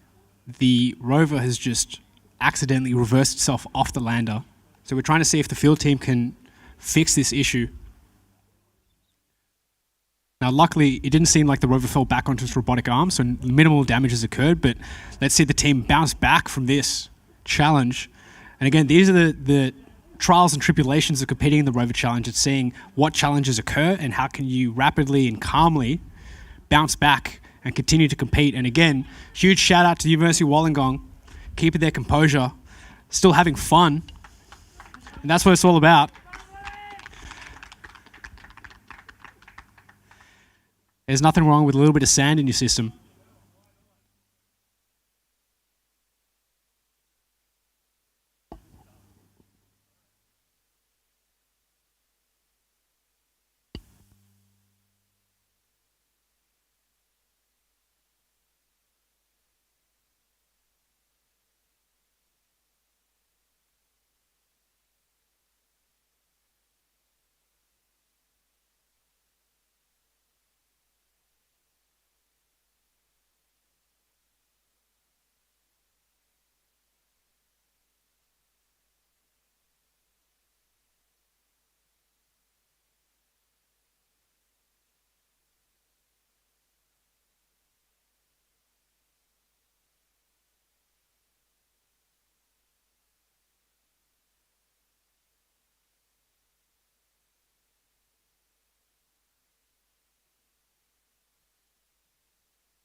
"17 minutes into the start time for the University of Wollongong. And the rover did just do a little reverse off the lander, but luckily no critical systems seem to have been damaged. And I was just commenting earlier that things can go wrong, and it's all about how well you bounce back from those challenges. So a little anecdote was, back when I was competing at the University Rover Challenge in Utah, one of our competitions was very much like this, a first task of the competition. And as we unloaded the rover from the U-Haul, because it's out in the Utah desert, you need to drive in on a truck through very dangerous dirt roads. Probably 10 minutes, 15 minutes before the start of our task time, we opened the back of the trailer and noticed the arm had been swinging around and smacking the sides of the trailer walls, and it had almost completely damaged it and destroyed it. So in the space of 30 minutes, we managed to fix the part, fix the arm, started our task time late, but everyone kept their composure and managed to score quite prolifically in the task because we came together, we remained calm, and we executed on what we knew had to be done. So if things break, it's not the end of the world. It's all about how well the team comes and bounces back, and there's always 3 more tasks of the entire competition. So either way, whatever happens with University of Wollongong, I see them taking the rover back. Let's get a huge round of applause for the team in their first debut effort. Phenomenal effort, guys.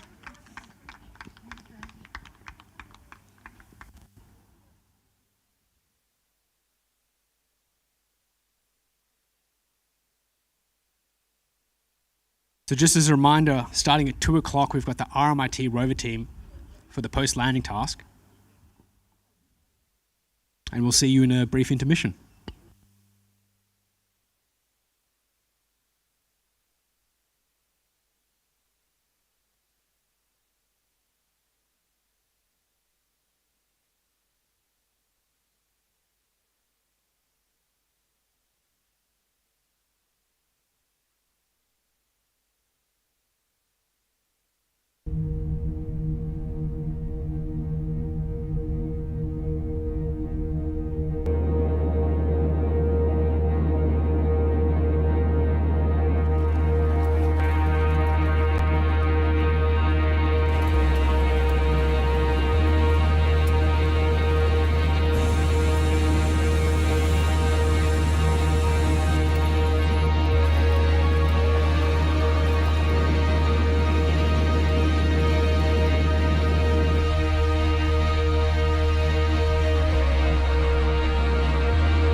The universe's newest city is home to 1,000 people. And every year, over 10,000 come to visit.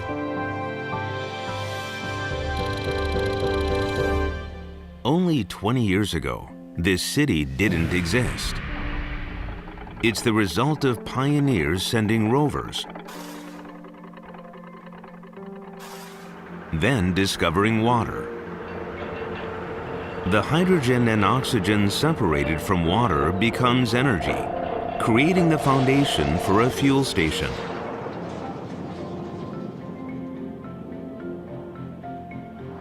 And with the fuel station came scheduled flights, followed by settlers. Soon, settlers required more diverse skills, attracting new specialists for construction, steel, communications, energy, transit, agriculture, medicine, and more. People travel from far and wide to see this new city. We call it Moon Valley. The moon is the new staging ground for your next level business. Expand our planet. Expand our future. iSpace.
This is where it started. And where you start. This is where you become tomorrow's Cyber expert. Physiotherapist. CEO. Or musician. This is where your time begins. Make history at the University of Adelaide.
and welcome back to the second half of the post-landing task here today at the Australian Rover Challenge. Welcome to Adelaide.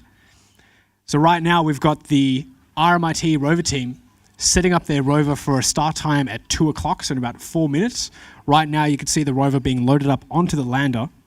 Now we've had some excellent displays of rovers competing in several of the activities of today's task, and we're witnessing a lot of new teams debuting their rover for the first time and taking a lot of lessons learned and making sure that in subsequent years all these small little challenges that have accumulated into sometimes the rover not moving will be addressed and made sure that in following years, they can really sort of showcase what their rover can do and all the subsystems that they've developed to make sure that, you know, it's a payoff after a year of development. So we're really looking forward to a lot of these new teams improving and sort of extending the novelty of the mature teams to see how much can they innovate to some of the challenges we've given to them, we've thrown at them. So really looking forward to seeing the RMIT Rover team demonstrating their new chassis, completely redesigned and upgraded from last year. We've seen some great leaps and bounds from RMIT each year in the design and implementation of their rover. So it's really looking like they've done a lot of novel research in terms of the rocket bogie system, the design of their wheels, the minimization of size and mass of their chassis, the redesign of their robotic arm, and of course there's all the laser complexities under the hood in terms of the code implementation, the navigation, obstacle avoidance, all these things really come together to make the rover what you see. And there's lots of complexity and layers, and if you ever do attend the Rover Challenge, either as a member or a spectator or a sponsor or a supporter, really try and find the time to speak to the other teams and find out what each and every person has done and their contribution to the team, because what you see as a rover is the sum of a lot of hard work from a lot of very disciplined and widespread backgrounds and knowledge bases and expertise. So really we just want to highlight the importance of including as many recruits as you can and making sure that when you're recruiting from early year in the university pipeline, so that when that core group of students graduate, which is inevitable, that the knowledge base doesn't graduate and leave with them. So this is something that we're trying to do as judges to make sure that the team's succession plan remains in place so that we as judges can run an amazing Rover Challenge for you to watch at home or wherever you're watching or tuning into. And this is really one of the key things to the long-term vision of the Australian Rover Challenge, is always growing the number of teams attending as well as the capability of the existing teams competing.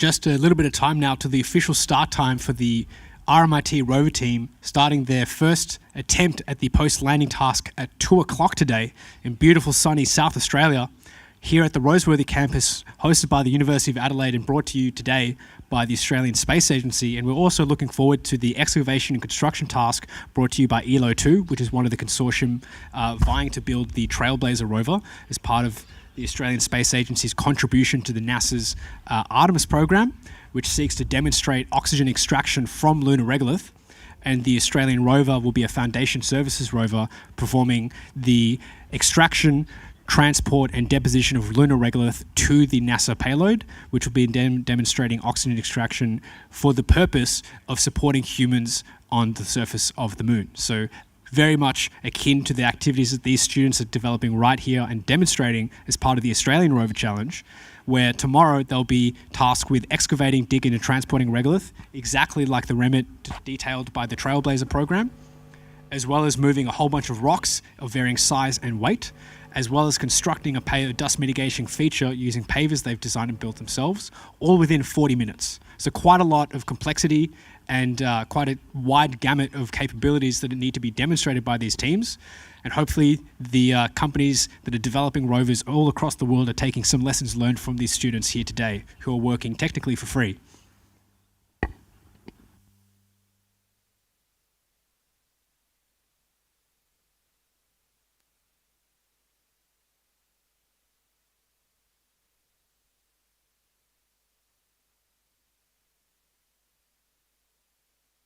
So for those who are watching at home or spectating for the first time, the Australian Rover Challenge is decomposed into 4 tasks across 4 days. So today is the post-landing task, which is trying to demonstrate a rover egressing down a lander, down a ramp, circumnavigating around that lander to identify any damage that has occurred during transit from Earth to the Moon, and then navigating to various payloads that have been deployed on the lunar surface before the rover arrived to try and co-locate where they are across the lunar surface, and then identify what damage has occurred to them during transit as well. In addition to this, the rover will be downloading maintenance instructions using RFID from the processing plant, which is one of the payloads on the far left on the screen. It'll then have to use its robotic arm to interact with the control panel on the front of that processing plant, which you can see just to the left over there.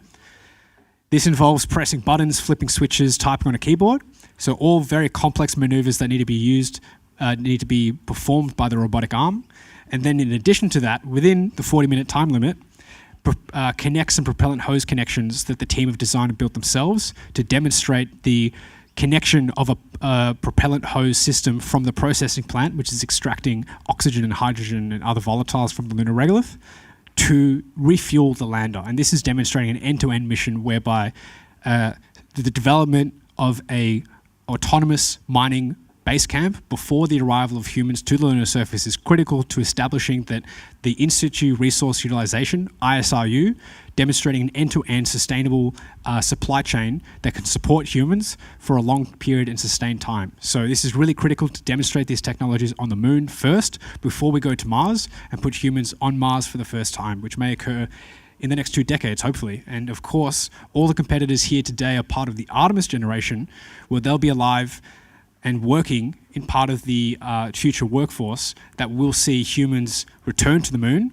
but this time stay. And this is quite a cultural shift in terms of the permanent human presence around the low Earth orbit at the International Space Station. Now we'll have a permanent human presence on the Moon.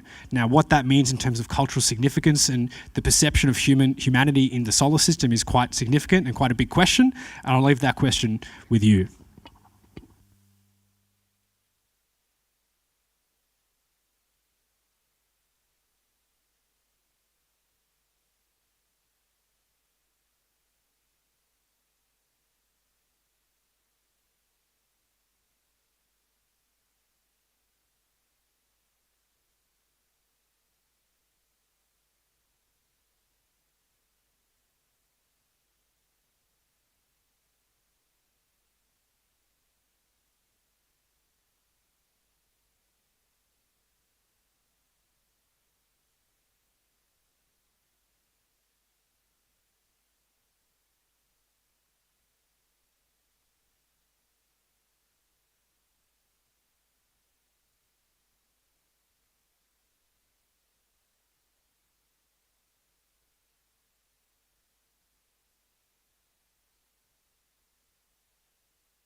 And I'm here with Alan. Alan. What part of Part of the communications team. Awesome. And can you give us a little rundown of the issues you're encountering right now? So we're having power problems. So power isn't being properly sent to the radio, so we aren't able to actually connect. Are you running PoE injectors? Yes, we're running PoE injectors, and the in voltage is correct, but we don't really know exactly what's going on. They're trying to figure it out right now. Have you had any sort of similar issues like this in any field test done in the past? Yeah, that's the thing. The things that go wrong always happen for the first time during competition. It's sort of like, it's just inevitable. It's Occam's razor. Yeah.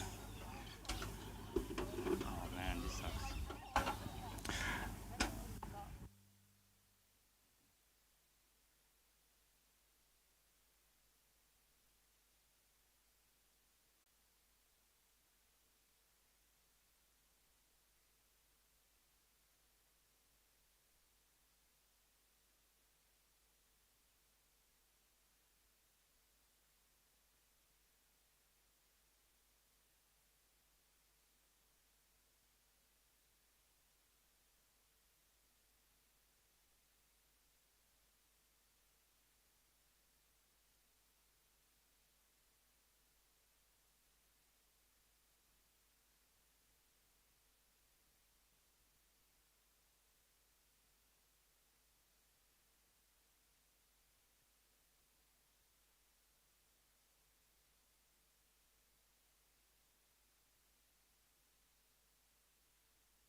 confirmation that the RMIT Rover team have pulled the e-stop as one of the PoE injectors, which is power over Ethernet, which provides power to their radios.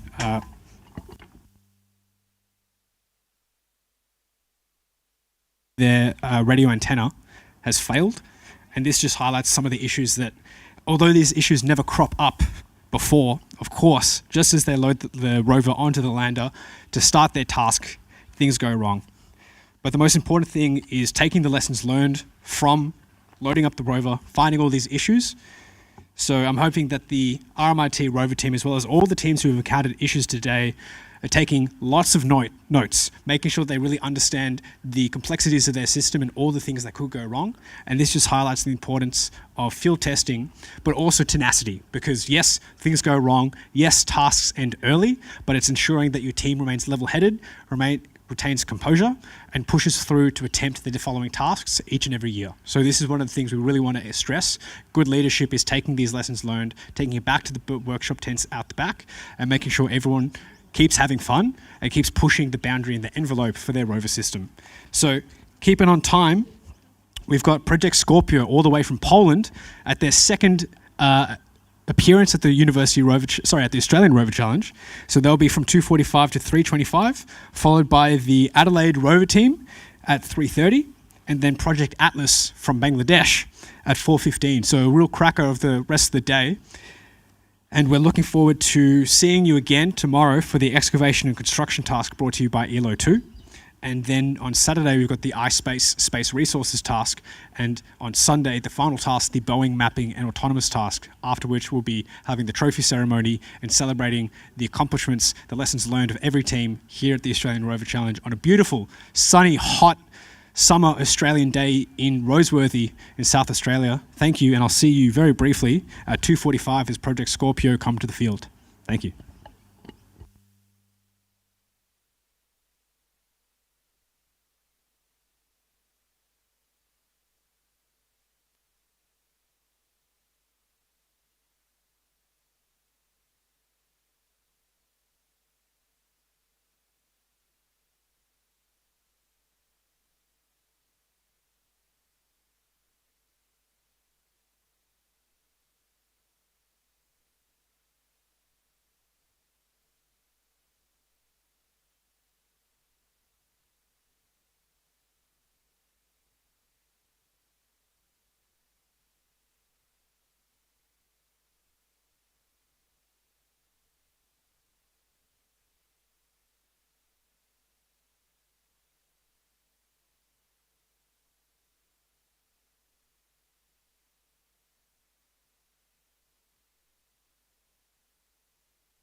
The universe's newest city is home to 1,000 people.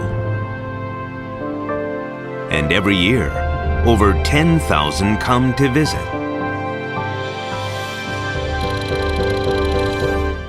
Only 20 years ago, this city didn't exist. It's the result of pioneers sending rovers, then discovering water. The hydrogen and oxygen separated from water becomes energy, creating the foundation for a fuel station.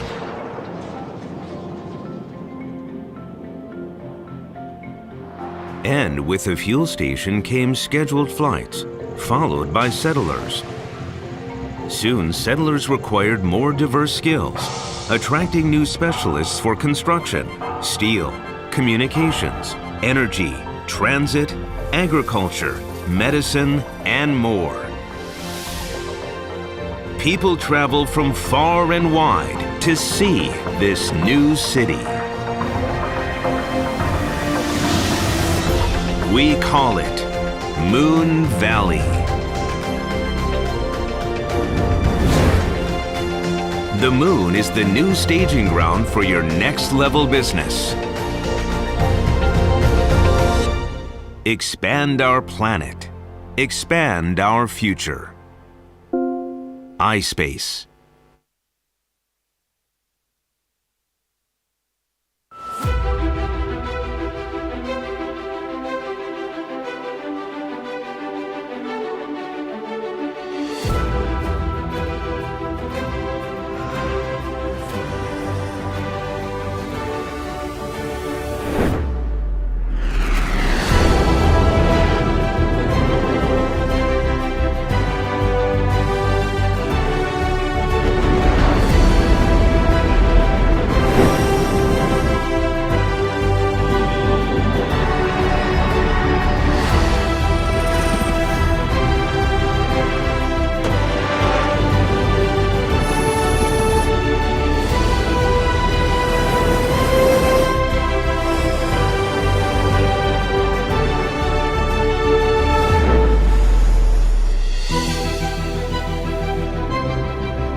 And welcome back to a beautiful sunny day out here at the Roseworthy campus of the University of Adelaide.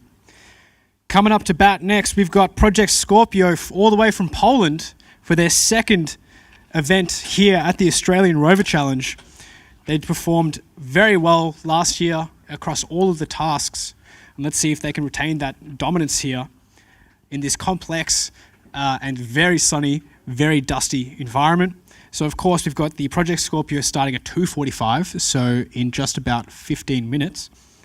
Then the Adelaide Rover team at 3:30, and finally Team Atlas from Bangladesh at 4:15. So again, for those of you who have tuned in for the first time, welcome. My name is Daniel Ricciardo. I'm not the Formula One racer, but I am part of the judges here for the Australian Rover Challenge. So the post-landing task is trying to simulate what a rover would have to do as part of descending down onto the lunar surface and conducting field ops in terms of navigating to each of the props out here today, identifying where they are in the local frame, and then performing some various other tasks.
We see the Project Scorpio team all the way from Poland loading up their rover very timely for a 2:45 start time. It is currently 2:40, so they're making excellent time.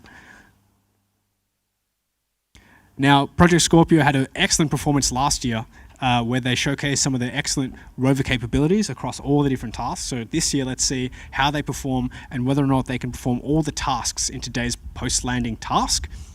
And these activities, I should say, sorry. So there's a total of 100 points available, decomposed into 6 different activities. So activity number 1 is the systems check, and this involves 20 points, 5 points for descending down the ramp, 15 points for circumnavigating the lander, identifying on the rear assess readout, relaying that readout to the judges, and they'll get those points, followed by activity number 2, which is the site evaluation for 30 points, which involves traversing to each of the props out on here on the field. So we've got the lander on the far right, the solar array in the middle, the processing plant in the left, and in the far back corner, you've got the comms tower. So the rover needs to navigate to each of these, read out the status, and they'll get points for that.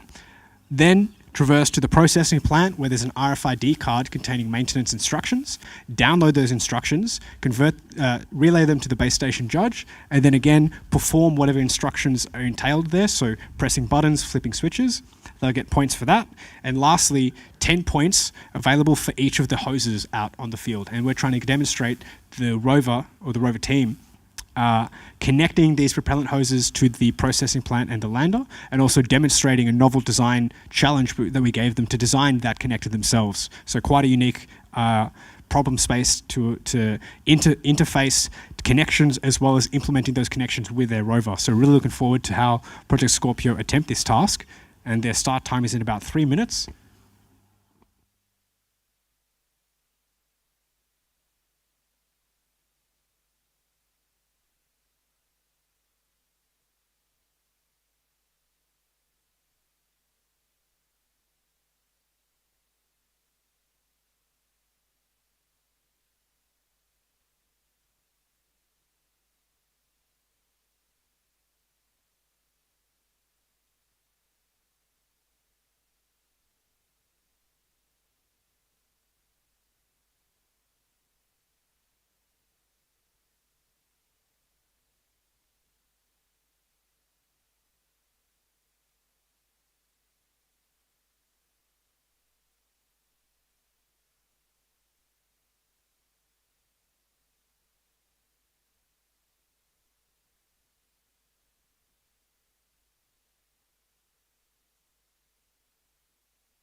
The crowd down here is going wild in preparation for the Project Scorpio team. So again, we've got 2 minutes till their start time. It's great to see other teams coming down and supporting each other. And this is one of the things we're really trying to cultivate here at the Australian Rover Challenge.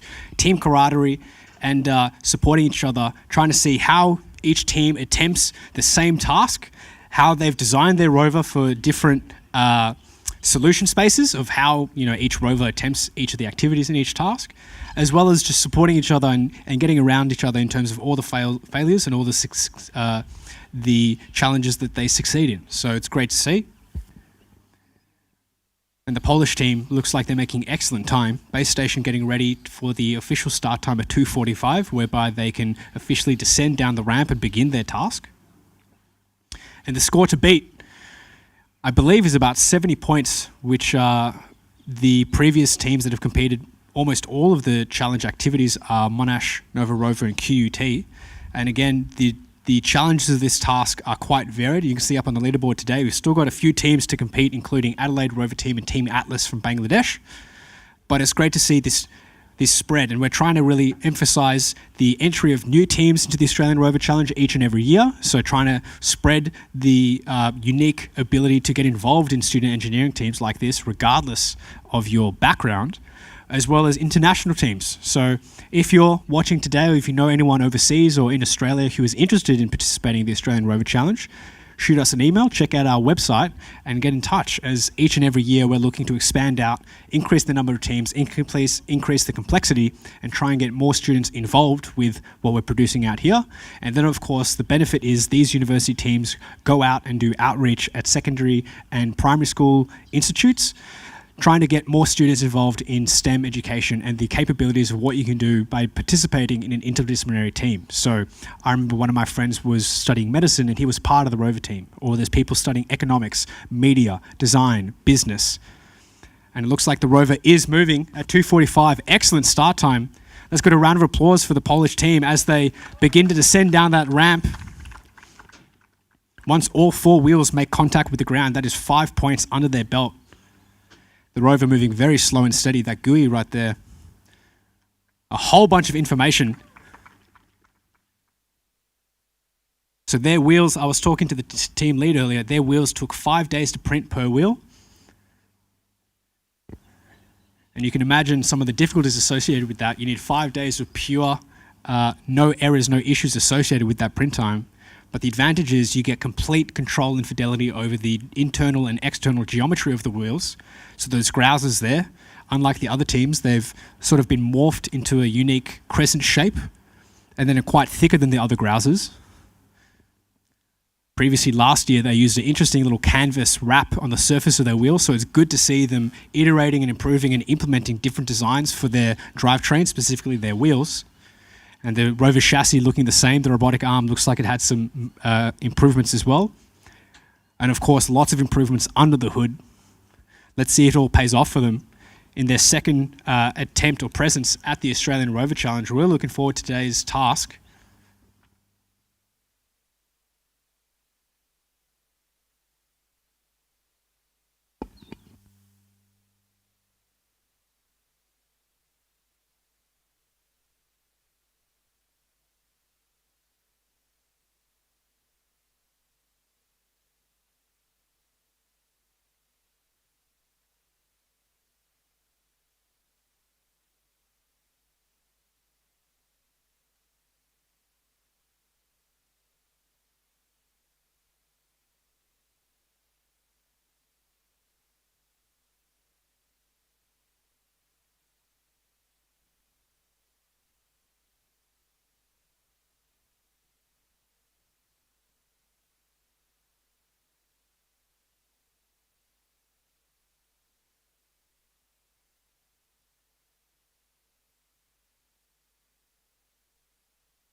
So just previously up on the screen there, you saw the 3D printed connector that the team had fastened onto the rear of the lander.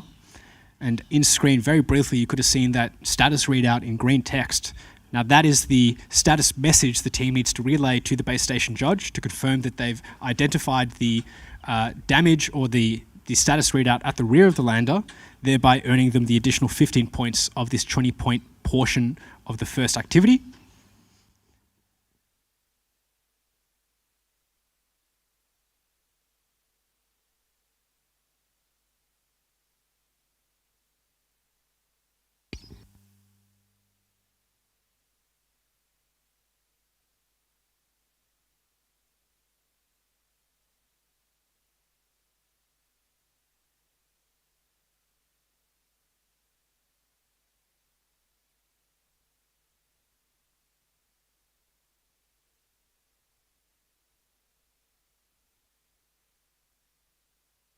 And that GUI just there looked like a three-dimensional representation of the orientation of the arm. So it's fantastic to see a digital twin, essentially, of what the Rover is doing, reproduced internally on their GUI.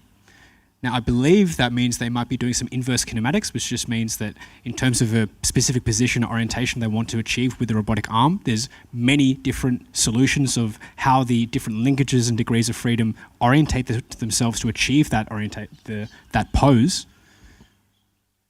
And it looks like the team will actually be first attempting the propellant hose connection before they've attempted the other task. So really game theorying it out, finding the ideal strategy, maximizing the times used in each area of the pitch. And again, every minute is critical here, as demonstrated by some of the other teams. Maximizing the time used in each area of the pitch is really valuable in terms of how much time does it require to complete an activity? How much time do you actually spend on attempting an activity before you decide to move on? All in the attempt to maximize points.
So the base station team, looks like they're deliberating what they'll be doing next in terms of the approach towards connecting this propellant hose to the lander.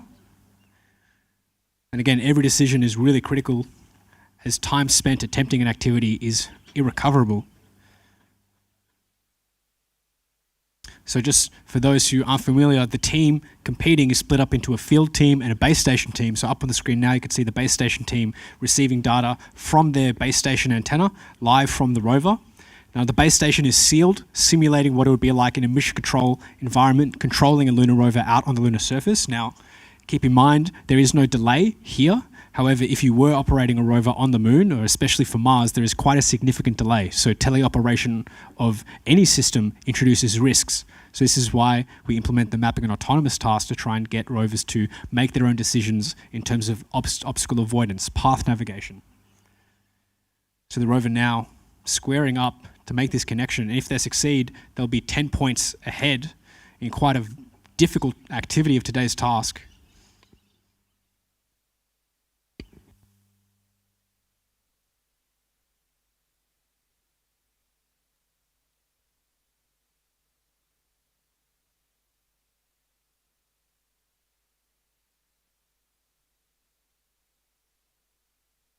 Absolutely phenomenal. It looks like they've succeeded in making that connection, and they've attempted and finished that final activity. Let's see if it really pays off for them now. They've got just over 30 minutes left on the clock to really attempt and secure a leading position if they had finished all these other activities across the lunar surface. Now the key thing is that although it is connected, the question, in order to get those 10 points, a field judge at the end of the task will lightly tug and check that that connection is secure.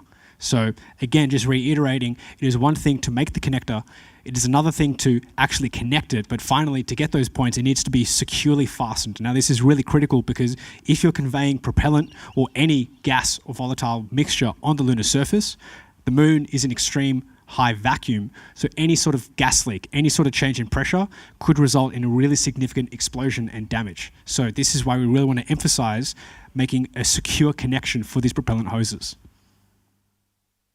And again, just highlighting how difficult the terrain out there is today, that really loose, fine-grained regolith poses really significant hazards to navigation of a rover. So very loose, very porous, very low cohesion, which just means the particles don't stick together, and extremely dusty. So this poses lots of risks not only to the internals of the rover, but also any sort of moving mechanisms, any part of a rover that has two friction points where the dust can get in, it can jam it. And this is exactly what happened on Apollo 15 when one of the astronauts was trying to get a core sample. He was trying to drive the core tube into the lunar regolith. Dust got in between the little friction points between the drill, or the coring tube, making it get permanently stuck. So he managed to retrieve the core tube from the lunar surface, but pulled his shoulder in the process, which impacted other activities planned throughout that stay on the lunar surface. Just highlighting the difficulties and the things that we're learning as we're returning to the moon. It's definitely foreign. The mechanical behavior and the environmental conditions of the surface are very unique because there is no atmosphere, there's no wind, there's no rain. The illumination environment is completely different to Earth. The temperature range is extreme. The UV radiation, the ultra-high vacuum pressures, the micrometeorites that are constantly bombarding the surface all pose really significant risks that need to be addressed in the upcoming missions returning robots and humans to the lunar surface as part of the Artemis program. And you can see there the status readout on the the solar array payload. And again, I won't read that out because the base station can hear me.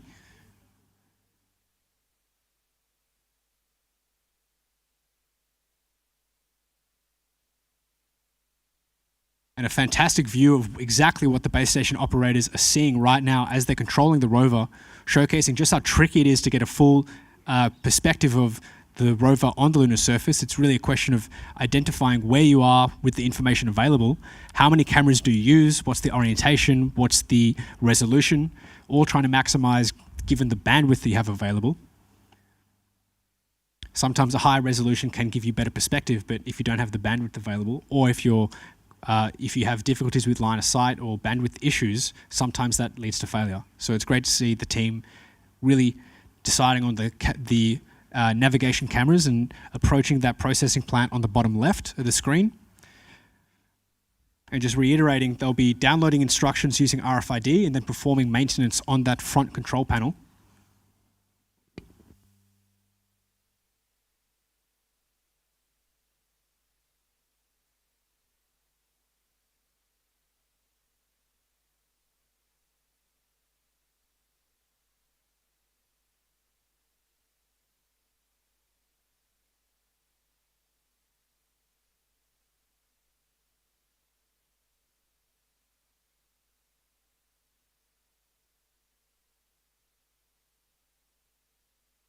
Just a reminder of time, they started at 2:45 and they'll be finishing at 3:25, so making excellent time of their time available on the pitch. It looks like they'll be squaring up their RFID scanner just on the edge of their wrist there to download those instructions. And by successfully relaying those instructions to the base station team, they'll be awarded 10 points with an additional 20 points available for executing the maintenance tasks. And then a final 10 points available for the propellant hose you see on the ground there in space grade aluminium foil that we've made from a garden hose we bought from Bunnings. Thank you very much, Bunnings.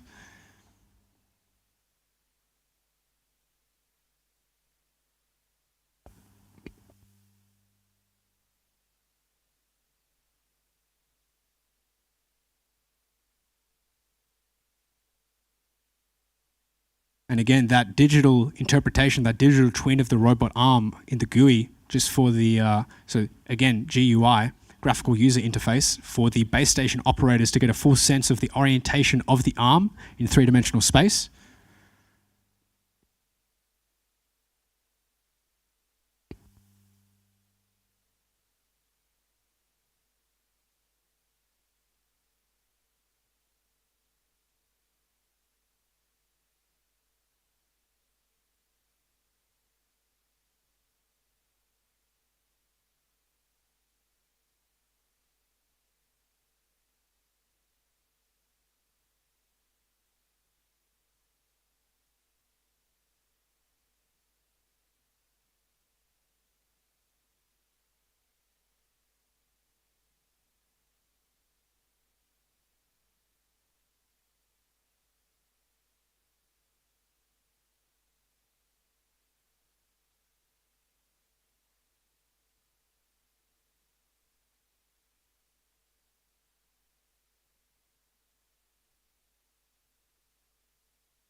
Information that the team has successfully downloaded those instructions. So with 25 minutes left on the clock, looks like they still have a few tasks left to do, which involves performing maintenance on this processing plant control panel. So there's 20 points available for performing 4 different sub-activities. And then they have that propellant hose connection just at the base of the rover wheels. And then lastly, traversing over to the radio comms tower out in the far back corner of the competition site. And it's great to see the team really maximizing the efficiency of where their rover navigates to across the pitch, and then attempting each activities in a very specific order. So that game theory analysis of how can we maximize points based on our rover operation. And one of the key things of the Polish team is their really fundamental understanding of the capabilities of their robotic arm. So last year they used their arm to deploy the pavers, and I'm wondering if they'll use the same deployment method, which is quite novel. So really deep understanding and trainer base of the rover controls in terms of its wheel and navigation, as well as the operation of the robotic arm. So again, the possible set of instructions that the rover needs to perform is typing on a keyboard, pressing some of those switches, pressing some buttons, flipping some switches, and the dreaded big red switch on the top left panel.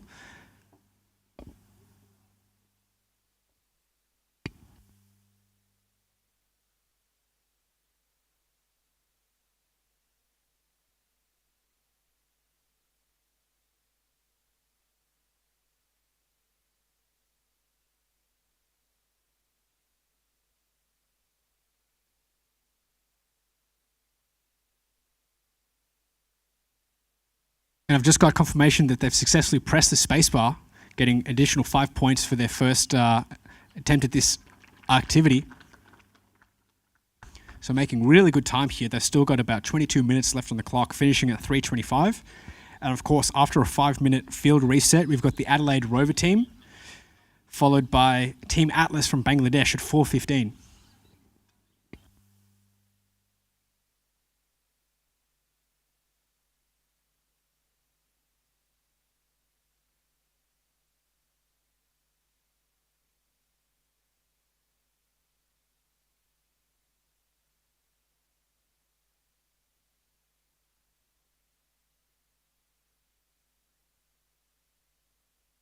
So for those viewing from the bleachers or those watching at home, their next maintenance they need to perform is moving the joystick up and down. So that's the joystick on the bottom right there. So that's the next thing that they're trying to orientate their rover towards. And again, it comes down to all these different unique solutions to the drivetrain. So Monash Nova Rover before showcasing some independently actuating wheels, which allows lateral movement and some really unique sort of navigation and orientation to things like the processing plant. And the Polish team here using skid steering, which does complicate things, but the operation and understanding their robotic arm may compensate for that. And again, some really deep understanding of the limitations and the utility of the implementation, of the robotic arm here.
So just confirming they successfully moved that joystick up and down, which means two of the three.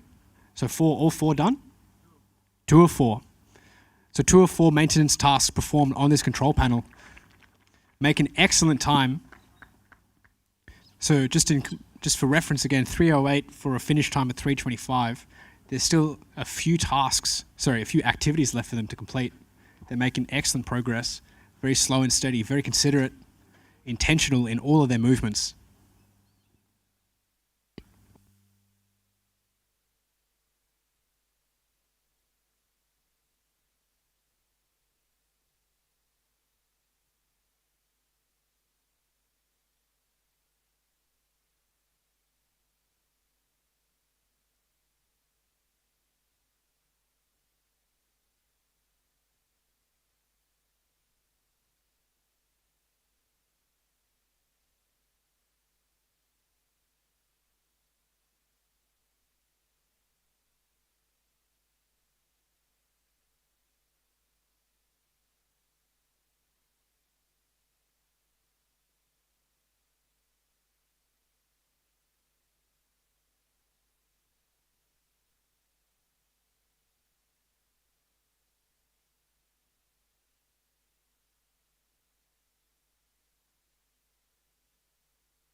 So just confirmation that they've successfully pressed that button. So that's 3 of 4 maintenance sub-activities for this processing plant maintenance activity. Now, I believe they'll be attempting a different activity to try and save time because of that dreaded red flip switch at the top left. Is it worth the 5 points of the time required, or should they be better off attempting some other activities across the surface? So still outstanding is this propellant hose connection to the processing plant right in front of them, so you can see the robotic arm being deployed to go pick it up and try and make that connection. And then I do believe they've still got to go read the status readout in the back corner to get those last few points. So great to see the team really adapting live to the progression of their tasks. They've got quite a bit of time still, 14 minutes left on the clock. So an excellent demonstration of not only the implementation of their rover system, but in terms of the leadership and the operation of their rover. Great to see that from the base station team.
You can see on the screen there that end effect of those jaw grippers trying to pick up that propellant hose connection that they've manufactured.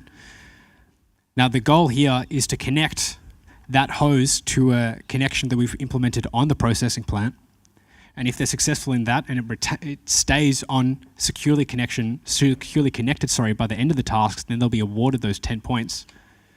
So again, this is just highlighting some of the complex movements that we're expecting the rover to be able to perform. So for those wondering why we're getting the rover to press buttons and flip switches, it's because we're trying to showcase a way that we can simply judge and experience just how high accuracy and high fidelity they can manage with their robotic arm. And tomorrow, as part of the excavation construction tasks, trying to see if they do decide to use the robotic arm to lift heavier loads like moving rocks or moving regolith. So again, every task has a range of different activities, trying to see what their unique approaches to each activity is, and whether or not they use a single subsystem across multiple tasks or implement and use different subsystems for each task.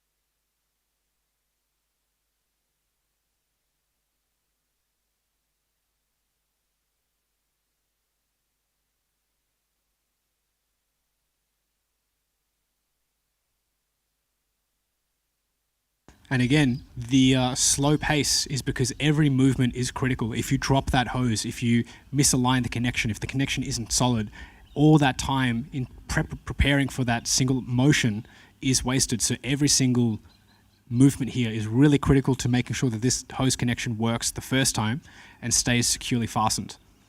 And again, they've got about 10 minutes left for their remaining task time on the pitch.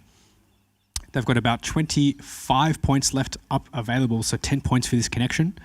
And I believe, 5 additional points for identifying the status readout over at the radio tower, and 5 left for the flipping of that red switch.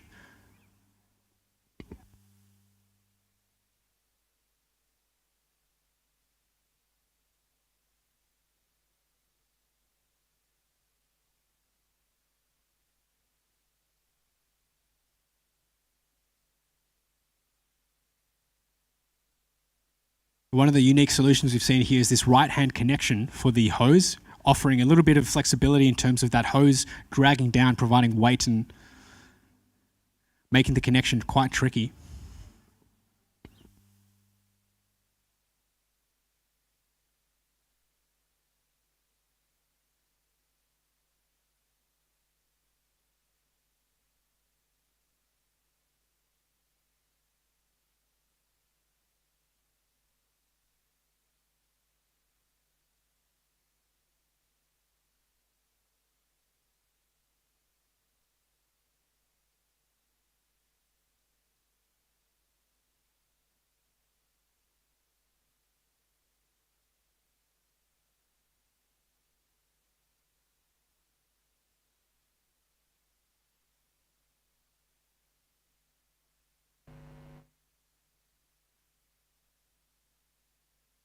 So it looks like the rover may be attempting the red switch instead.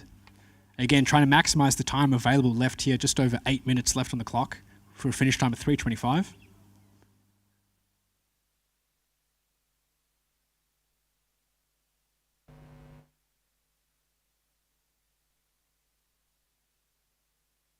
And those wheels, they're really digging into the regolith.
So it looks like the rover is attempting to traverse over to the radio comms tower over in the far corner of the pitch to try and maximize the remaining 5 minutes of time here to get those points.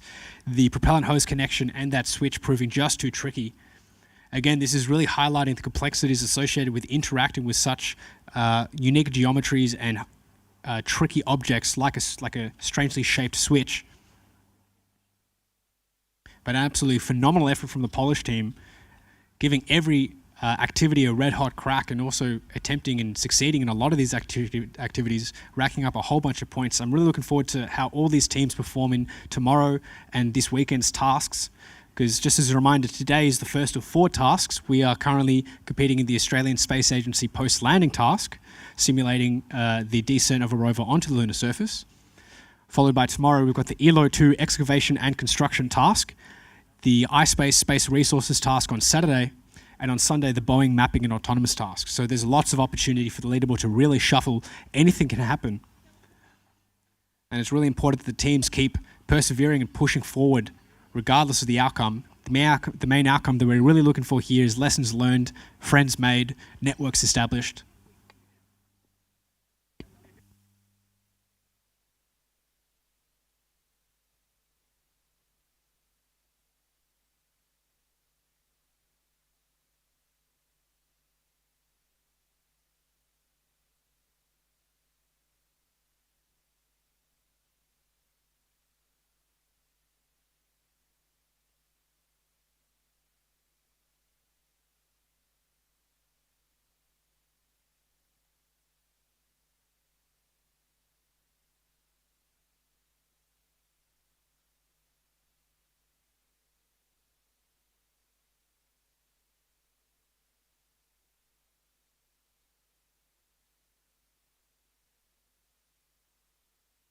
And in these last 3 minutes, they're trying to get that status readout of that radio comms tower.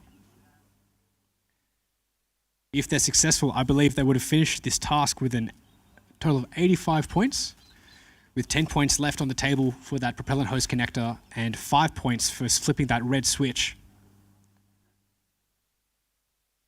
And again, all these scores for today's task will be available online, or you can go over to the judge tent where you can see a live leaderboard up on the TV.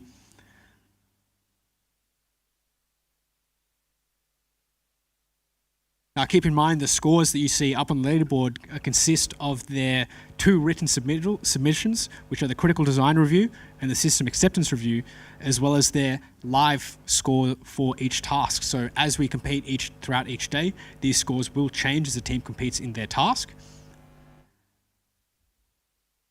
And those written submissions just trying to really elevate the team's competency in conveying in a short and concise manner what their system was meant to do in terms of its requirements, and then ultimately its performance in addressing those requirements and how they validated against those requirements. So whether or not a system does what they say it would do.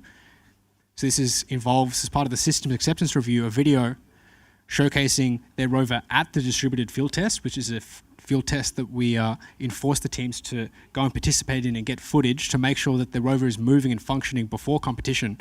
And I've just got confirmation that the team has secured those final points for the status readout on the comms tower with a comfortable 2 minutes left.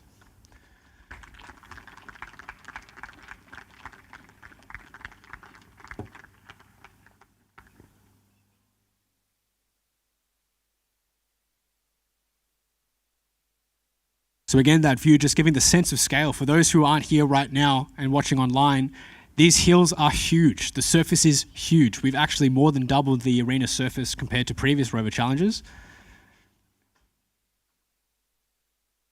And a huge congratulations to the team from Poland, traveling all the way overseas. A long journey, I can tell you, bringing their rover most likely in their suitcases, all packed up. Going through Australian border security with a whole bunch of batteries and metals and wire would have been very interesting.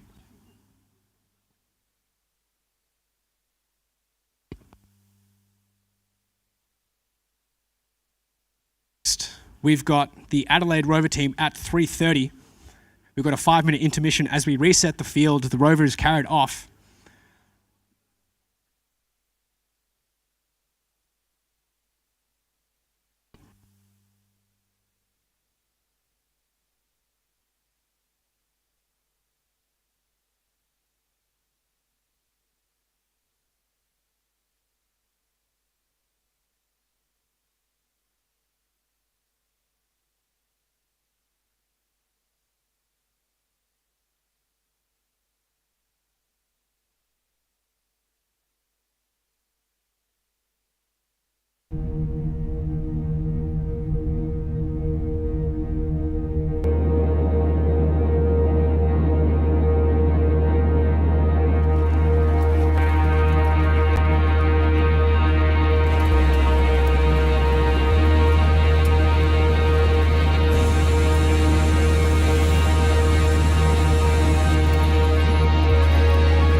So it is currently 3:31. The start for the Adelaide Rover, 3:30, 1 minute in.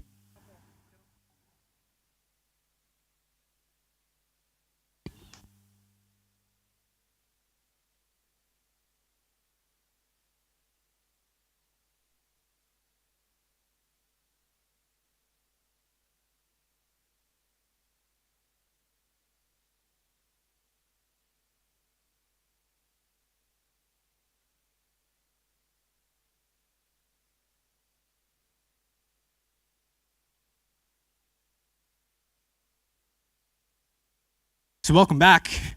Time up on the screen, 38 minutes, 30 seconds. Hello. My name is Daniel Ricardo. You are currently watching the Adelaide Rover team attempt their post-landing task brought to you by the Australian Space Agency. So it looks like they're walking off the field, which means that their rover is ready to begin the task. Now again, the team is broken up into the field team and the base station team. The base station team, or the base station, will be sealed the moment they initiate to judges they're ready to begin. And all the information that the base station team will be receiving is directly from the rover, connected to or communicating with the base station just behind me on the pitch. And this is intentionally to simulate what it would be like to operate a rover on the moon through mission control and try to introduce that aspect of all the information you have is coming through your communications with the rover. So trying to really introduce some complexity.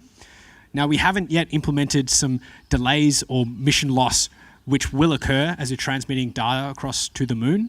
So these are some real world challenges we'll be potentially exploring in the future. But again, the challenges of just simply navigating this course, moving the rover each day during each task has, as we've seen today, is a significant challenge in of itself. So these students, these undergraduate students, have designed and built every aspect of this rover in their spare time, in addition to their studies, in addition to them working part-time to feed themselves and pay for rent.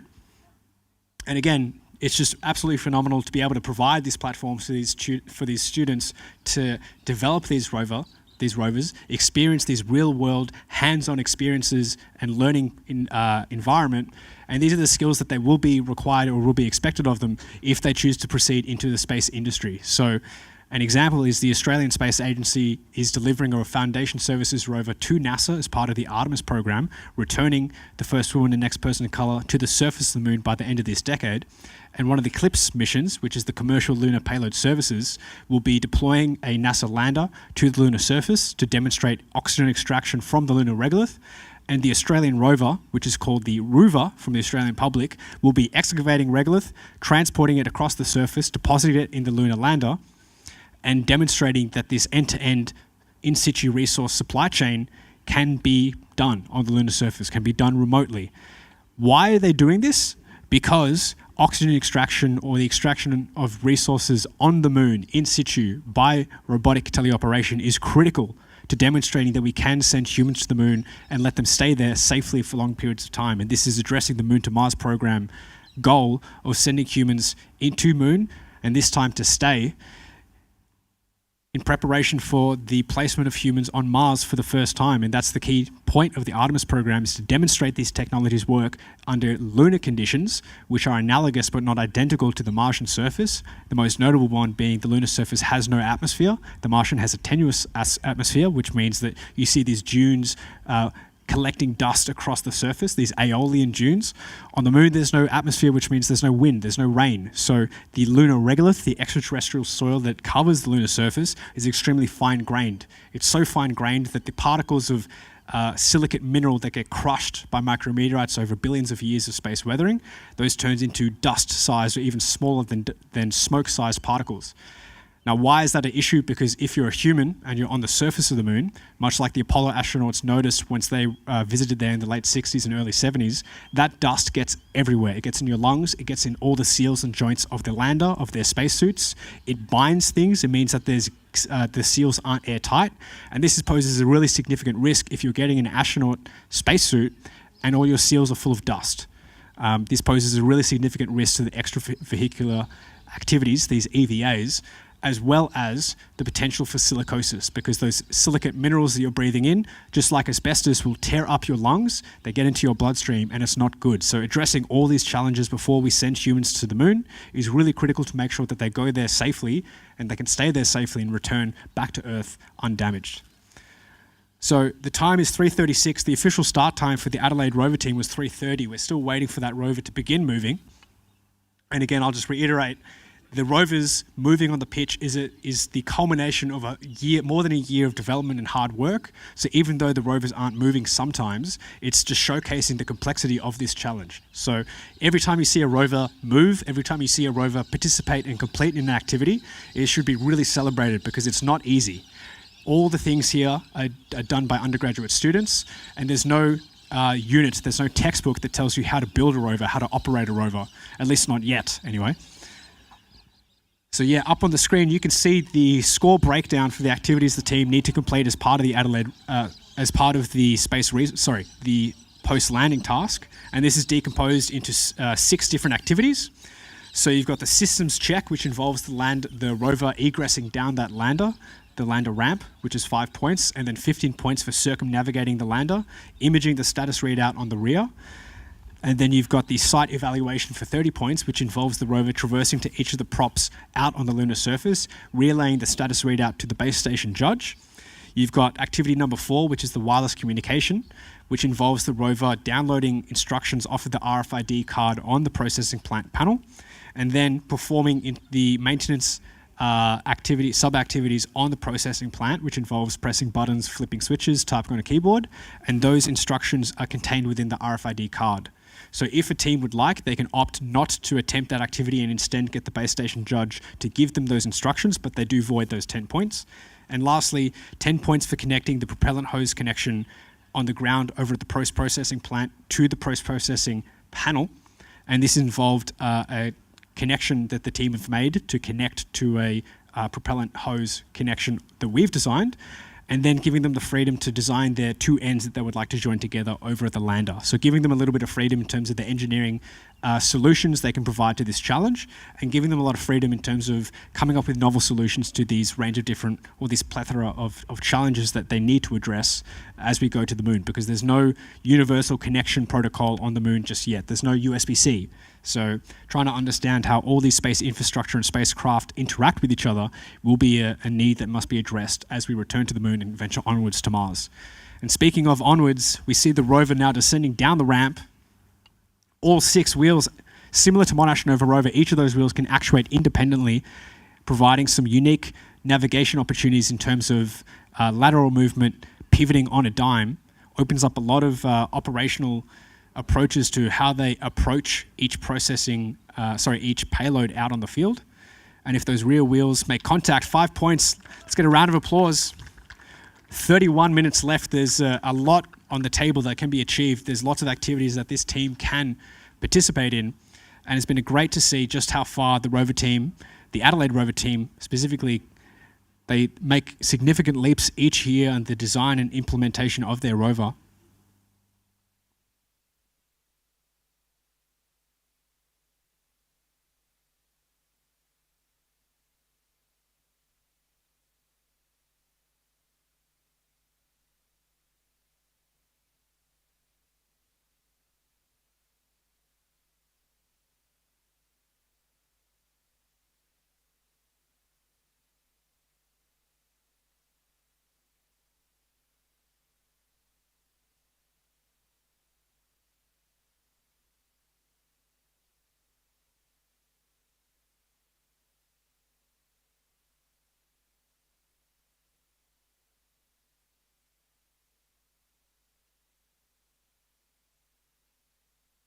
So right now you can see the orientation of all those wheels enabling the rover to pivot on a dime.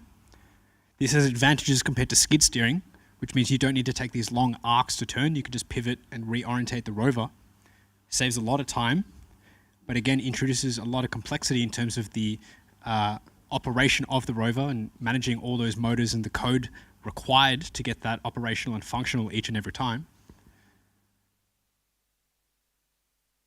And again, 3D printed wheels, interesting geometry of the grouses using a wave-like pattern like we would see on the Mars Curiosity and Mars Perseverance, those large wave-grooved grouses which provide more traction into the lunar regolith.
And you can see those wheels snapping to attention like a soldier as it attempts to switch between pivot steering and normal skid steering. Really awesome to see that code base and that operational execution of the Rover has been sort of field tested, and we're seeing all the culmination of that hard work out here in the field today.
That the Adelaide team have got that second payload status readout confirmed, and points also for circumnavigating the land and getting the status readout. So making some really good time here.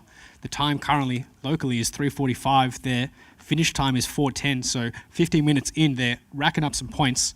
So what's left for them is to navigate to the two remaining supply caches, the one in the far corner, hidden behind the hill, which is the comms tower, and of course the processing plant right near me, which where all the action is happening in terms of the RFID task, the maintenance task, the maintenance activities, the propellant hose activity, and then of course the last propellant hose activity over at the lander. So lots to choose from, lots to do. How they use their time really is up to them.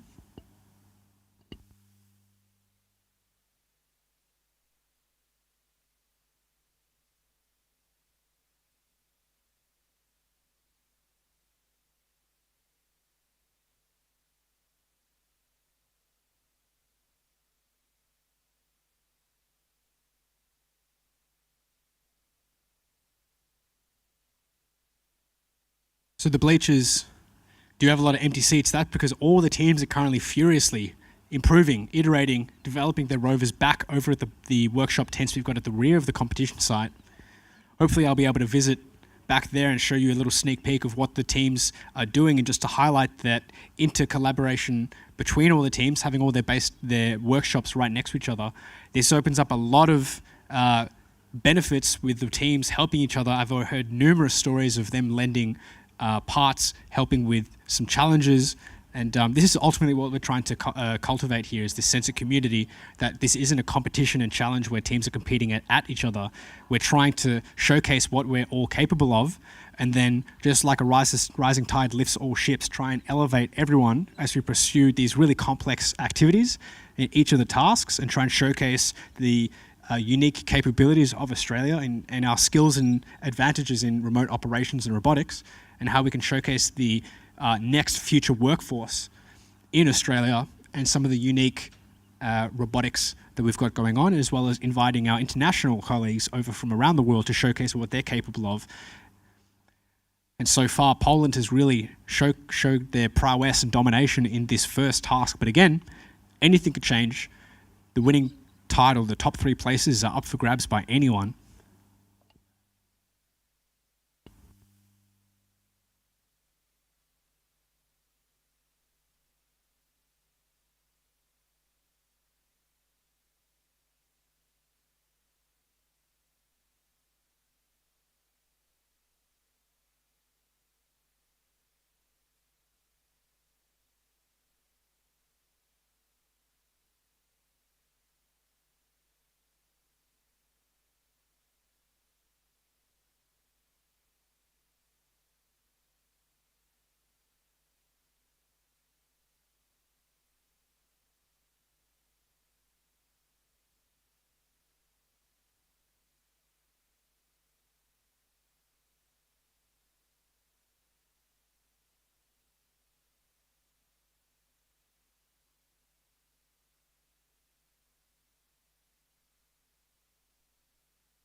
Now, for those who can't hear it, I can hear the base station. It sounds absolutely jovial in there. And this is one of the things we're really emphasizing, is that competing in the Rover Challenge isn't just about competing, it's about having fun doing so. So it's great to hear the team having fun whilst competing, keeping up that spirit.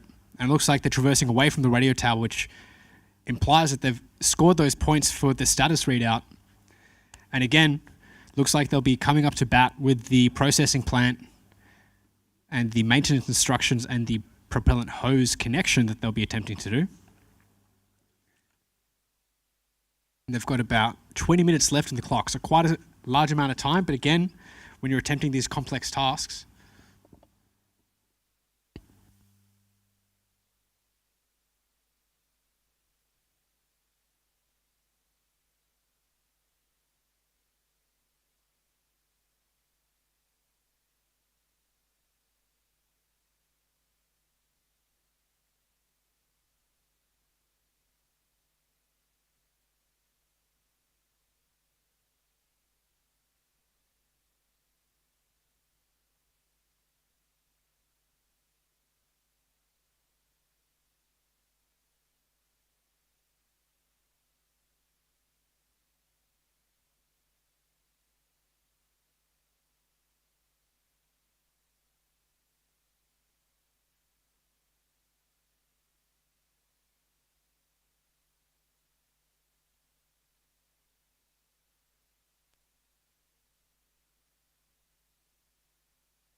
So again, it looks like the team is trying to deliberate where they are on the lunar surface. This just highlights some of the challenges associated with navigating across the moon.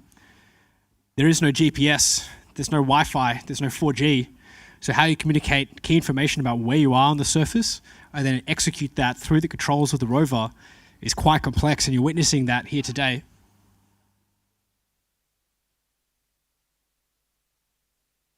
But it's great to see the team collaboratively troubleshooting, problem solving.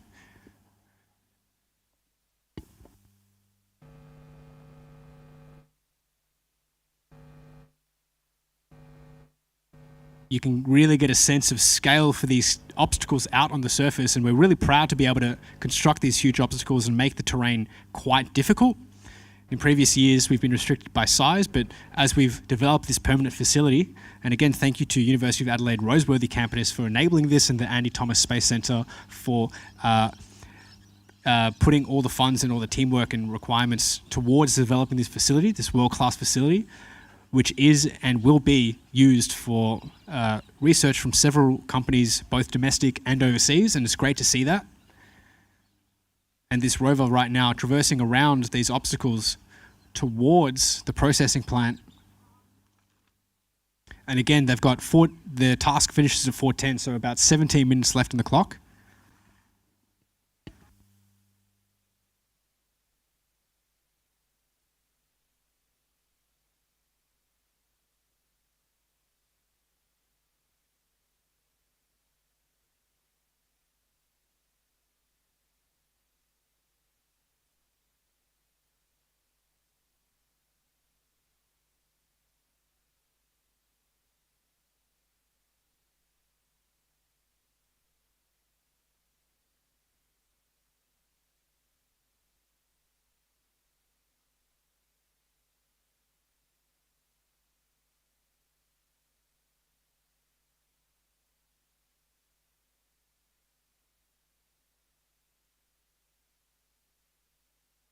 And again, it's great to see this rover really traversing across the whole lunar landscape, because in previous years, the Adelaide team have struggled with navigation and mobility. So it's great to see, after all these hurdles, they finally managed to get a really robust system.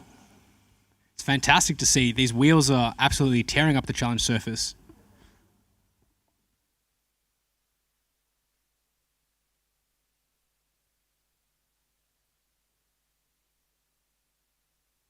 So we've got some time left as the team attempts this RFID task to download those instructions. And again, if they would like, they can void the 10 points available and opt to get the base station judge give them the instructions and try and attempt the 20 points available for performing those maintenance tasks. So again, it comes down to what the team decides to do with the time given, the time available.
So again, we've got the Adelaide Rover team competing until 4:10, so about 13 minutes left on the clock, followed by Team Atlas all the way from Bangladesh, starting at 4:15, finishing at 5 o'clock.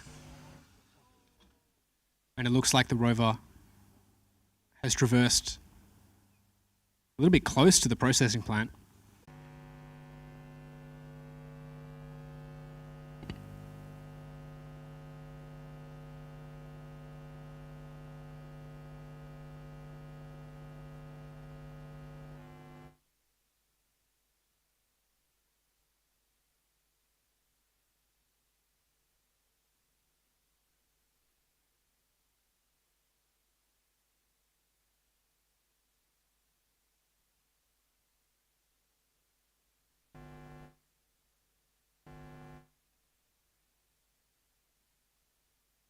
The Rovers with the wrist joint orientated to the front, and I've just heard that the rear camera has dropped out. So this is one of the issues associated with having several cameras and making sure that they're all operational during the task time. And you can see that RFID scanner just on the far right of the wrist. That arm looks absolutely amazing. So carbon fiber cylindrical linkages. How many degrees of freedom?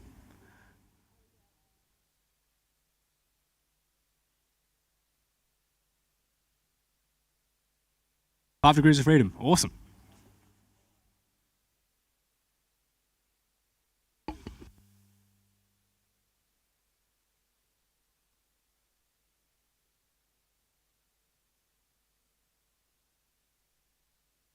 So the Rover has reorientated itself with the front facing the processing plant. They've got about 11 minutes left. So again, to attempt this RFID scanning activity, there's 10 points available. Or they can void that and go straight to attempting to interact with the control panel for a possible 20 points divided into 4 specific sub-activities. So pressing a particular button, flipping a particular switch, moving the joystick, and of course the dreaded big red switch.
So with about 7 minutes left, finish time of 4:10, followed by Team Atlas from Bangladesh at 4:15 for their debut at the Australian Rover Challenge, which I'm looking forward to.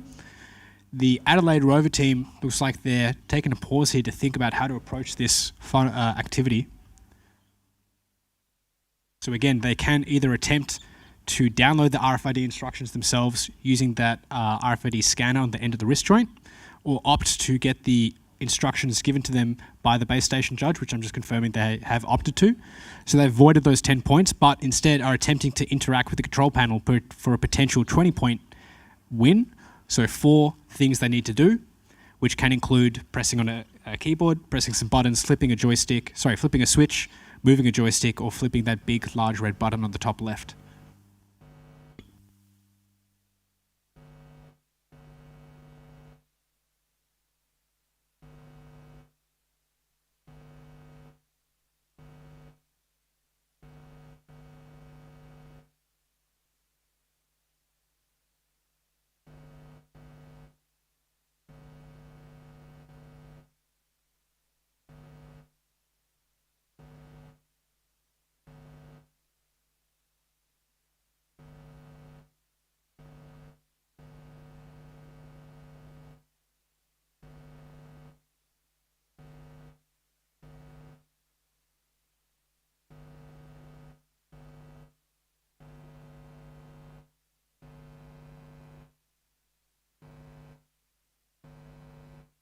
And that arm launching into position.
Minutes left, and as this robot arm unfurls itself from its stowed position, points up on the table for simply pressing some buttons, and I'll throw back to University of Melbourne last year or 2 years ago, getting points by strapping a plastic beach shovel that they found at Coles to the front of their Rover, driving into the processing plant, pressing a button and getting points.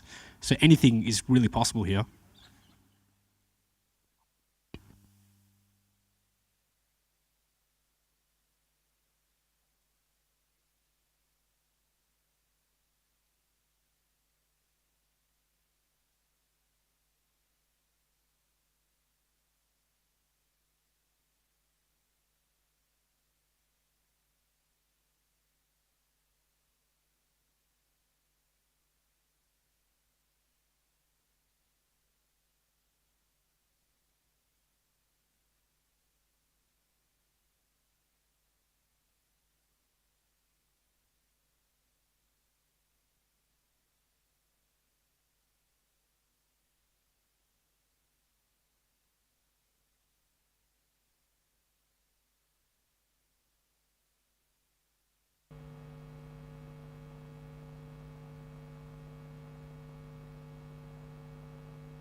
So we've got 2 minutes up for grabs so they can recover, or they can call an e-stop or an intervention perhaps.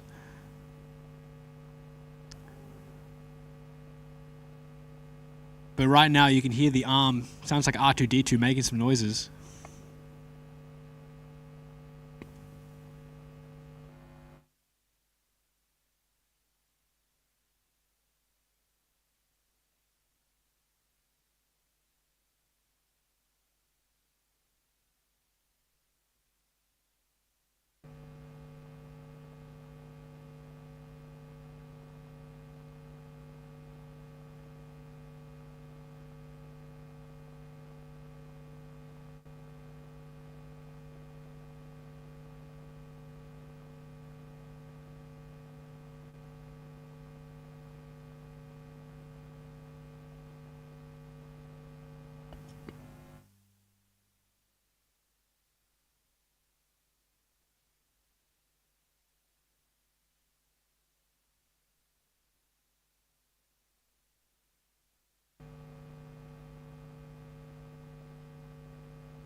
And a 4:10, we've hit the e-stop, and congratulations to the University of Adelaide Rover team, collecting a whole lot of points out there today.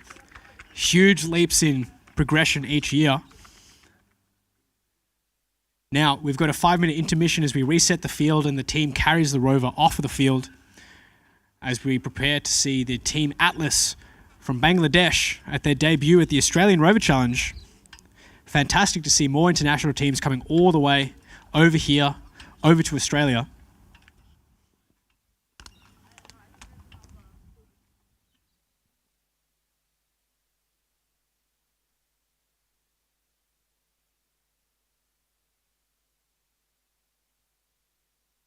And right now you can see that leaderboard as it stands right now.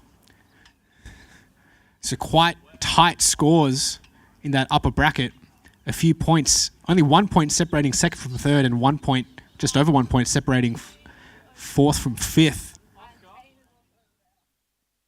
And again, the Atlas team,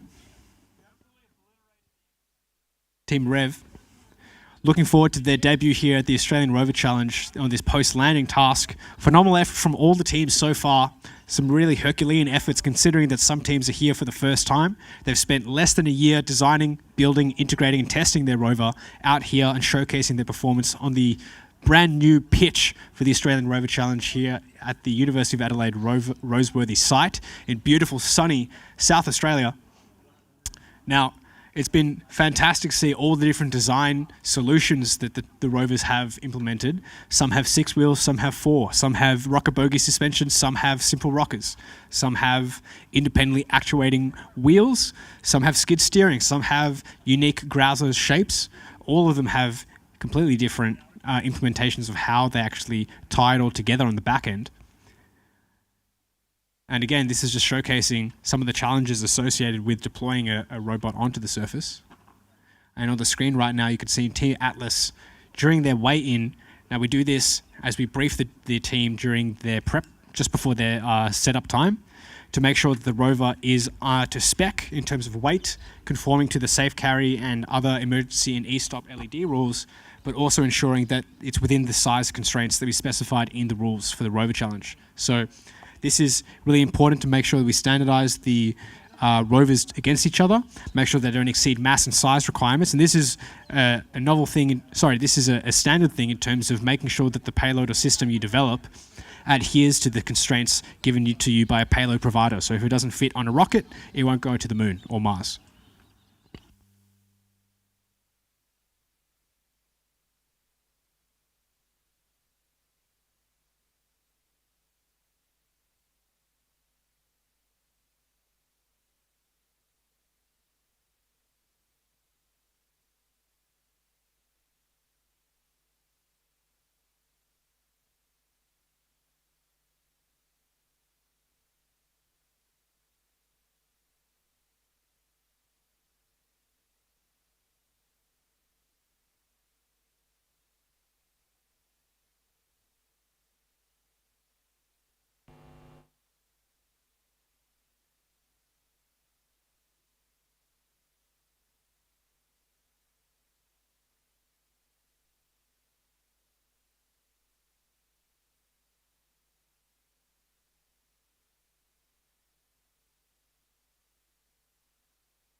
So the local time is 4:17, the start time for the Team Atlas, all the way from Bangladesh, 4:15.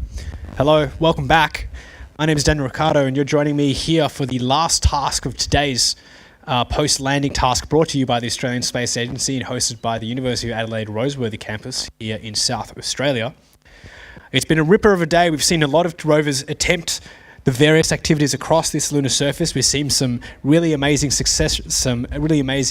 challenges overcome, and of course some challenges noted and some lessons learned. So the ultimate thing today is, after this task finishes at 5 o'clock, there will be a lot of rapid prototyping, iterating and development over in the workshops behind the stage over here. And this is where the teams really try to come up with solutions to some of the challenges they identified from today's task. And I'm really looking forward to the quite dramatic increase in capability of the rovers across the 4-day competition, as the teams really come together and iterate and for the first time see how sometimes their rovers, for the first time deployed on the lunar surface, interact and behave. So a lot of the teams don't have access to large-scale lunar surfaces like this, particularly with this type of this consistency of lunar simulant that we have. So again, just being able to move across the surface is a huge accomplishment, and I really want to stress that to all teams and all spectators. Moving across this surface, even competing in every task, is a massive achievement. Competing in each of the activities is even greater achievement, and seeing if you complete all of them is one of the things that we're trying to do, is really push the competitive nature of this competition to make it one of the most technically challenging, but also the most rewarding. Once you complete all those activities within each task, you can be certain that your rover is quite complex, quite technologically developed, and should be regarded as quite unique in the sense that it's been developed by undergrad students. So again, showcasing some of the amazing capabilities of Australian universities and international teams and partners. Now keep in mind, this is the Team Atlas from Bangladesh, their first debut appearance here at the Australian Rover Challenge. And we welcome them and the huge journey they would have taken to get here.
We can see that robotic arm moving with the rover still up on the lander platform.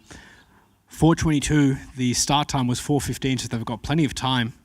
Probably checking out that all the subsystems work on the rover. We've got a little bit of movement. Now, for those who've just tuned in, welcome. So as a brief summary of today's task, and we've just got confirmation that the rover's touched down all 6 wheels on the surface. Congratulations.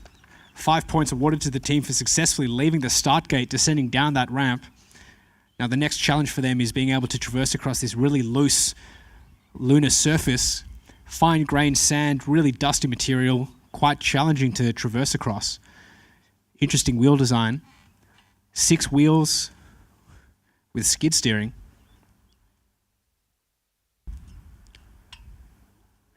Now, the next activity for them to try and tackle is circumnavigating the lander, trying to go around to the rear to read that status readout to get those points, or potentially even skipping that and going to the other payloads across the surface and getting the status readout of those. Now, once they convey that information to the base station judge, they'll be awarded points. And of course, the remaining activities across the surface are downloading maintenance instructions using RFID from the processing plant control panel, and then connecting some propellant hoses connected to the processing plant or the lander. So quite a lot to do in a limited amount of time.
And again, this is just showcasing how difficult it is to traverse across the lunar surface.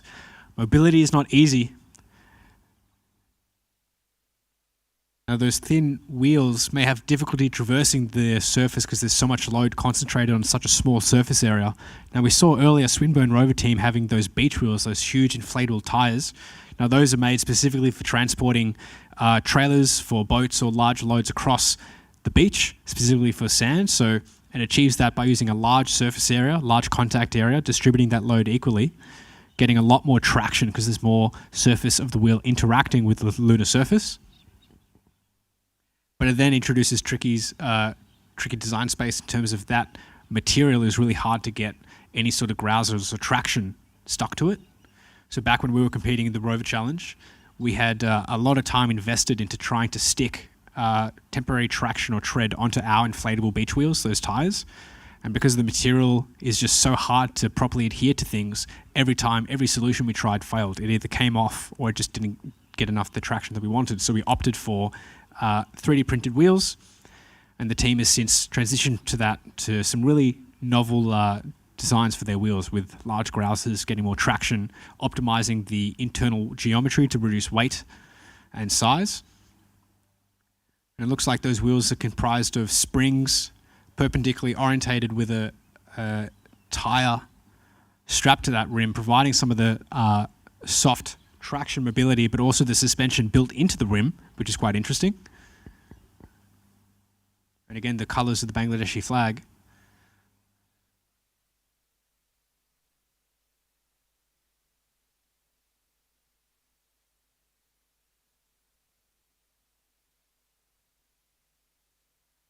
Now it looks like the team will be attempting a reposition,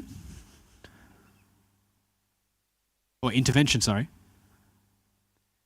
which allows the team to intervene with the rover and readjust its position out on the lunar surface. And we do this, or we implemented this rule so that if a subsystem or a critical subsystem like the wheels or the drivetrain fails, the team can still attempt tasks across the lunar surface. And this is really unique because these students have developed or spent almost a year, if not more than a year, iterating and improving and developing these designs in their spare time, in addition to the uni workload and their workload in terms of working part-time to pay rent. Now, this is really important in terms of trying to get their systems deployed and functional on the surface and making sure that every subsystem has a chance to interact and do what it was designed to do, and making sure that one system doesn't rely on another.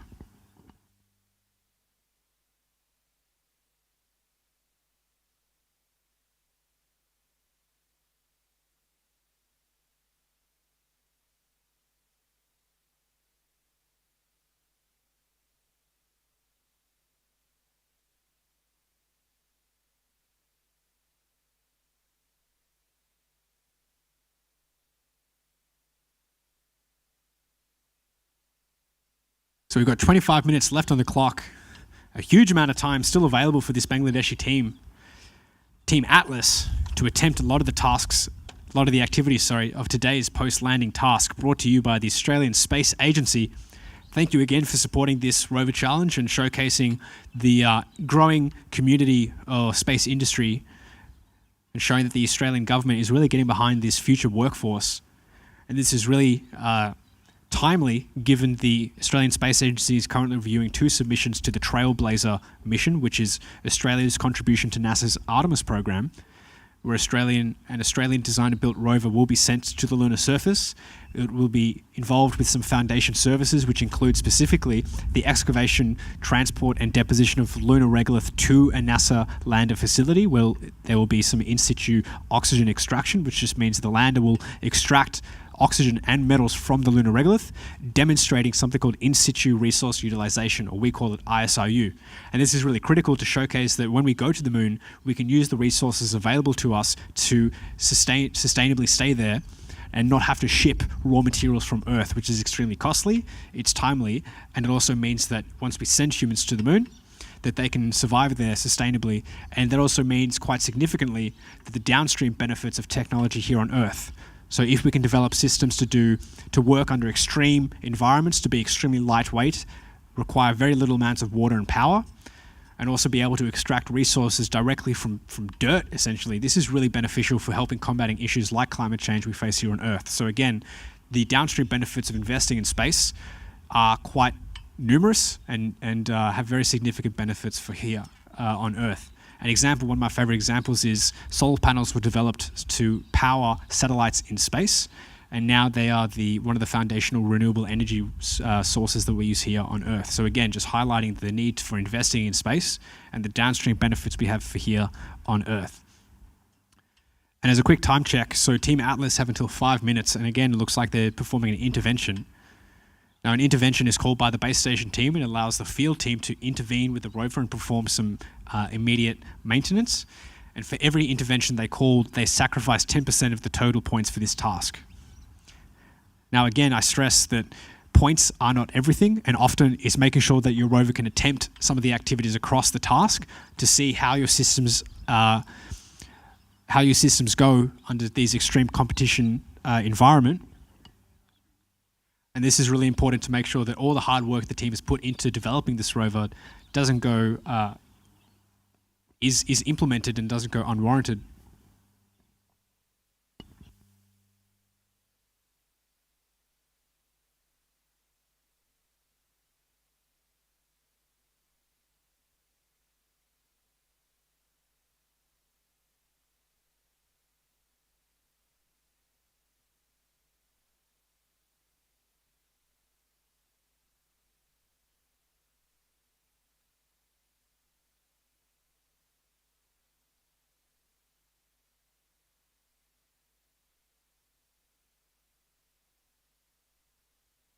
And it looks like they've blown a flat.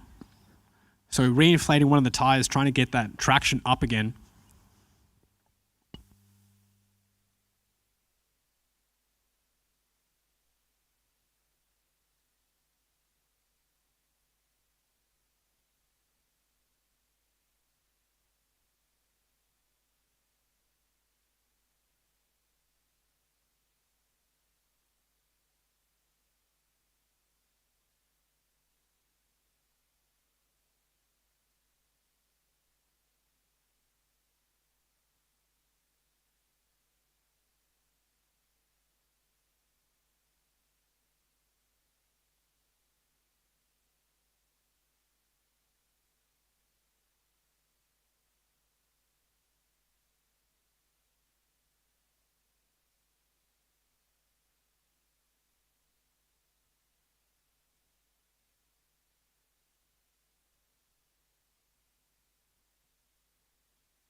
So with 15 minutes left on the clock,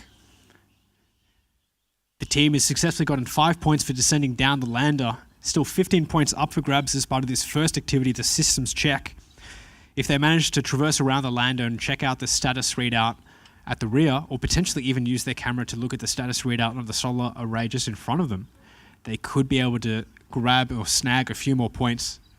And again, it's really important to try and stress just how difficult it is traversing across this surface.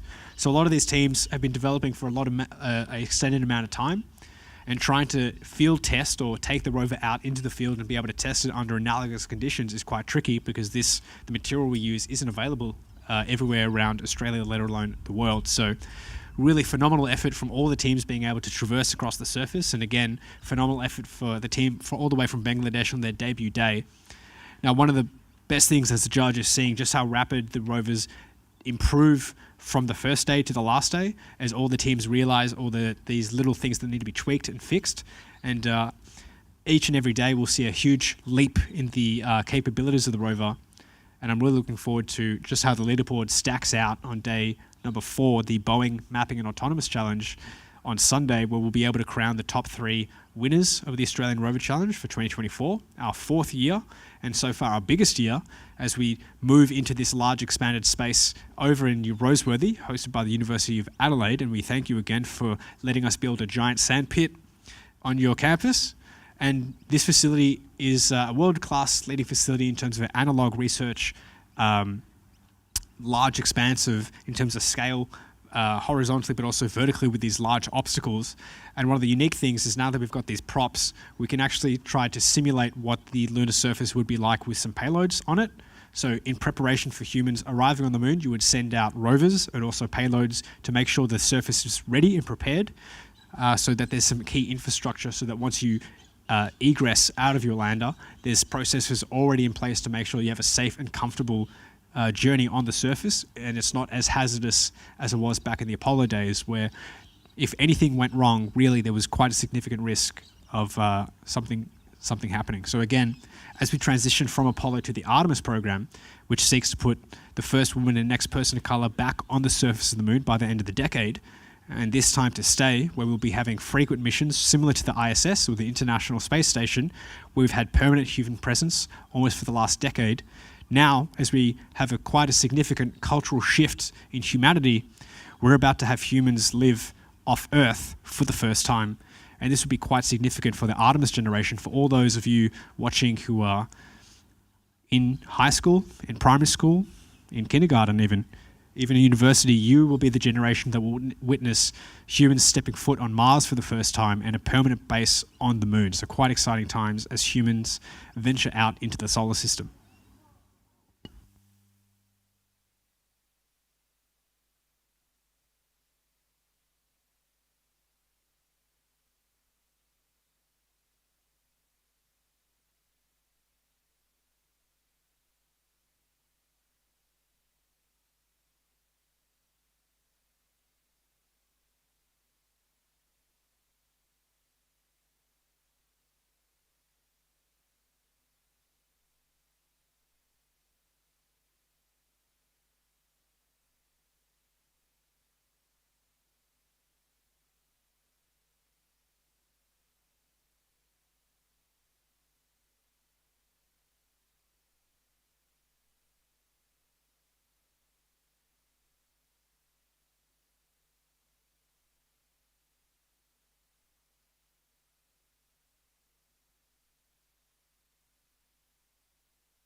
finish time of 5 o'clock. We've got just over 15 minutes left as Team Atlas try and battle this lunar surface, this tricky, fine-grained, really low bulk density, which just means very loose surface.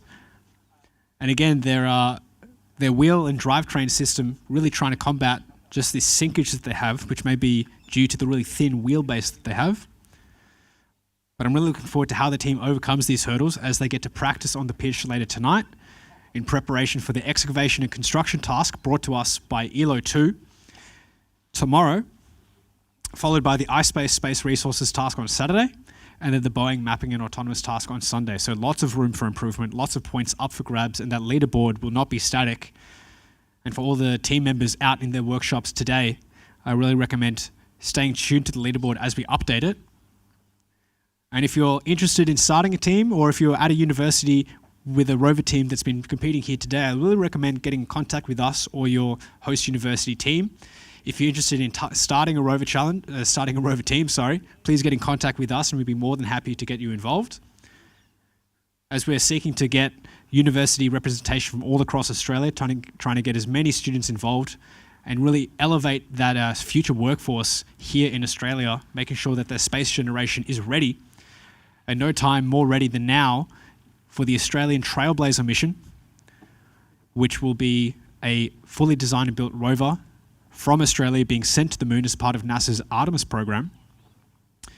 And what we've really tried to do here today with the Australian Rover Challenge is take key tasks from that Trailblazer remit that the Australian Space Agency has given the two consortium, and making sure that the students right here, this competition cycle, are getting hands-on experience with real-world challenges that are going to have to be addressed as we venture back to the moon. So really generating and cultivating a large base of really talented employees for the future workforce.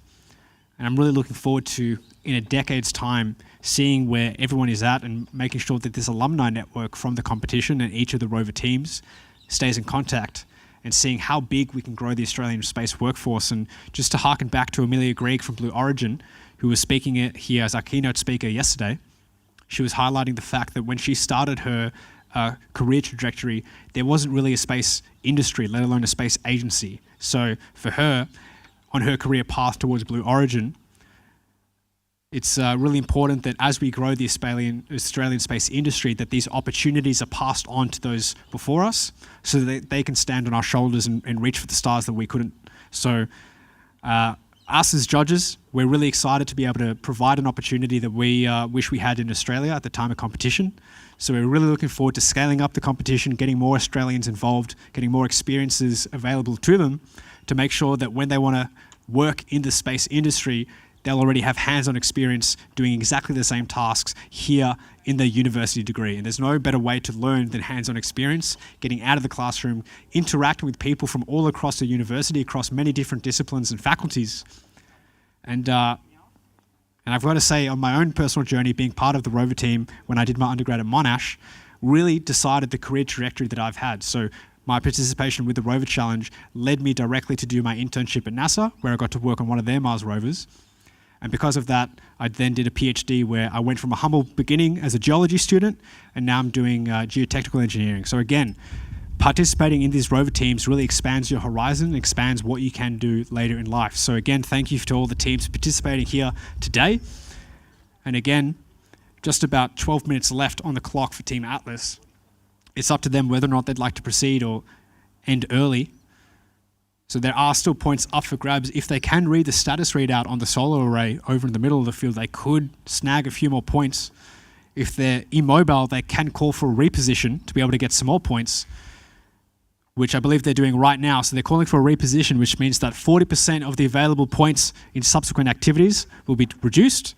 However, and this is why we implemented this specific ruling, for teams who become immobile, we want to ensure that they can still attempt other activities throughout the task. And this is really critical to make sure that if a system fails for whatever reason, that you can still compete in the task. And this is really critical for team morale, but also demonstrating and testing a system that has been developed for more than a year and making sure that every subsystem can be deployed and tested.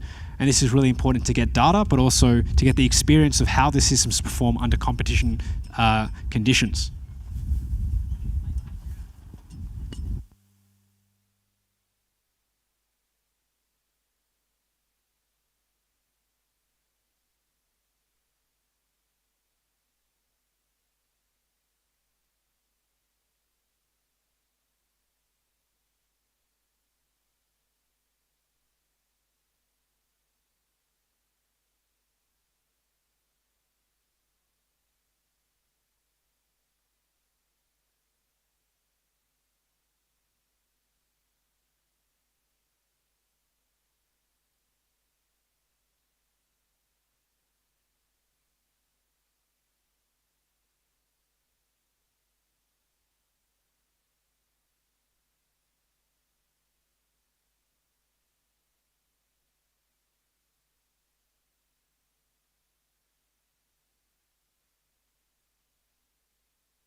So with 3 minutes left on the clock, Team Atlas from Bangladesh have called for a reposition after becoming immobile just in front of the lander. That means a 40% point penalty, but also it means the benefit of being able to attempt all these other activities and showcase what their arm can do, because the arm has been actuating quite well. And again, you could see the Rover out in the middle of the pitch there. The scale, absolutely huge compared to previous years. So if you're a Rover team member still at your host university and you couldn't make it out today or this competition, just to give a sense of the scale of those hills and the scale of this pitch, it's about 45 meters in either direction, and those hills are just about head height. So you've got the lander over in the bottom right, the solar array in the middle, the processing plant over in the back left, and hidden over to the far corner, the right corner, you can see behind that hill, the radio comms tower.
"20 seconds left on the clock. We're coming to the end of the Team Atlas attempt at the Australian Space Agency post-landing task, and unfortunately the end of today's scheduled series of tasks for the first day of the Australian Rover Challenge. Thank you for tuning in with me, if you've been staying in, watching since the beginning, early today. There's been an absolutely sensational display of tenacity, patience, camaraderie in Team Scorpio from Poland and Team Atlas from Bangladesh. So I'd like to acknowledge the quite logistical hurdles of them coming over to Australia and attending and competing with us, but also all the Australian partners who've traversed interstate to compete here and showcase what they've been working so hard for the last year towards. And thank you very much to all the sponsors, logistical staff, everyone who's made this challenge possible. And it's been really a pleasure to work with you over the last year to try and deliver this brand new facility, deliver this huge increase in scale of the competition. And I look forward to you tuning in tomorrow as we attempted the excavation and construction task sponsored by ELO 2. And yes, let's get a round of applause for Team Atlas. Sensational job, everyone. Now, as a brief schedule for those interested, tomorrow we've got, first things first, Swinburne Rover team starting at 9 a.m, followed by the University of Melbourne Rover team at 9:45. We've got UQ Space at 10:30, Monash Nova Rover at 11:15. The current leaderboard first place, Project Scorpio at 12, and this is all subject to change depending on Murphy's Law. Anything could go wrong. Adelaide Rover team at 1:15, QUT Robotics Club at 2 o'clock. RMIT at 2:45, Team Atlas at 3:30, and the University of Wollongong at 4:15, followed by a special showcase from our premier sponsors, ELO 2 at 5:15. And I'm really looking forward to you tuning in to the iSpace Space Resources task on Saturday and the Boeing Mapping Autonomous task on Sunday. So thank you for watching, and I look forward to you joining us later over the next few days. Thank you.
Since opening our campus 150 years ago, we have constantly evolved.